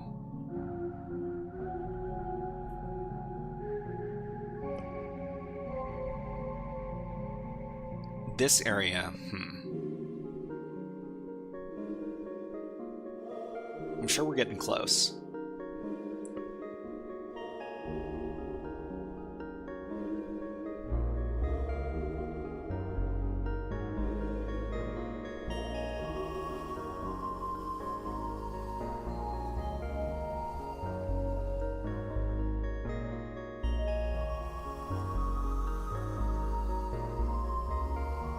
But which ones?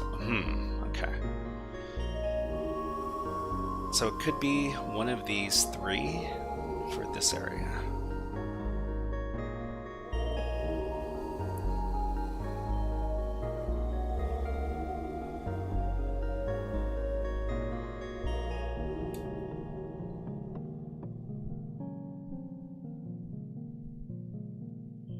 let's look for, like, logical conclusions. So for this area, we've got one here, one here.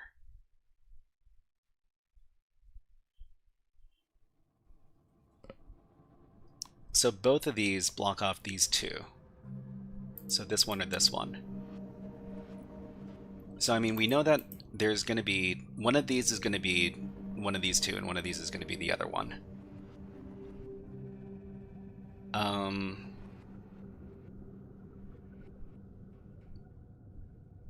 I think because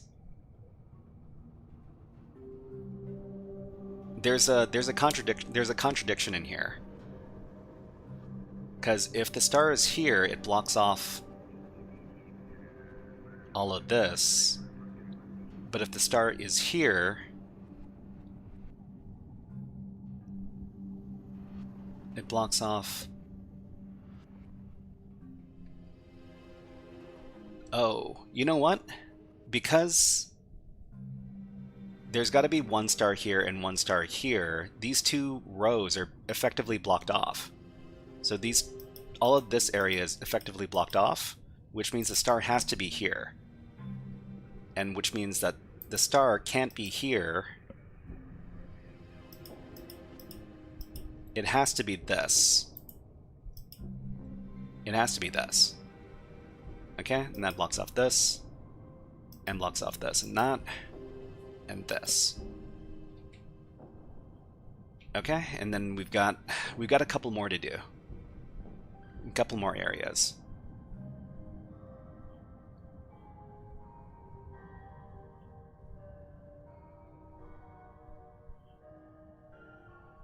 So there could be a star in either of these two. They both block off these two, which means the star for this area has to be here,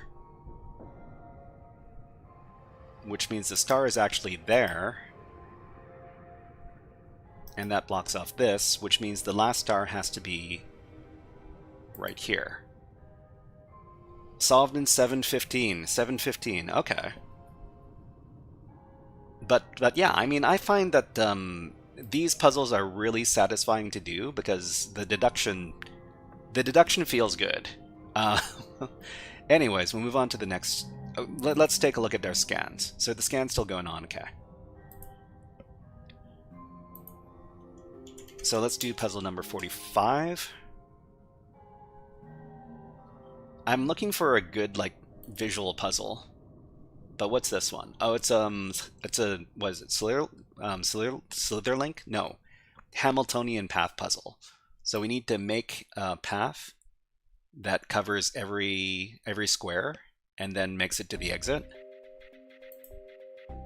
Let's talk a little bit more about this. The path must pass between every cell in the grid before reaching its destination. If you want to do this puzzle along with us, here's the link.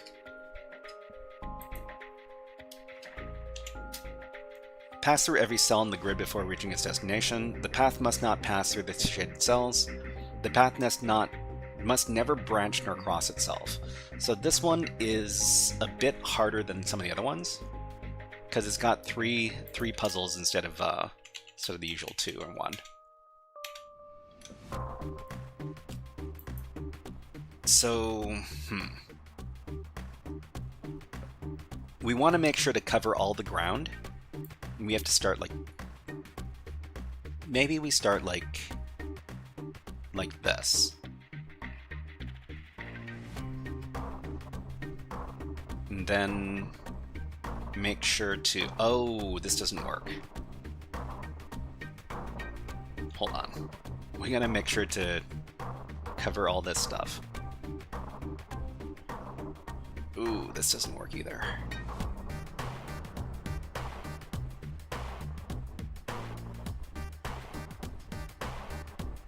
Down.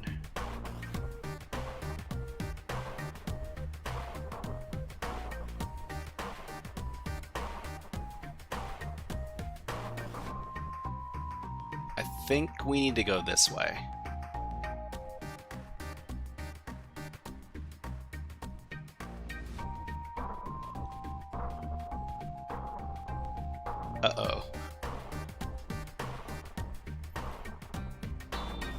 And then, oh man. It feels like I'm being forced into something. Can't do it like this. Let's go back. Whoops.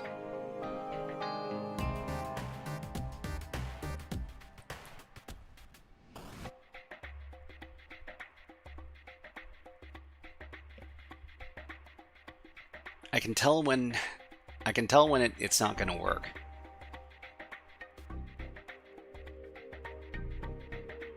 Maybe we need to go in a different direction when we get out of here.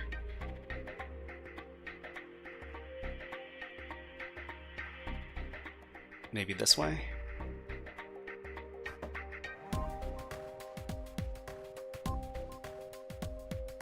And then up and then over. Ooh. Actually, no, this works. Uh-oh.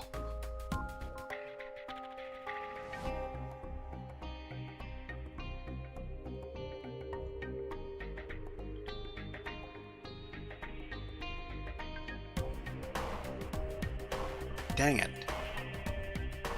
Solved in 259. Okay.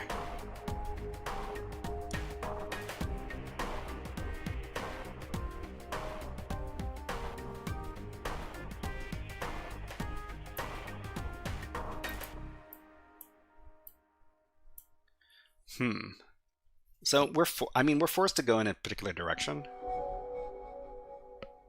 Let's restart. Okay, so we need to...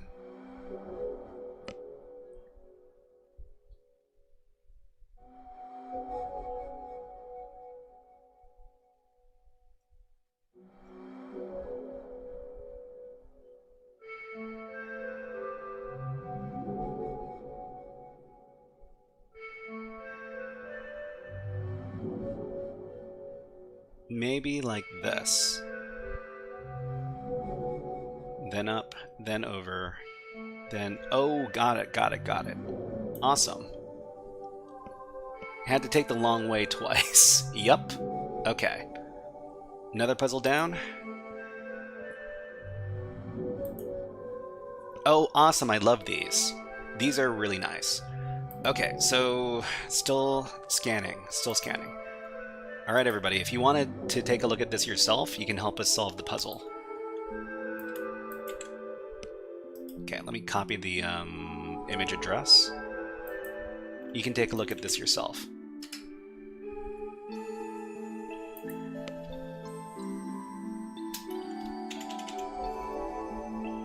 Okay, look for clues hidden in the puzzle image to try to find the directions the pigeons must follow. Once you think you found the answer, type it in or click the buttons on the screen and click Submit. Look for any clues that might indicate the format of the answer and work backwards from there. Find connections between different elements in the puzzle.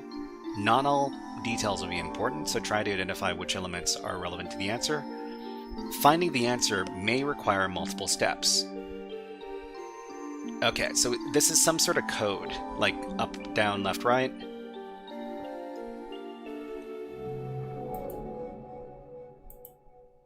Hold on, let me take a look at the... So we'll look at the big version of this.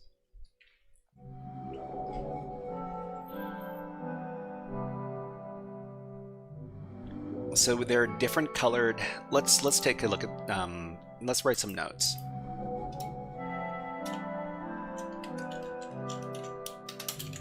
There are two colors of birds. Black and white.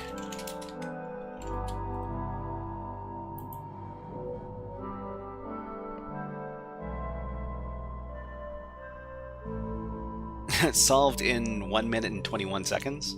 You mean this one? There seem to be like direction signs in the stamps. So the stamps seem to have directions in them.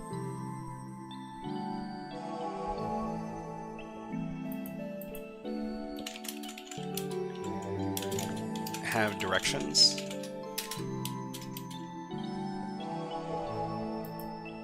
So they're either up or left. Up or left.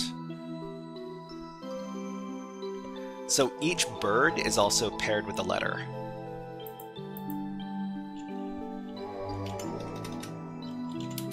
up or left, or not too sure what the one at the bottom is. Each bird is paired with a letter.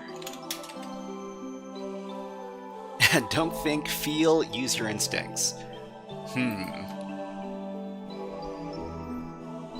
So the bird here is up, up, up, up. The bird faces also have an indication. Postal directions 92173.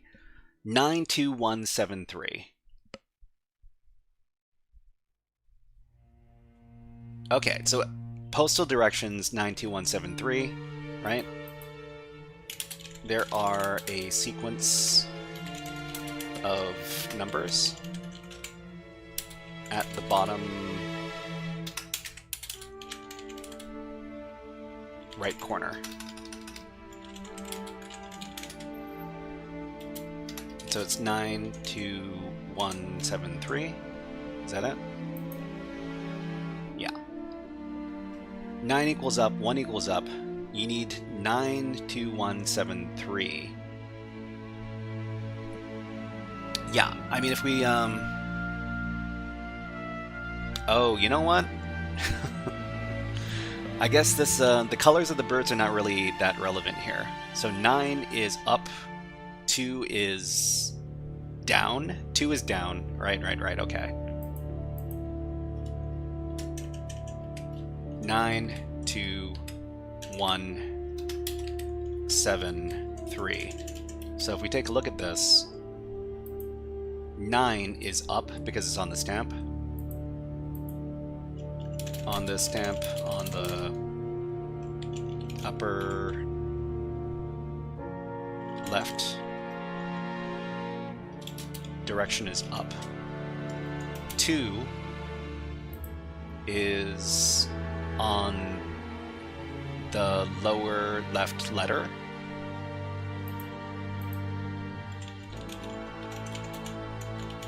And indicates down. 1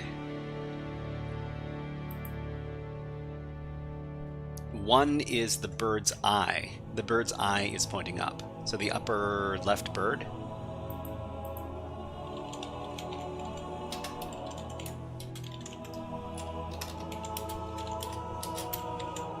Okay, 7 is the stamp. The stamp on the right letter.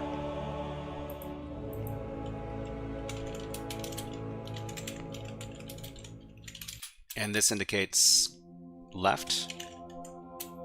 And then 3 is... Where's the 3?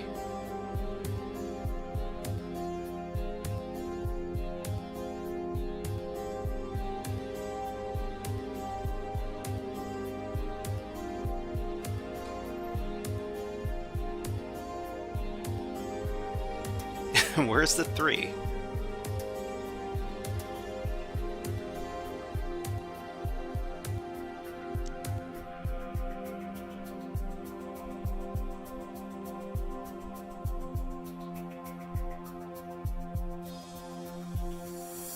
Two, 8, 7, 9, 6, 6.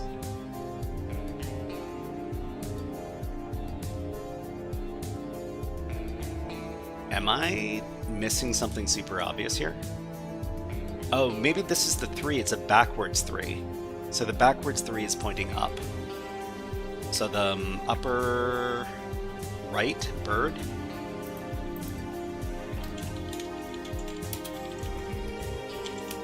Upper right bird's feet. And this is up, indicating up. So it's up, down, up, left, up. Up, down, up, left, up. Let's solve the puzzle. Up, down, up, left, up. Submit. And that's it. Okay. All right, let's check in on the scan. So WP scan is still running. It's only an hour away now. Okay. So wait, is this graffiti a puzzle? What is this? Oh, it looks like more irregular Sudoku. I am not good at these. Okay, so this is Sudoku, but onward is the sequence of letters we're looking for. Let's go ahead and give everybody the puzzle if you want to do this. So onward. Oh, this is a 4-star. So this is going to be tough. Ooh, I might need everybody's help.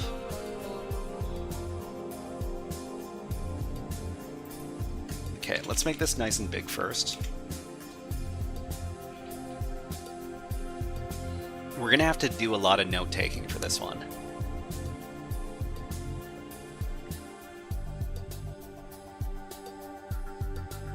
So there are no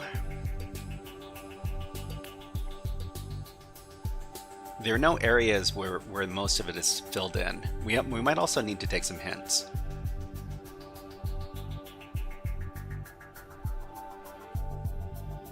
WWWW.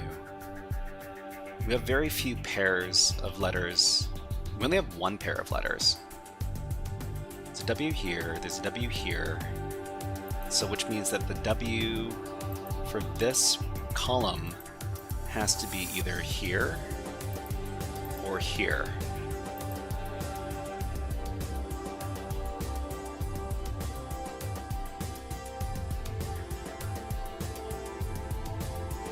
And we don't have very much more. We don't have much more help.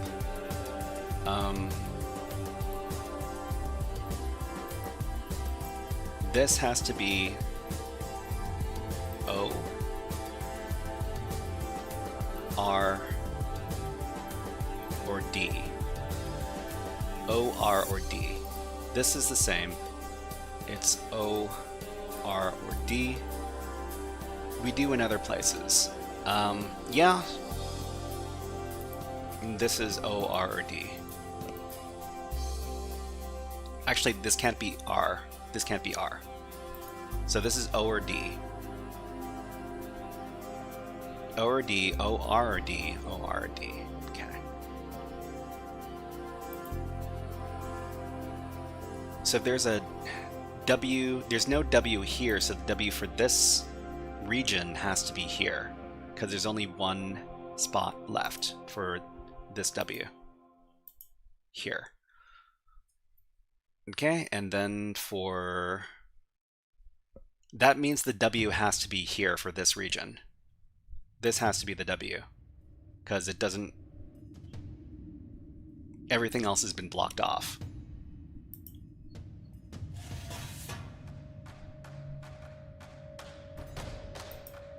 Oops.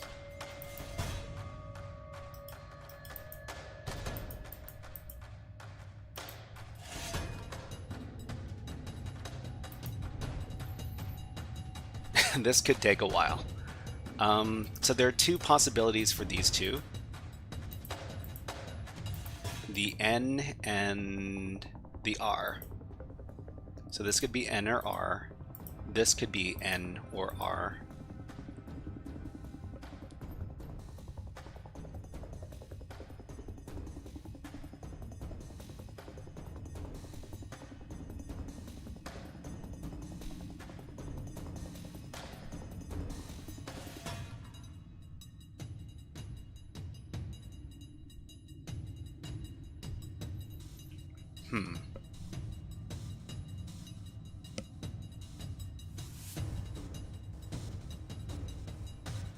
If there's an A here,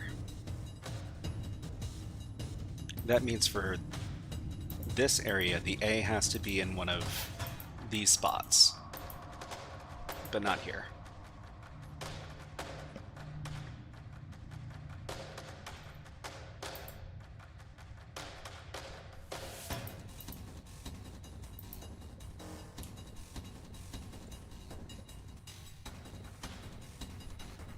R or N over here.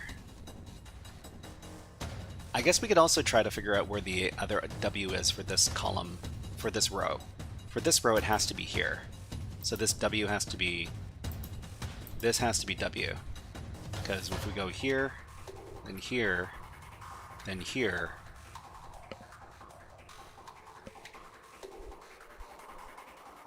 Because it can't be here, or any of these other options.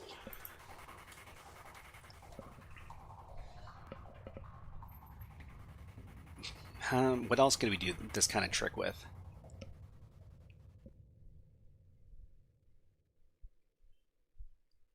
I guess we can then deduce that the other W is this one. So this is a W. Like that. So I think we've got all the W's now. 1, 2, 3, 4. Yeah, that's all the W's. Now we can try to figure out like another letter. Maybe the maybe the A's.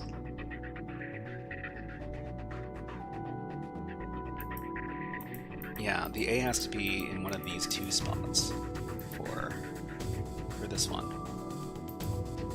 For this row.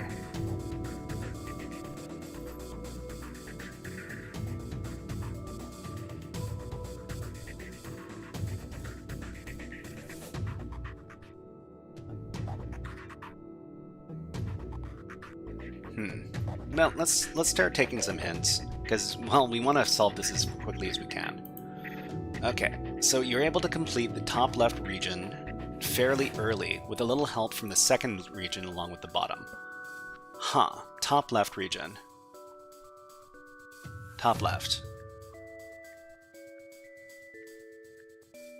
From the second region along the bottom. The second region along the bottom is, I'm assuming it's this one, right? So let's see. There's an R. One of these is N and one of these is R, but how do we figure out which one is which?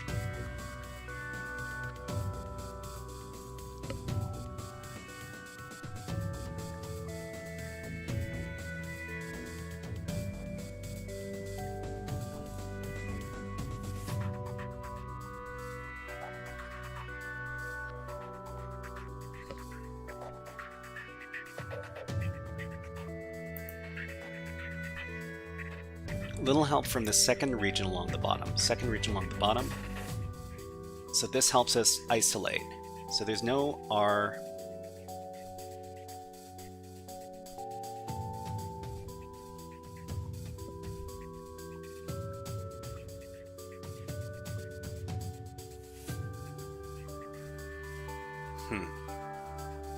Well, let's take another hint. Okay, next you'll be able to fill in all the W's. So we filled in all the W's. So it says here that you're able to complete the top left region fairly early. Top left.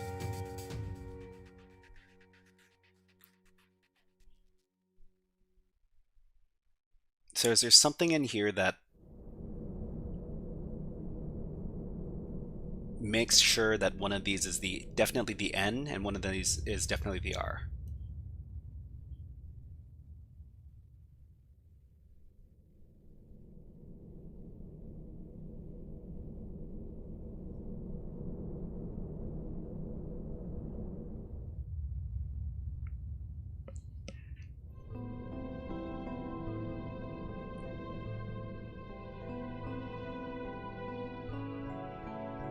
Okay, so it says the R is limited in the left lower shape. The left lower shape, the R is limited. So the left lower shape, yeah, okay. So the R has to be somewhere in here. Oh, the R has to be somewhere in here. That's true. Okay, you're right.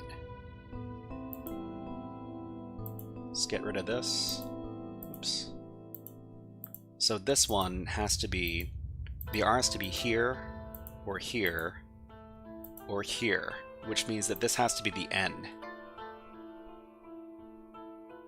This is the N, and this is the R.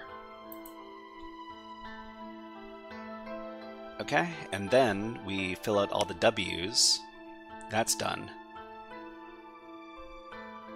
So this also can't be R. So the R is one of these two.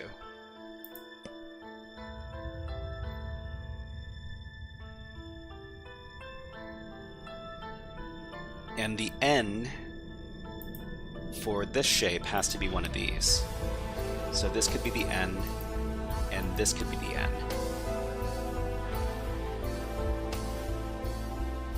Because this shape needs an N.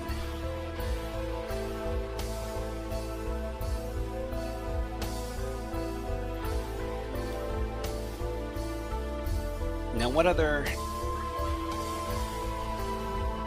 letters can we deduce? N, N.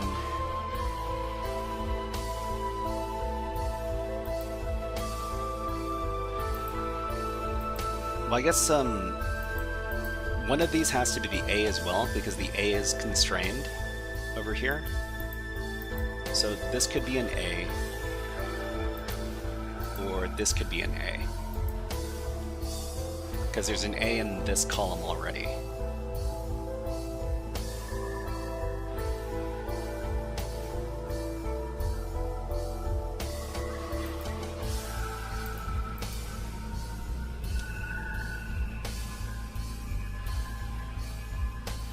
So we filled out all the W's.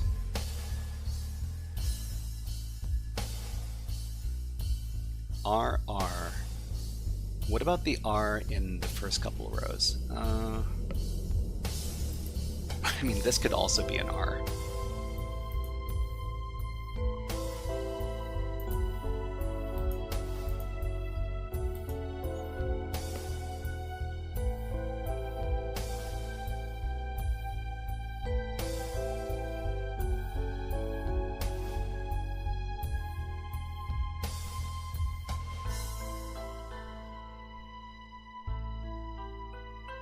Okay, so these two are kind of constrained as well.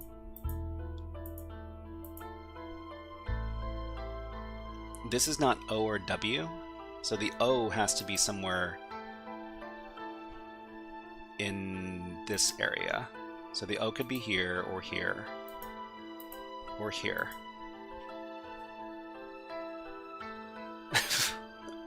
This thing looks way too marked up. Let's get another hint. Okay, even though we only have one O, we can actually say a lot. We can actually say quite a lot about where the other O's will appear. Okay, so where will the other O's appear? So the O's are not going to be here, and they're not going to be here, which means that the O's could be here, or here.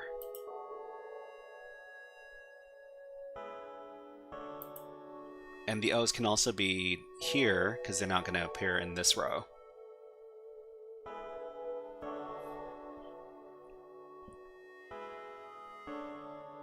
So if there has to be an O in this...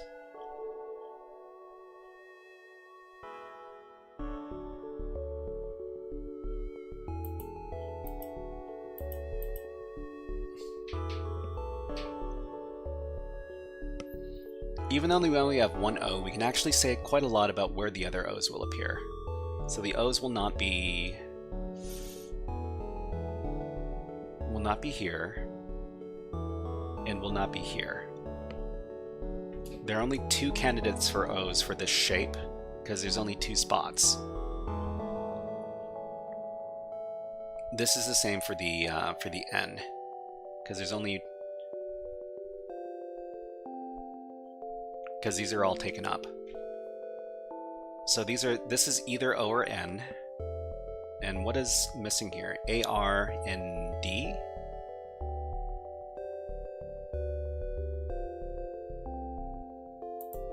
I mean, I guess this could also be D.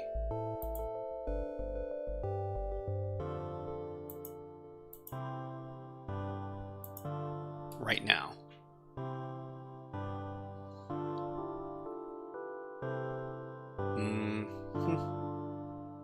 There's no A here.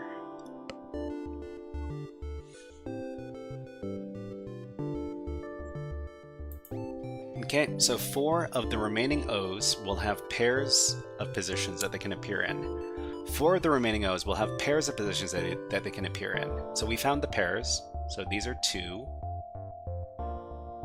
here, and then they could appear in one of these 2 positions. Pairs. Okay. In Canoe, hello, nice to see you there. Is that... I'm not a bot challenge for the file upload? I'm not a bot challenge for the file upload? No, I don't think so. So the file upload challenge was basically... They were trying to teach people about URL parameters.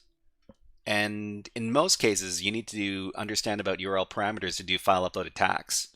Because the most common method where you use file upload attacks is by uploading a web shell, which necessitates understanding URL parameters to pass in your commands. Okay, so for the remaining O's, we'll have pairs of positions that they can appear in, leaving the final O with only one possible position. Okay, so for...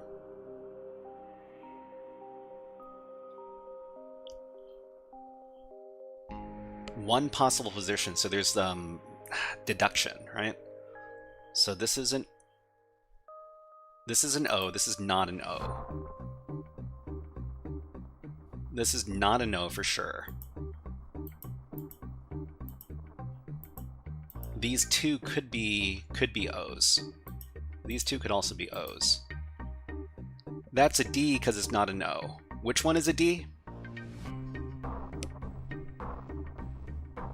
And not the N. I'm not too sure which cell you're referring to.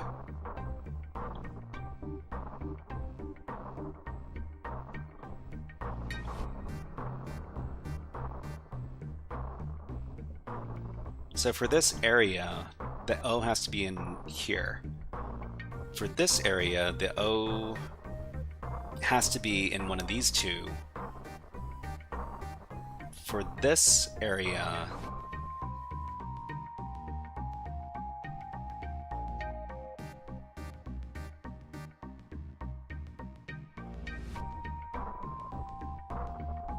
column 2.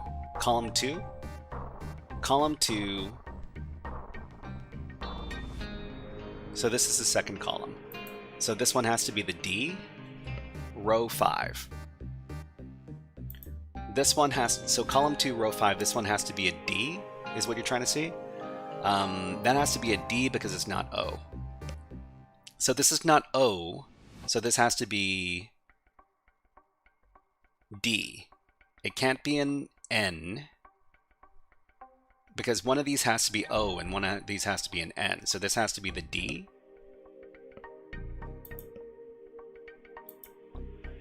So if this is the D, that means that this can't be the D. And this can't be the D.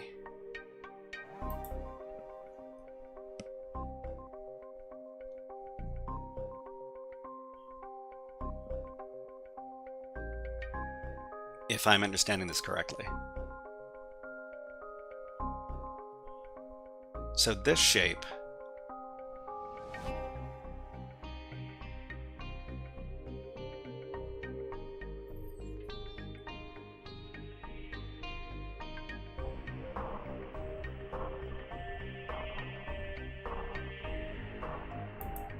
O or N,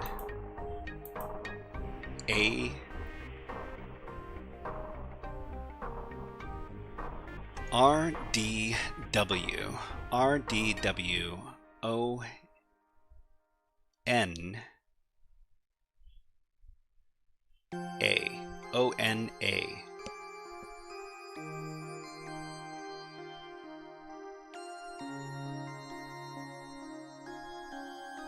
So for this shape, the D is in one of these 2 spots.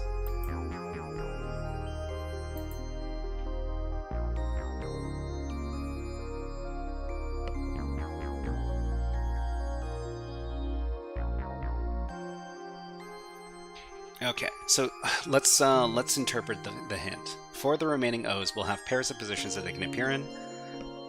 4 of the remaining O's. So we found the first pair of O's. How many of these are there total? So let's see. 1, 2, 3. 1, 2, 3, 4, 5, 6. So there are 6 regions total. Yeah.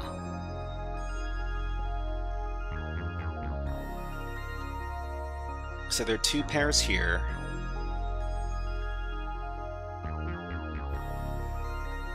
For this region,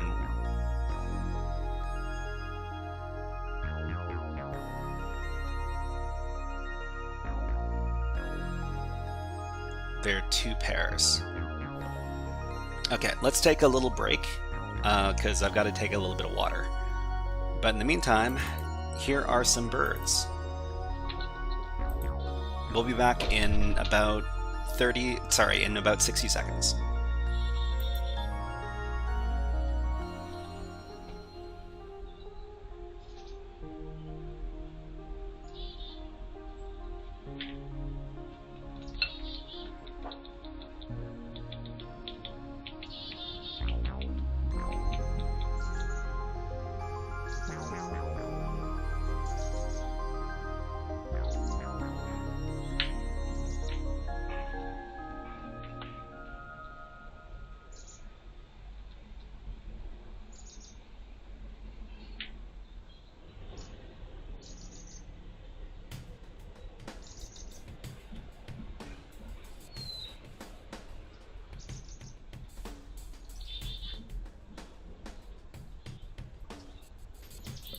Okay, put the birds away and get back to the puzzling.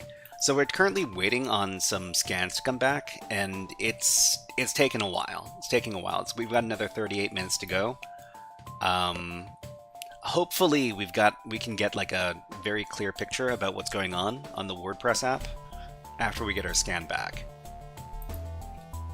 But if we don't, we might want to take a hint from our good friend the Write-Up. The Turnip, hello, nice to see you here. What is up with you? And welcome to the stream from YouTube. We're just playing some Sudoku.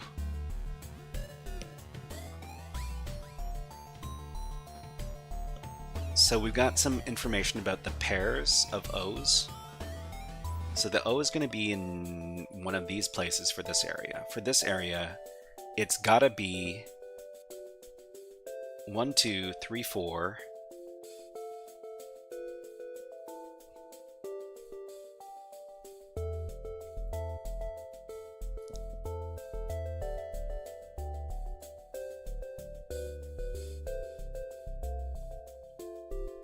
Yeah, I'm not sure. I always have a really hard time with these puzzles. Yeah, me too. Me too. I mean, the thing is that we're trying to train ourselves to be better at solving specific types of problems. You guys can give this a shot yourself.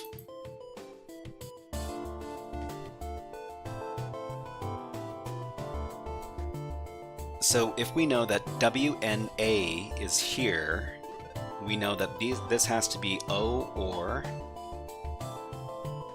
R, O or R or D. No, this can't be D. So this is O or R, this is O or D.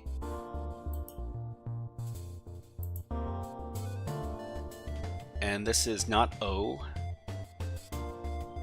This is O or D. Or R or D, R or D. Okay, the lower shape with the RDW, where can the N be? Okay, okay. So the lower shape with the RDW, where can the N be? So the N cannot be in this, it cannot be here, it cannot be here. But the N could be here, or it could be here. So this could be an N, and this could be an N.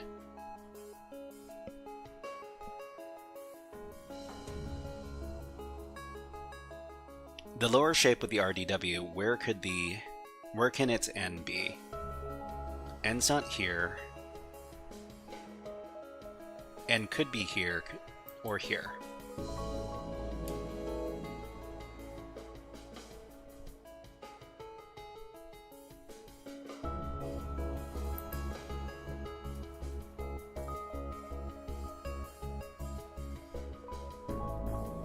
So we know that there's definitely an A in the top row, but we're not sure where it could be.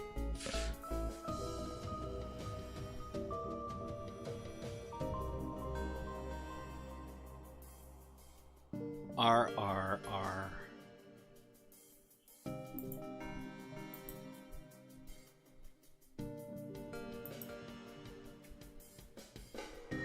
Man, this is so tough. 4 of the remaining O's will have pairs of positions that they can appear in. So we've got one O. We know that these cells cannot have the O, which means that for this area, these two could be the O. So 4 pairs? It says 4 pairs.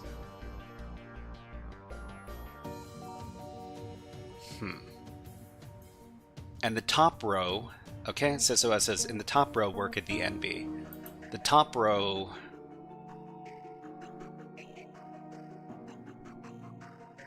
It's not here. Solved in 2622. Okay. Okay. Where could the N be? Here. It's not... The top row... I mean, there could be an N in this space, but not here.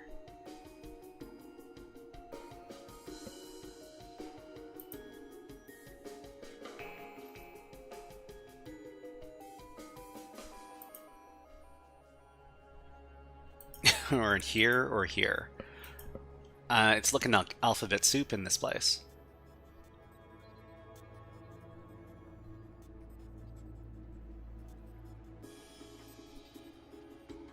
Four of the remaining O's will have pairs of positions that they can appear in. 4 of the remaining O's. So this is one pair.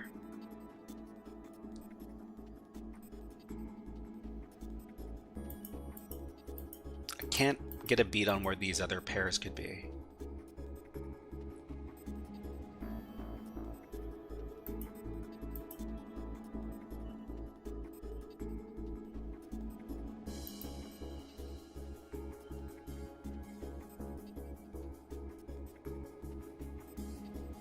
Okay, there's a position with only N in the lower shape now. In the lower shape. The lower shape.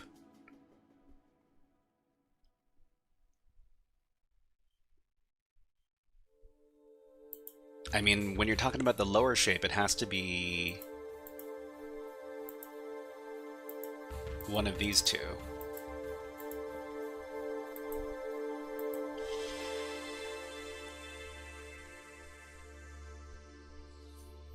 There's a position with only the N in the lower shape. Column 4, row 6. Column 4, row 6. So I mean, why? I mean, I see 2 possibilities for the N here. So I see 2. I see 2. Okay, CyberSky says, I need help. After 10 minutes, I will go to the Give exam, and I did not prepare for the MCQ exam. Any pro tips? Any pro tips? I'm not too sure what certification you're talking about.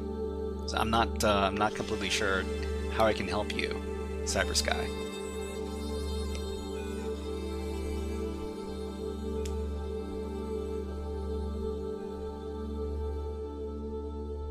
Okay, so as Master, you say, I mean, you say you've solved the puzzle, and you said that this one should be an N. I'm not exactly sure why it wouldn't be this one, but okay, sure. So if we do NN, NN, and then for this row, or this column. Okay, that has to be an O or an A. An O or an A.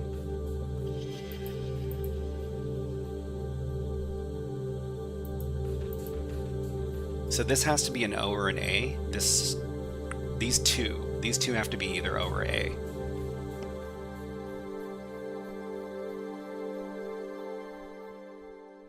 If these have to be the O or the A, that means that this has to be the N here.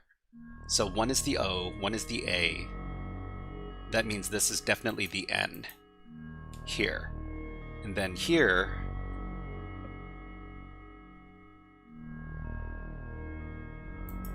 because we've already eliminated this as there's no N anymore in this row, then this has to be the N here. Okay, which means that this has to be the O. This has to be the O. And then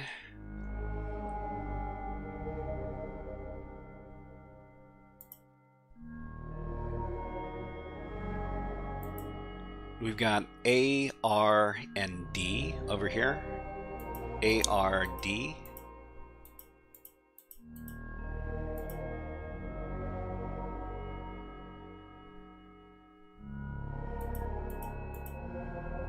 So if this is ARD, then and this is O and A.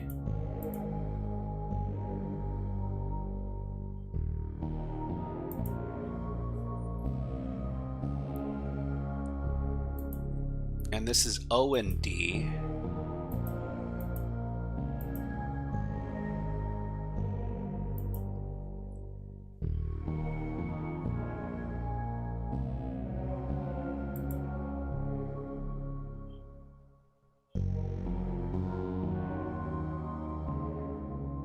Man.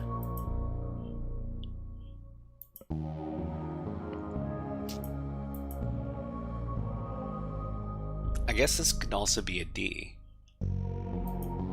Oops, not that.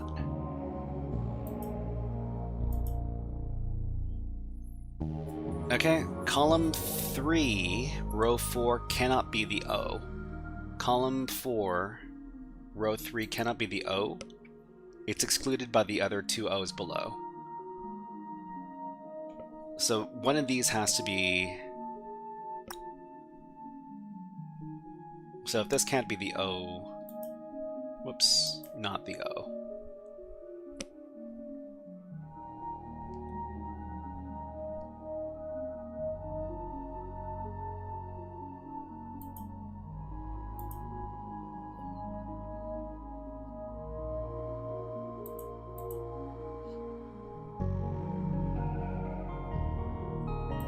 So OR.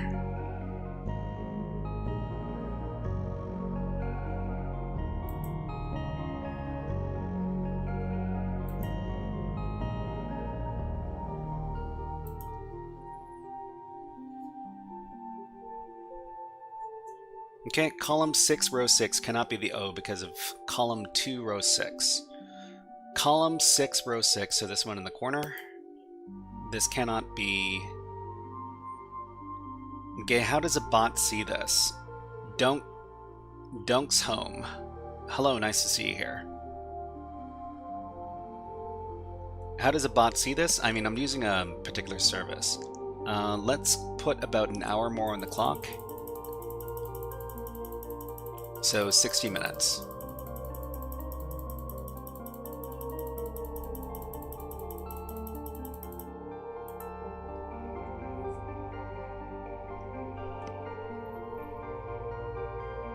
Okay, column row 6. Column 6, row 6 cannot be the O because of the column 2, row 6. Okay, so this can't be O.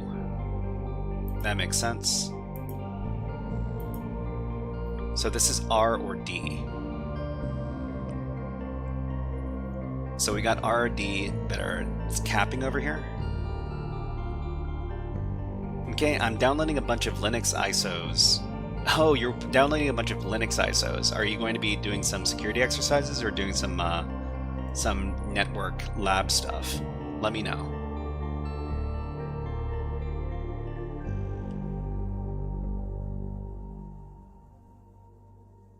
Okay, so if this is definitely RD capped on either side,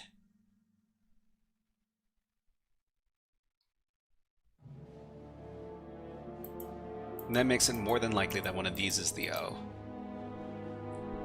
but not too sure which.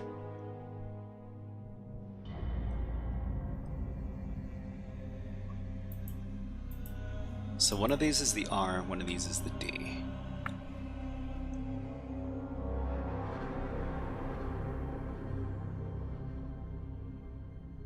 Let's do some hunting.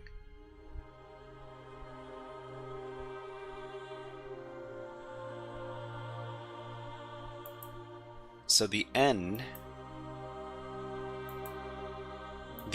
for this row, it has to be one of these two. So it's either this is the N or this is the N. Top row cannot have any more N's. So the top row, yeah, the top row cannot have any more N's. So we'll remove those.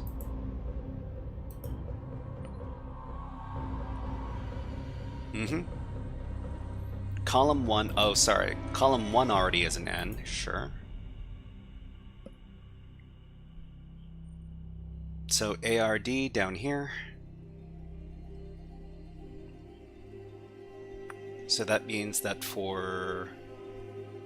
we only have one candidate for the N here. So for this row, the N has to be here. Okay, so we got N, N, N, N, N. So we have all the N's. All the N's are done. So if all the N's are done,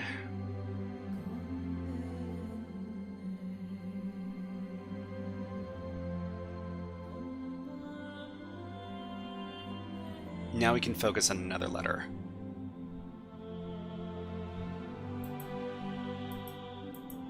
So we still have two candidates for R over here.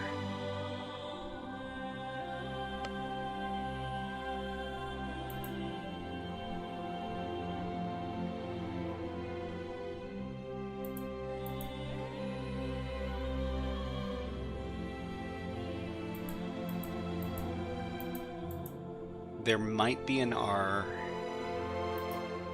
here or here.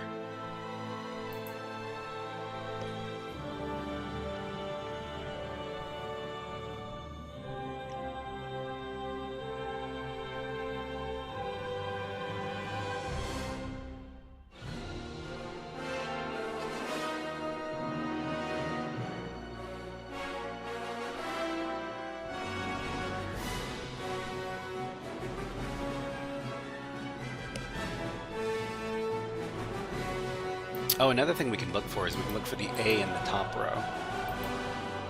So the A in the top row could be here, or it could be here.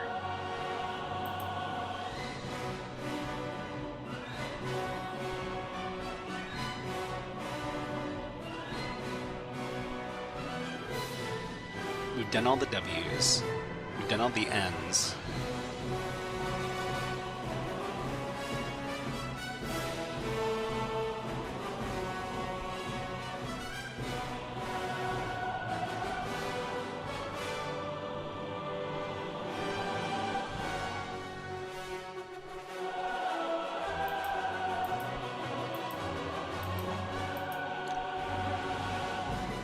Okay, let's take the final hint. So let's see. From then on, you can make progress just by checking almost complete rows, columns, and regions, and seeing where the remaining letters can possibly go. So I'm trying to figure out what this hint over here means for the remaining O's, because I haven't.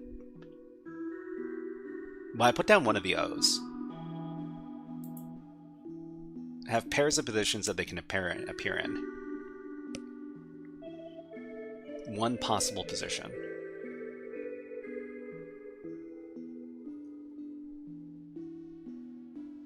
So there's no O's here. There's a pair of O's here, a pair of O's here. So if O is definitely here, then O is... we got a pair of O's here.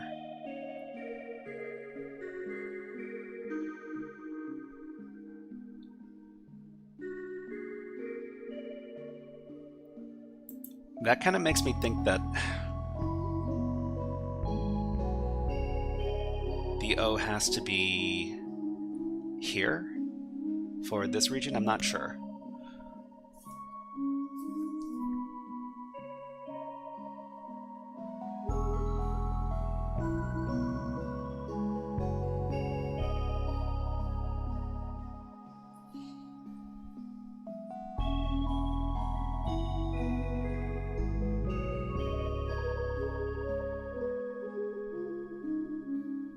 These...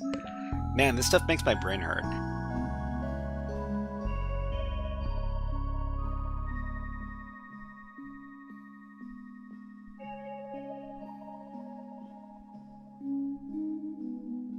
Okay, the D is limited on the top row in that shape. The D is limited in the top row in that shape. The top row, so this shape. So there's no D here.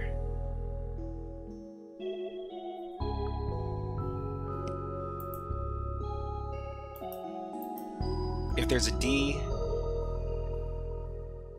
let's think about this. There's no D in this column. Sorry, there's no D in this row.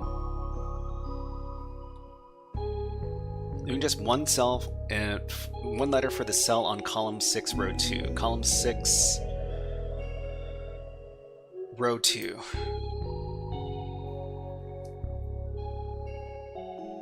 So this has to be, does this have to be the O?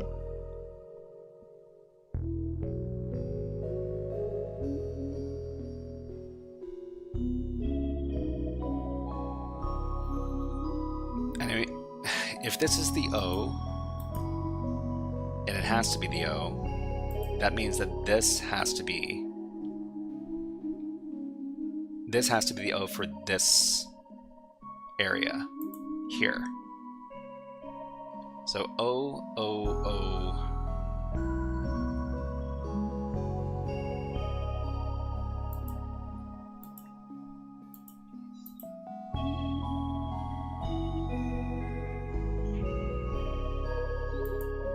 O is in one of these positions. And then O is in the other position over here.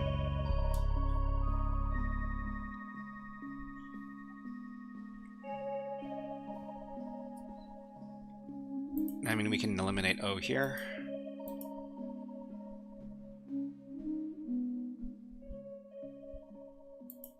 R.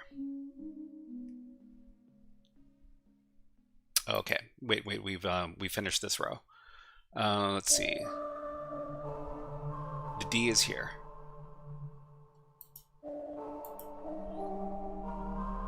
Okay, so D, D. This is not D.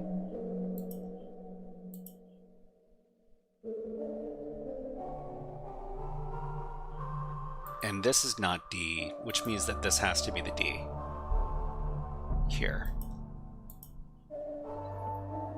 Okay, which means we can pretty much finish this off, or can we? So the R is in one of these positions, and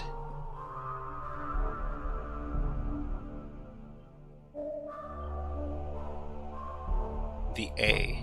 There's an A and an R.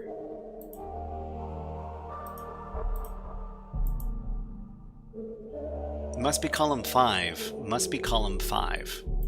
It's just lacking the R.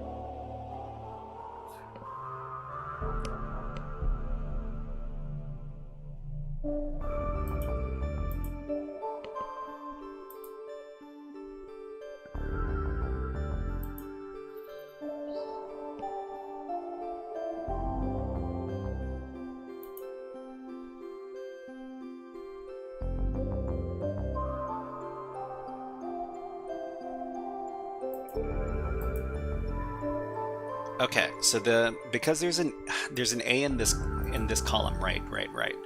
Okay, so that means that this has to be the A here. Okay, which means that this is the R.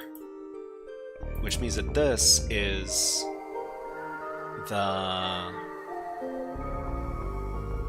the R for this right here, which means this is the D.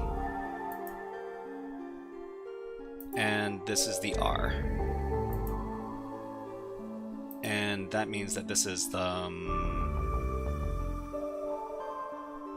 this is an R... wait. I screwed up somewhere. There's an extra R. Okay, so the R is here, and this is the A. Yeah, okay.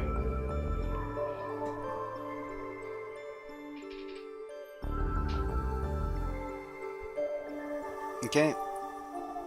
Row 1, column 4 is not R. Row 1, column 4 is not R.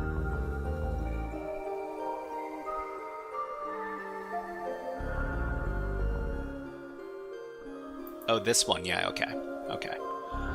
Yeah, alright, so there's not very much left. We should be able to figure this out.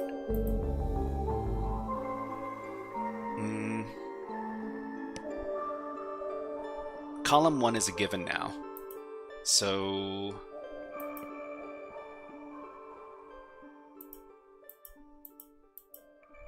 this has to be the R. And this is the A. Okay, and then this is not A. This is not A, that means it's O. And this is the A. Okay, and then this is D. And this is O. Man, this... how long did this take? 45 minutes. That's, that sure is something. Anyways, I always struggle. I always struggle with these. Hopefully this one is a better one. Oh, what? What is this? This is a Scrabble game. So this one, well, I mean, this is supposed to be easy, right? Let's check in on our scan. So our scan still has about 13 minutes. So we can solve a couple more of these, maybe. This is a Scrabble game inspired by the board game with the same name. Place the words on the grid so that they form one connected group, while ensuring each word appears only once. Keep in mind, all words must form one connected group. Each word can only appear once. Words must read from left to right or top to bottom. Connected letters can't form any words not listed in the puzzle. Okay, we are still watching.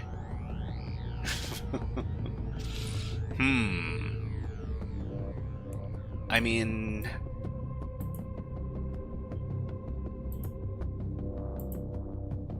W-A-T-C-H... Okay, let's make this nice and big.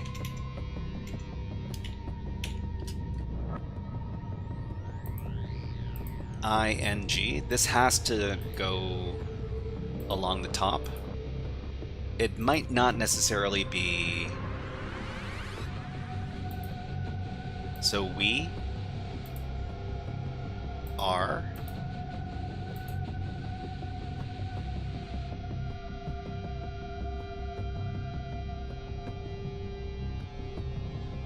We are still watching. So watching has to be...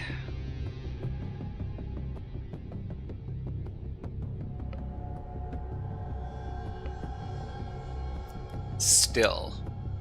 Okay, so that makes me think that everything for, you know, the word watching has to be shifted down over here.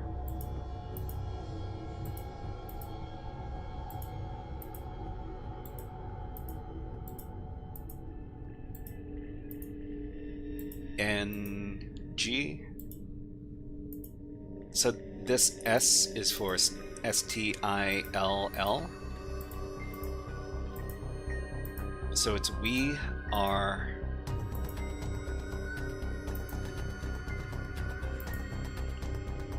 are still watching. Actually, oh, okay. This, we need to shift this down one more time. So watching has to be here.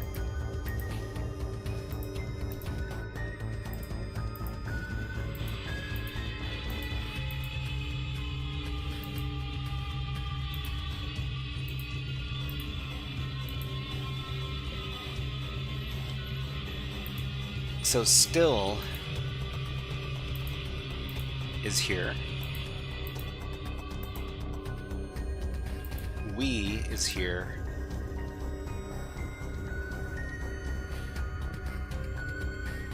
Okay, Uncovered Wishes says, how to find upload vulnerabilities on the web. I mean, what you need to do is you need to be able to identify two things. Can you upload a file, and can you find the files after you upload them? So the first two things you need to figure out.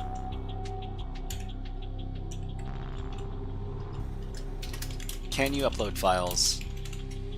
The most important thing is, can you upload files? The second most important thing is, can you find the files after upload?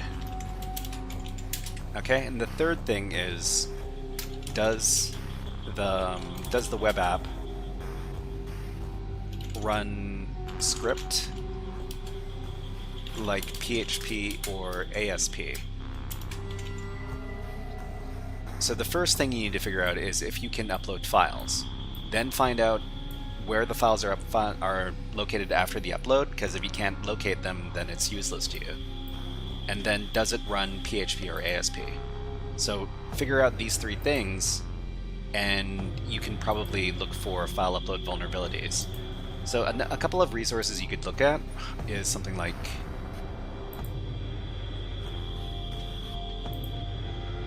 you can take a look at DVWA is probably a good resource. You can practice over there. Uncovered Wishes says some websites restrict PHP. How to upload PHP as a PDF or other formats. So you could try to practice with the DVWA, but there's also like a lot of stuff over at Portswigger.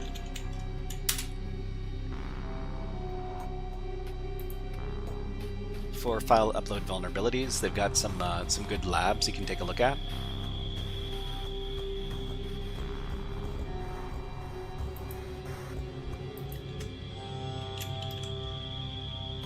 Over here.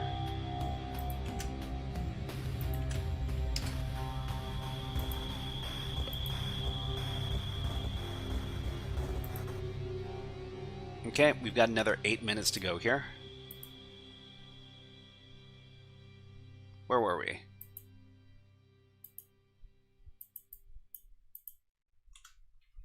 We are still watching. We are still watching. Maybe we need to A-R-E?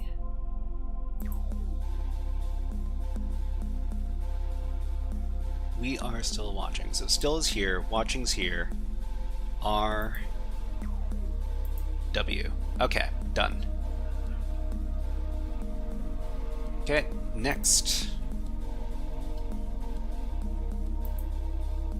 I think we're getting pretty close to the end of the season. So this is the 49th puzzle. Oh, Nurikabe. Oh, I hate these. I hate these. Okay, shade a fully connected group of cells, ensuring that numbers are left in the unshaded regions of that size. So this is 12. Interesting.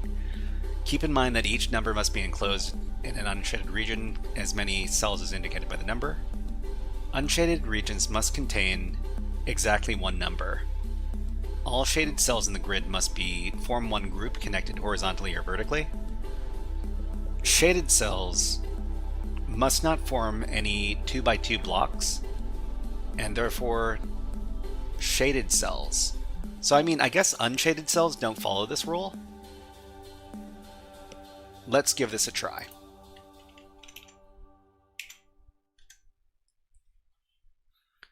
So 3.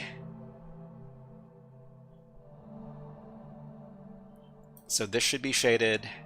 So we're trying to figure out which cells are shaded based on like their distance away from the numbers here. So we got 6 and 9. 9, 2, 3, 4, 5, 6, 7, 8, 9. So this is probably shaded. But we've got this really big 12 area. So 6... I mean, we might be able to form like a group of 6 like this. They're also like bumping up against each other.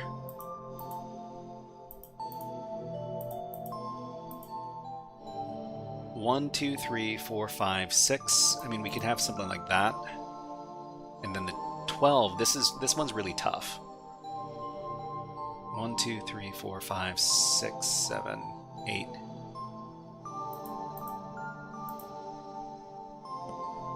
So we could have that for this 9 here. 1, 2, 3. We can't have any blocks of 4 in the shaded parts. 1, 2, 3, 4, 5, 6, 7, 8, 9. That would let us... Probably want to do something like this. 1, 2, 3, 4, 5, 6, 7. 2, 3, 4, 5, 6, 7, 8, 9. So like this. We could do like a block of 9 like that. But these need to be all connected.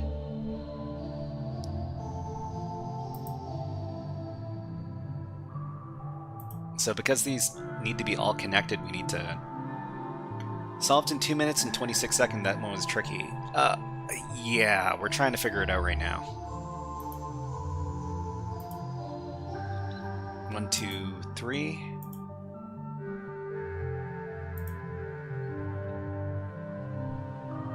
I mean, this needs to be connected here to form our 3 section. So the 6 can be here, the 9 can look like this, 3 like that, and then the 12. 1, 2, 3, 4, 5.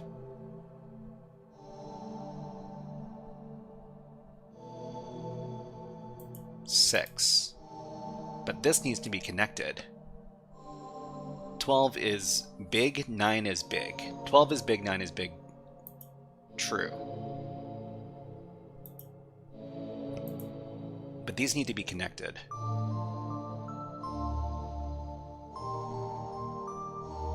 1, 2, 3, 4, 5, 6, 7. 2, 3, 4, 5, 6, 7, 8. 9. So it says that also no blocks larger than 2 by 2. So we can't do 3 by 3.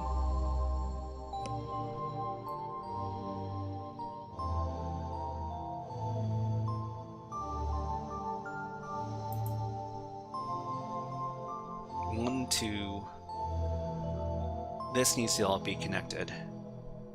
1, 2, 3, 4. But these need to be separated.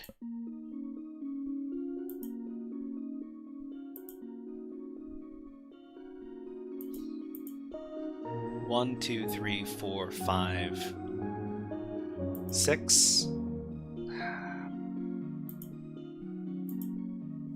Okay.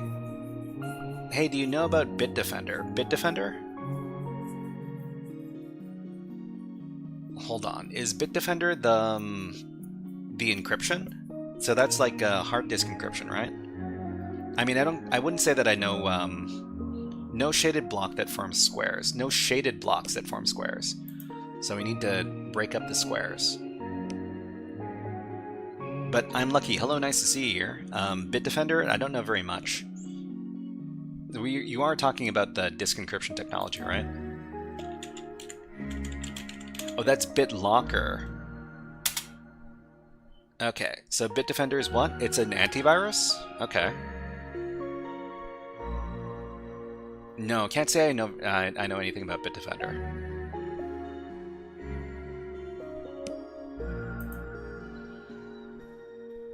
So this needs to be connected. So the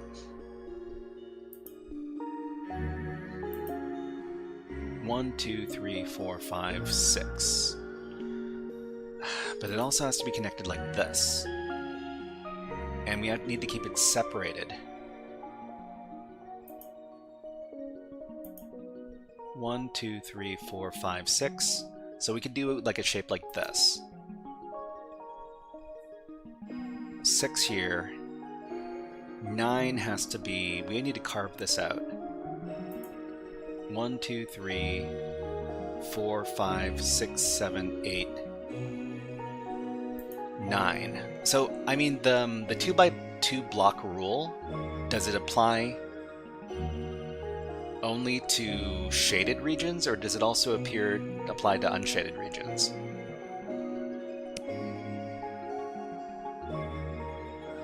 So I guess the biggest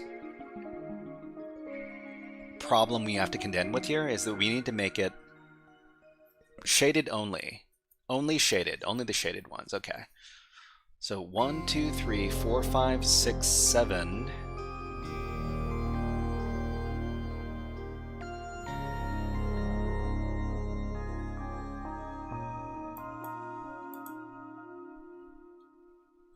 Maybe the 9 has to move out to this space. 1, 2, 3, 4, 5, 6, 7, 8. 1, 2, 3, 4, 5, 6, 7, 8. 9, for example, like this. Because the 12 needs a lot of space to fit into this area. So 3, 6, 9, 10, 11, 12. Okay, but now the 3 is not connected anymore.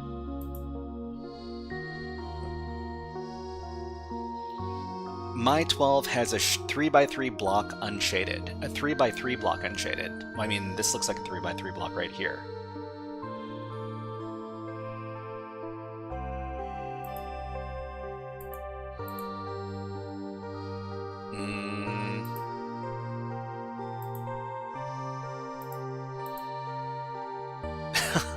It'd be nice if it were something like this. 1, 2, 3, 4, 5. Oh, this needs another 1.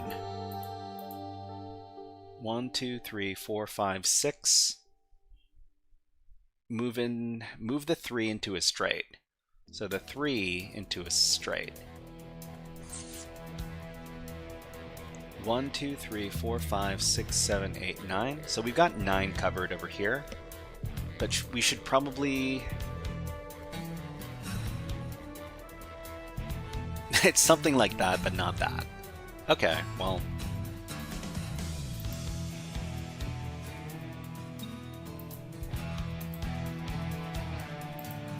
So 3 doesn't have very many options for what the shape looks like.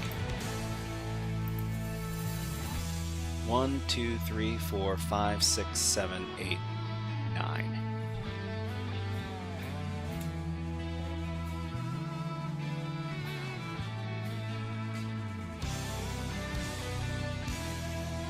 Six like this.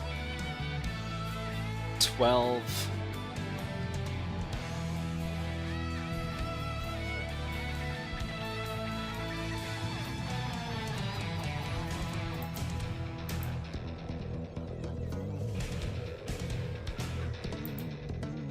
One, 2, 3, 4, 5, 6, 7, 8, 9. So 9 might look something like that.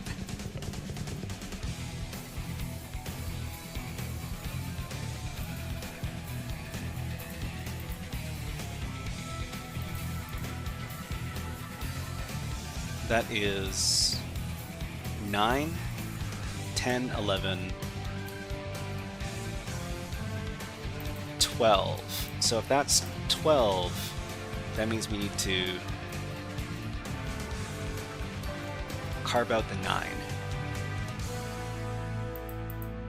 There we go. That was painful. 10 minutes. Okay, well. And what is this? So I actually found some stuff. So we identified some plugins. So a Kismet feed modular connector. Modular connector.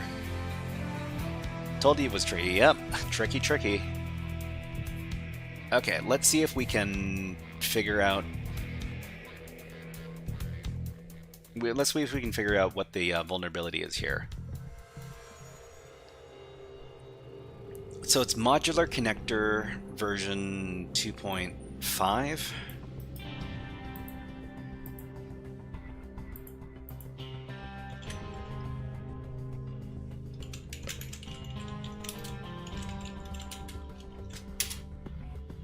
Okay, doesn't find anything here. Modular connector.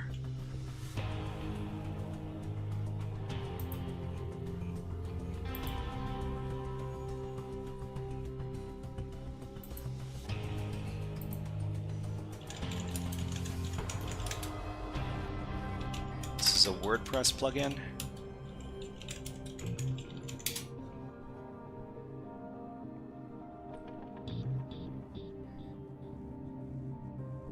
Huh, CVE 2026.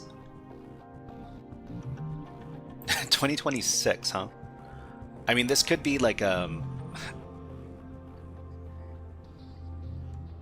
So upgrade the modular connector plugin to the latest version. The vendor patched this flaw initially in version 2.5.2. So what version are we looking at? 2.5. And has introduced further security hardening in 2.6 and newer. Okay, let's do a little search. WordPress modular 2.5 exploit. Let's see if we can find something on GitHub.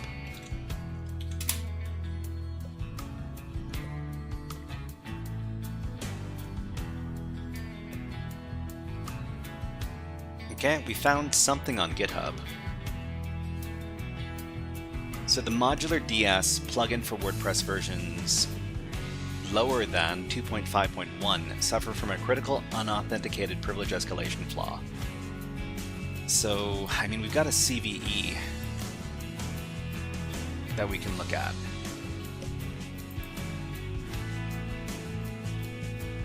Is this the same number? Yeah, this is the same number. Okay, actively exploited in the wild. If you have WP set up already, then we do proof of concept on target.com. Sure. Let's go ahead and, well, we'll try this out. If it doesn't work, it doesn't work, but if it works, then we solve the box, which is great. So let's git clone this.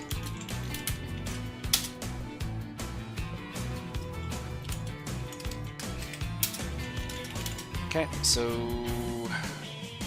we've got the exploit script here.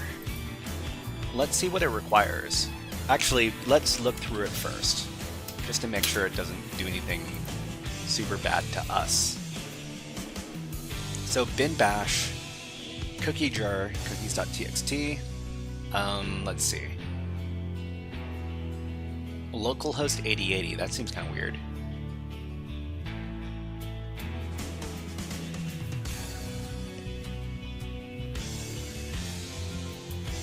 Check for admin session cookie. WordPress login cookie vulnerable. Verify WP admin address. Access. Sorry. No admin cookie issued. All right. I mean, it looks okay, and this is a virtual machine, so if I blow it up, it's not as big a deal. So let's chmod plus x this thing. And then try running it. Okay, so we need to specify the target in here.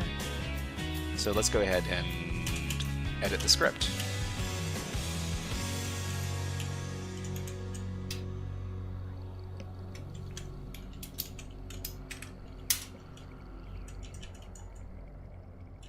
So target HTTP, not localhost.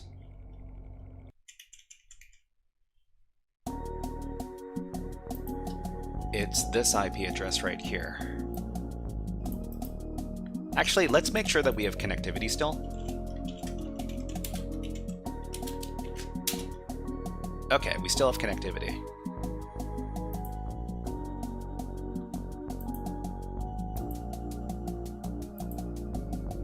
Where'd I put this thing?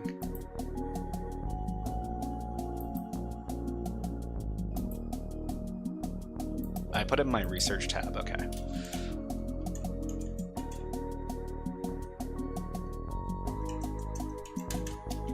Okay, so this IP address here, and this is, I mean, WordPress is at the landing page. Let's see if it works.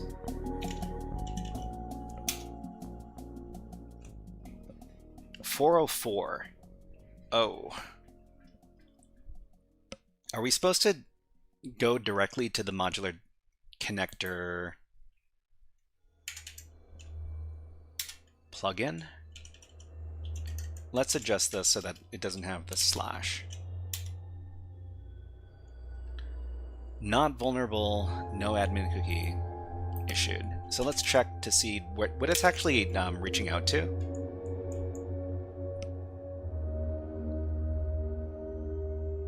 Okay, so target REST route equals API modular connector / login. Target / REST route equals API modular connector login. Okay. Check for admin session cookie. Verify WP admin access.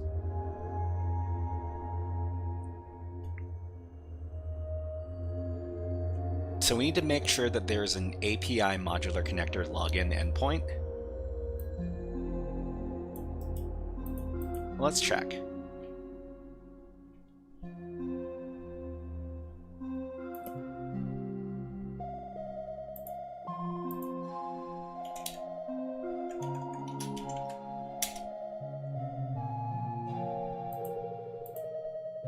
Okay, so this came back 404.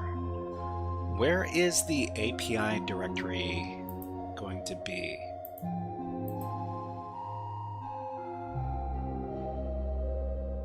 So WordPress API like endpoint?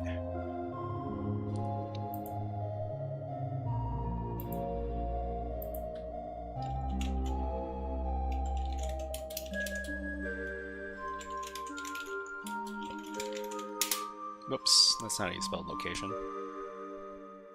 Okay, by default, the WordPress REST API does not live in the physical server folder. Instead, it is a virtual route handled via URL rewrites at yourmain.com/wp-json. So virtual locations are going to be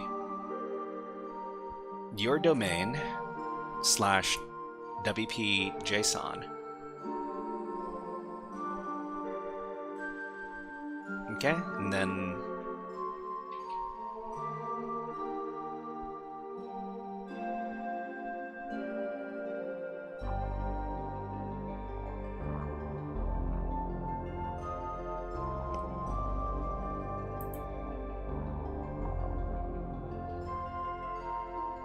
because we're looking for target /REST route equals REST route equals API modular connector login. Actually, let's take a look at the WP scan results. Location, WP content, plugins, modular connector.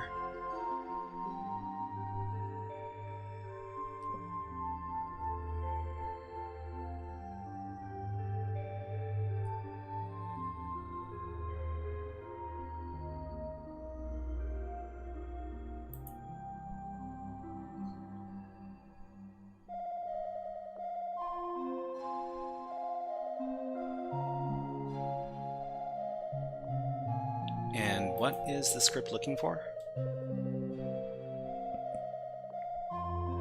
API/modular connector/login.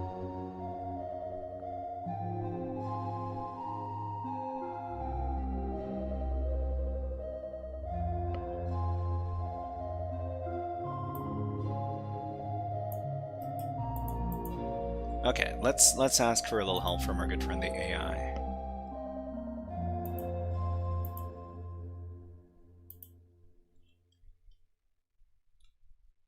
Okay, I'm looking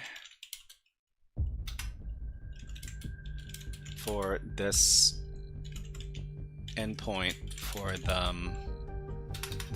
a WordPress plugin.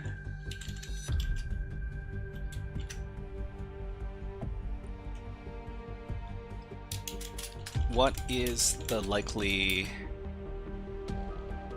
what was it? Directory path?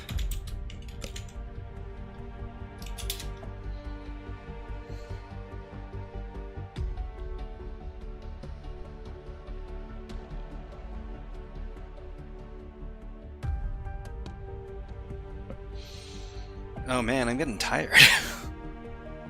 Too much puzzle solving, too much Sudoku, like, really sapped my brain. WordPress REST API endpoints for a plugin typically live under the plugin's own namespace, often registered with a route like WP-JSON namespace path. So the endpoint would likely map to a plugin namespace, commonly something like WP-JSON modular connection v1 login or WP-JSON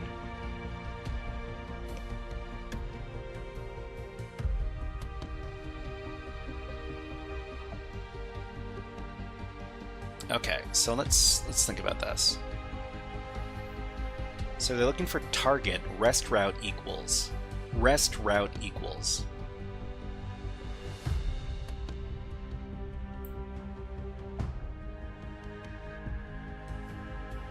Like specifically this, right? It has to be this URL parameter.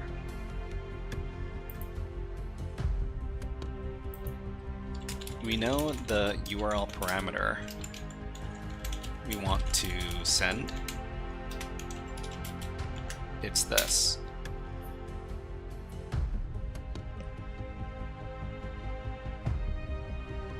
Okay, so since you're supplying a REST route parameter, here's how to reason about the URL endpoint URL in WordPress.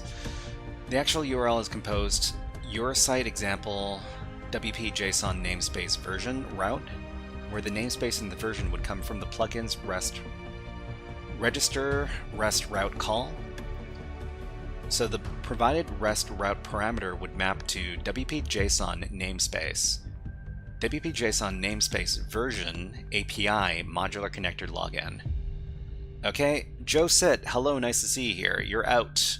Hope to see you again next time. If the plugin registers with a namespace modular connector and the version v1, the full route would be this thing.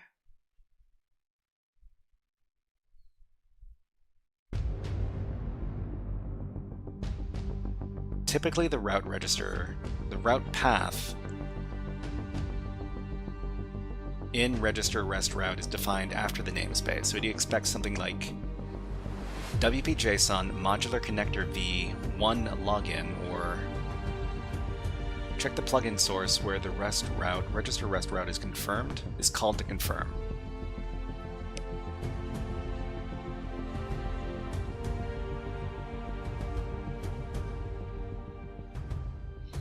Because what the script is trying to do is it's just trying to give the REST route parameter directly from the landing page.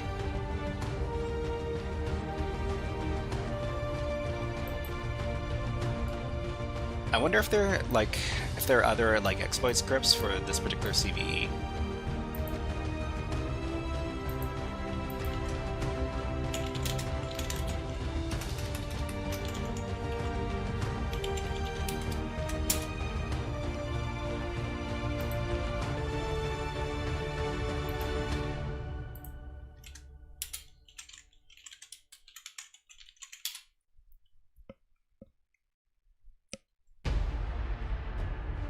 Okay, we found one over here.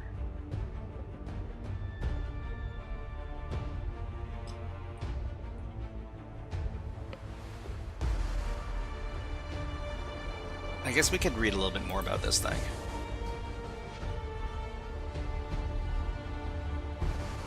Modular DS WordPress plugin unauthenticated admin access.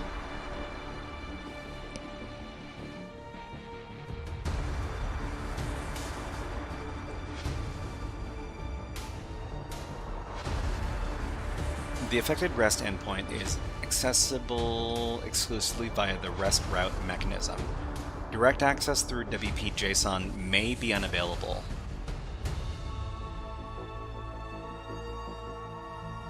Okay, step 1, lab directory. Docker Mose.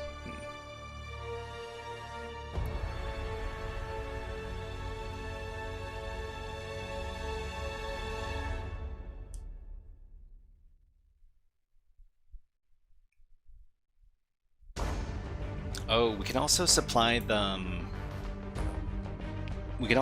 route via the arguments. Looks like. Okay, we've got ads running on Twitch, so I'll just put on some birds. How about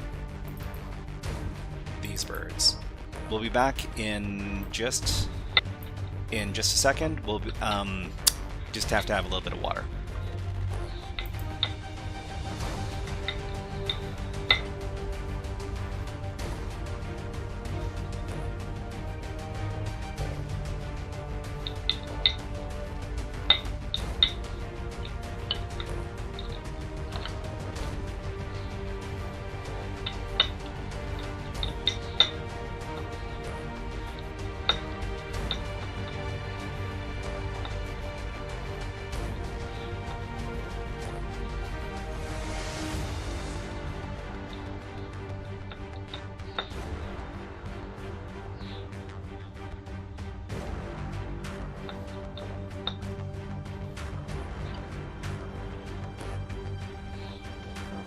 Okay, let's get back to it.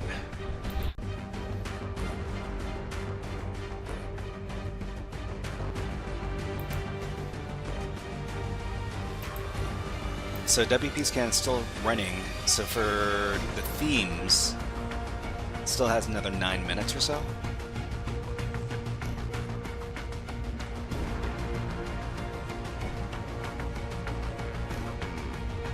The version is out of date. The latest version is 3.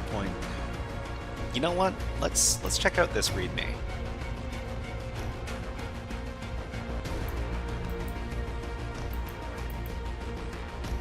Modular connector.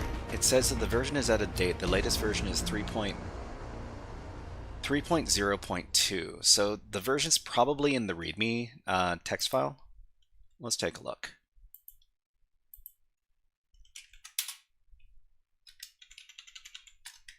Okay, modular DS.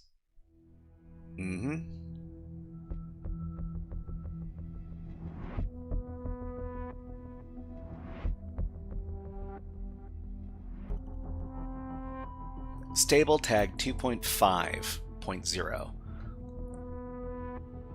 So the version that's being used is probably 2.5. Nightcry, nice to see you here. Is that your bird cam or just a random one? That's my bird cam. So all of the security footage of the birds is stuff that I set up.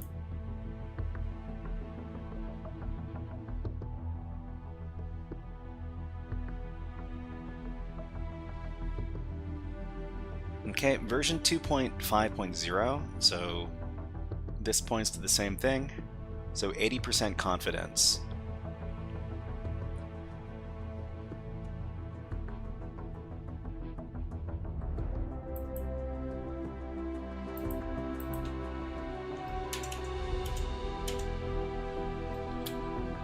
Okay. Drags, hello, nice to see you here. You're using Linux, right? Yeah, this is Linux. It's a cybersecurity distribution of Linux called Kali Linux. It's got all of the, like, too many security tools installed. Too many security tools.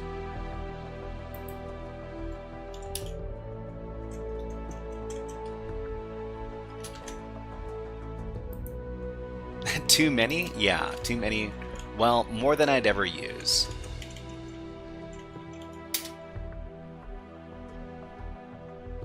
Okay, so they tries to target the modular connector less than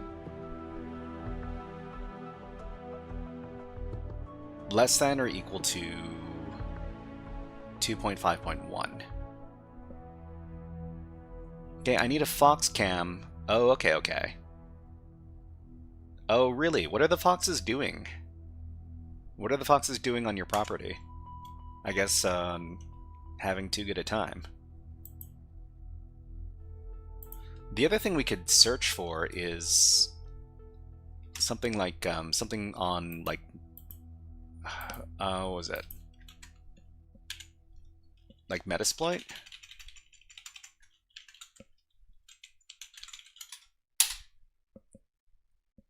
So you could search for specific CVE numbers.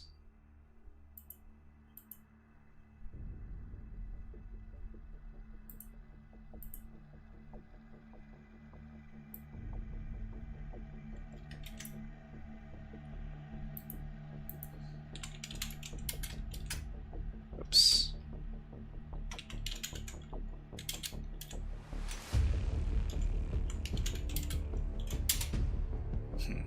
Can't find anything for the CVE.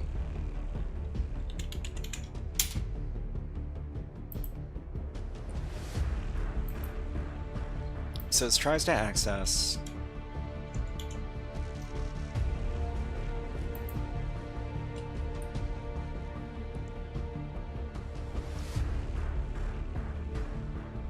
what? Let me take a look at the screenshot.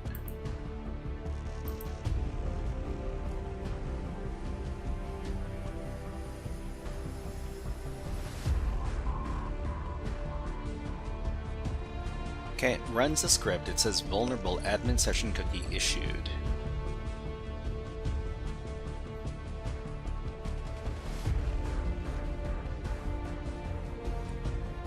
That's a good question. What does it say? Okay, Necker says killed everything. Killed everything. Ripped open 2 layers of chicken wire and hardware cloth. Looking at the CTF POC now. I mean, if you've got chickens, then you have to get rid of the foxes. Yeah, that makes a lot of sense. It's not as if you're getting rid of them when they're not doing anything to you.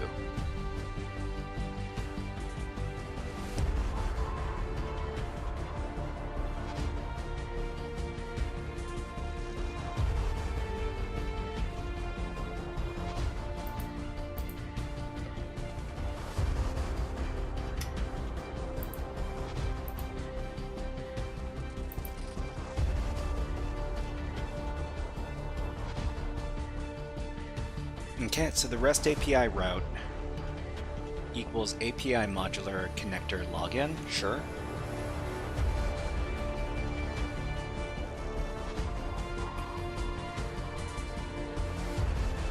Okay, so which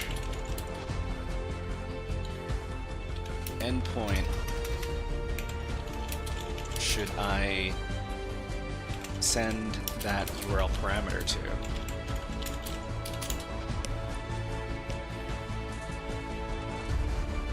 Direct answer, use the WordPress REST API endpoint that the plugin registers for login.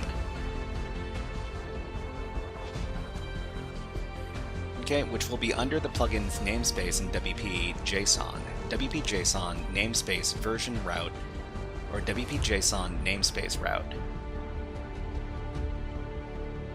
Still at it, yeah, at least for the next couple minutes. So WP scan is going to come back in just a couple seconds. Or what was that? WP content. Okay, so navigate to WP content.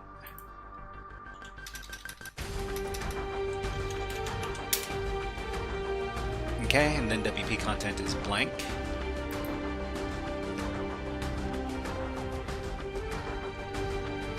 then we're probably looking for like plugins.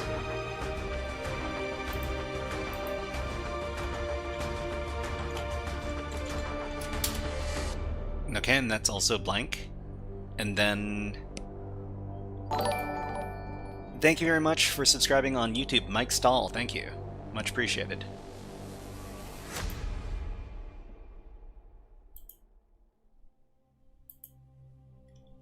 Okay, WP content, plugins, and then modular connector.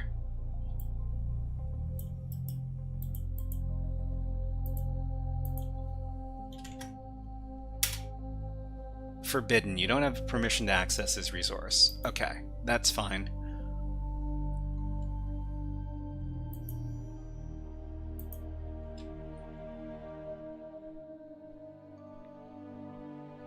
Namespace version route or WP-JSON namespace route.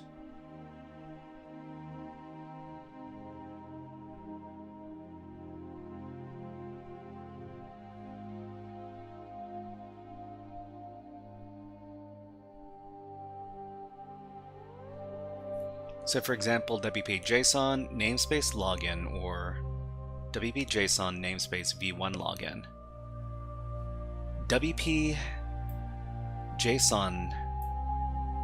namespace v1 login. So we're looking for, thank you very much for following the mech store. Thank you.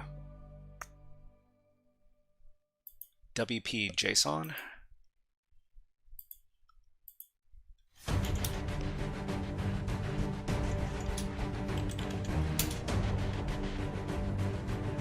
And this is forbidden as well, sure.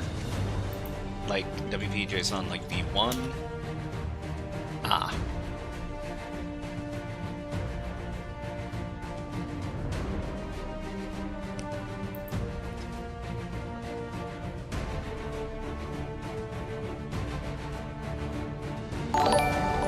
Okay, and the mech store has subscribed using Prime. Thank you very much, the mech store. Much appreciated. Let's do some Hack the Planet, just for you.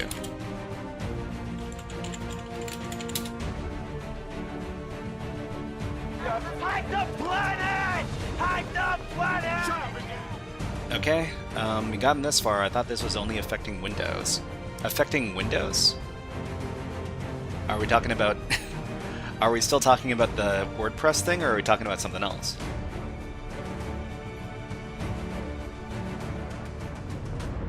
Okay, so adapt accordingly to WP-JSON modular connector v1 login. How to craft a request with the REST route parameter. If your system uses REST route equals something something, the full WordPress URL will still be WP-JSON based.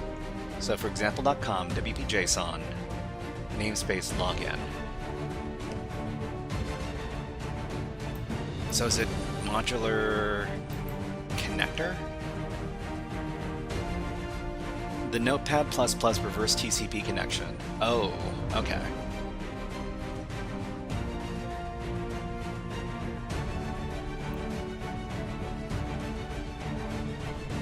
So does, I mean, the README doesn't really give like a directory path.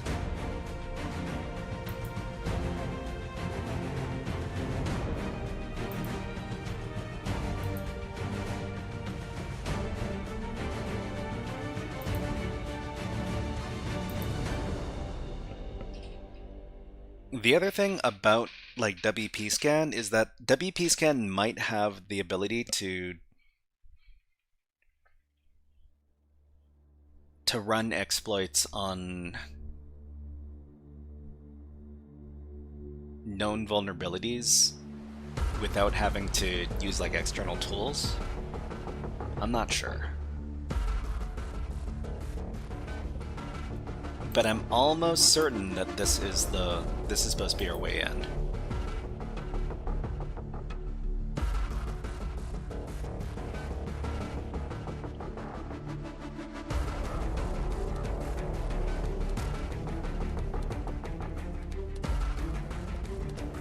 how much longer can we do this? Let's do another 10 minutes. If we can't get anything going in 10 minutes, we'll call it.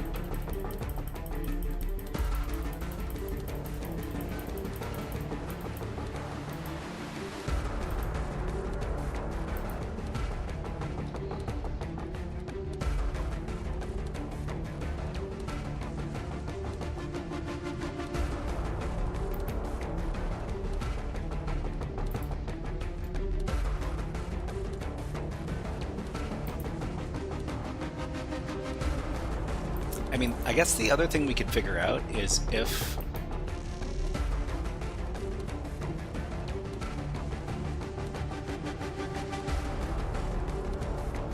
the rest route parameter, like applies to anything else. I mean, I guess what we would need to do is we need to look at it in what endpoint does the rest route parameter typically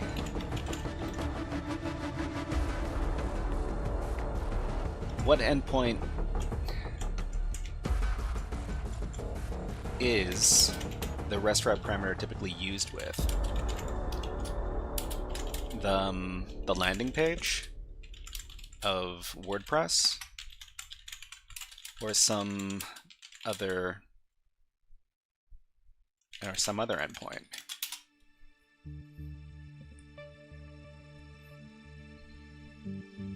Okay, so it's a shortcut used with WordPress's REST API router. Allows you to request a specific REST endpoint directly by bypassing the standard WP JSON URL structure. Okay, in practice, it's not meant for landing pages. It points to a registered route within the WordPress REST API namespace that the plugin or theme has exposed.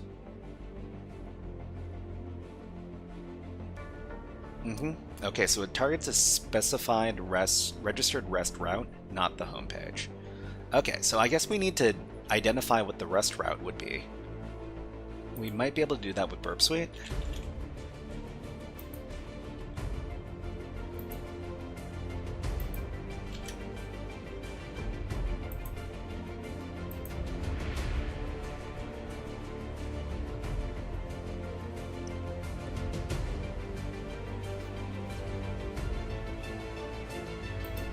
Okay, then open up our good old Burp Suite browser. Oops. What was the website again? This.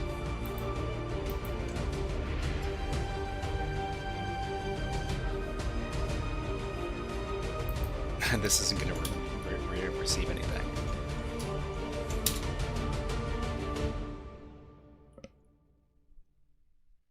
Oh. Did I lose connectivity? Yeah, I think I might have lost connectivity. Uh-oh.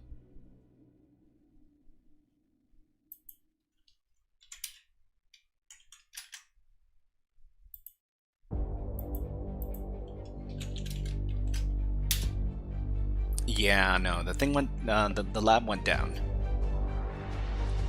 The next verse says the REST route parameter is the WordPress REST API's fallback routing method used when pretty permalinks aren't enabled. It's appended to the site's root index.php. Okay? Not a dedicated endpoint. Oh, okay. Mextor, thank you for letting me know about that. So this is probably targeting the index.php page. Let me go ahead and restart the lab, because it looks like the lab went down. So it's stopped right now. Let's power it on.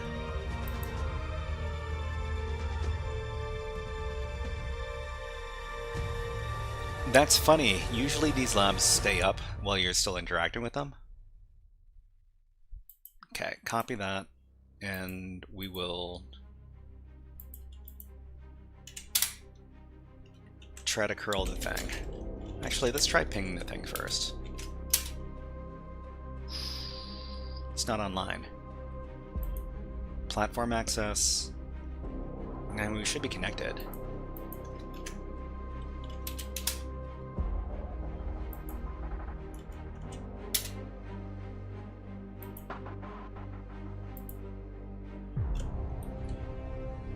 Let's reset the environment.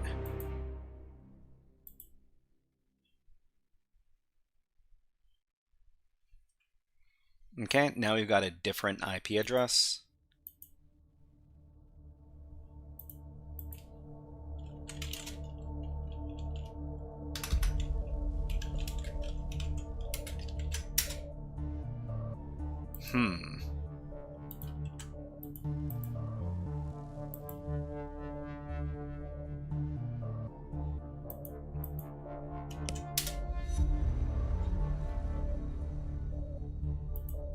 Looks like the lab went down. Okay, we'll reset. Reload the page. Copy the URL. Try ping the thing.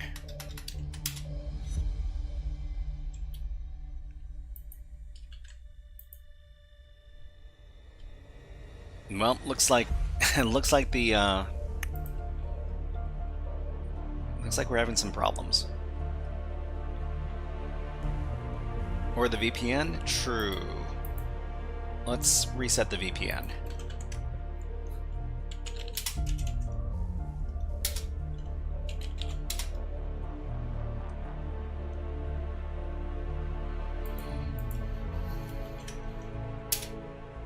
Okay, now we're connected.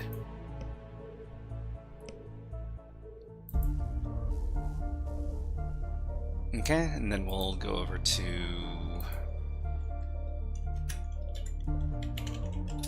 the web page index.php.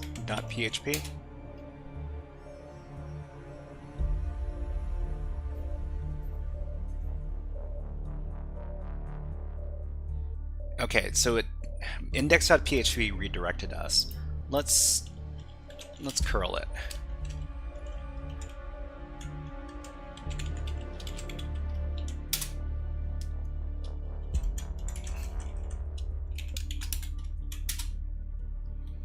Okay, this one is 200 OK. So we are...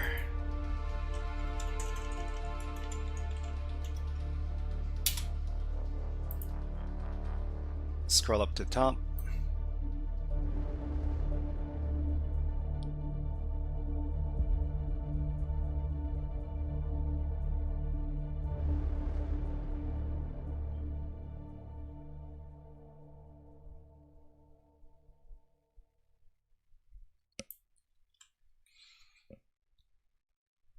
So host,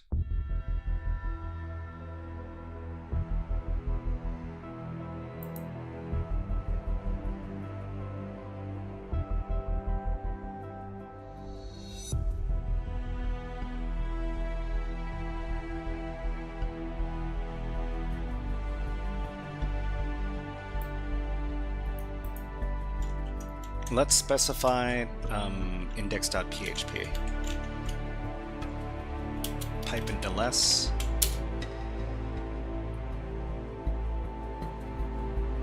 Moved permanently. So this is not... Where do we get redirected to then?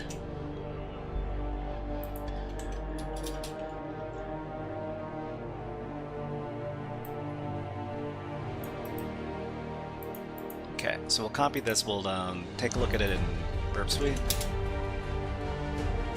Okay, so that should have been recorded by this. Send this to the repeater.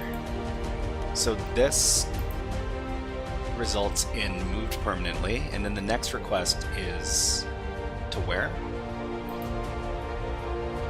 To just the endpoint, to just the landing page. So just slash. Slash is in the landing page.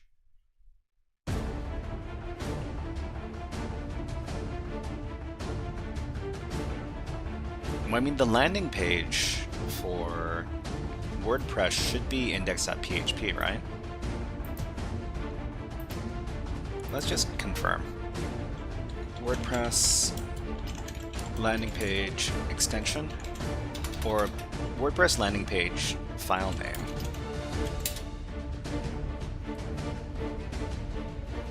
Okay, there's no single predetermined file name for the landing page. Oh, okay.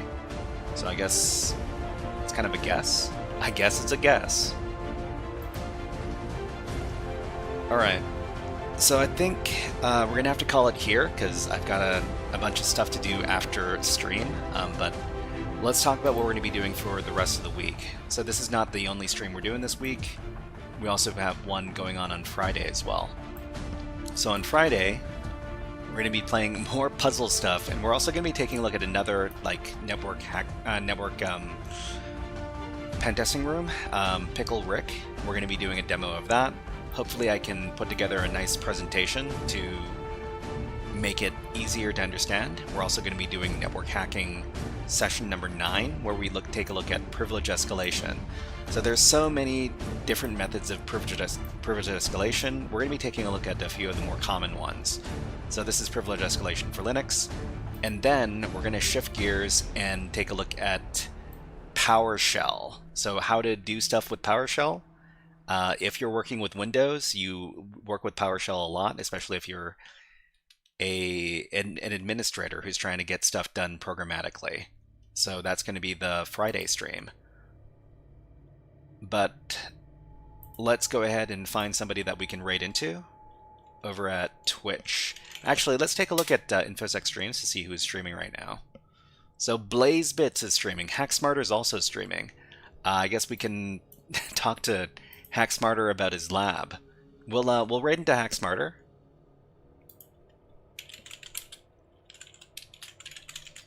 He's usually talking about beginner-friendly well, he's usually talking about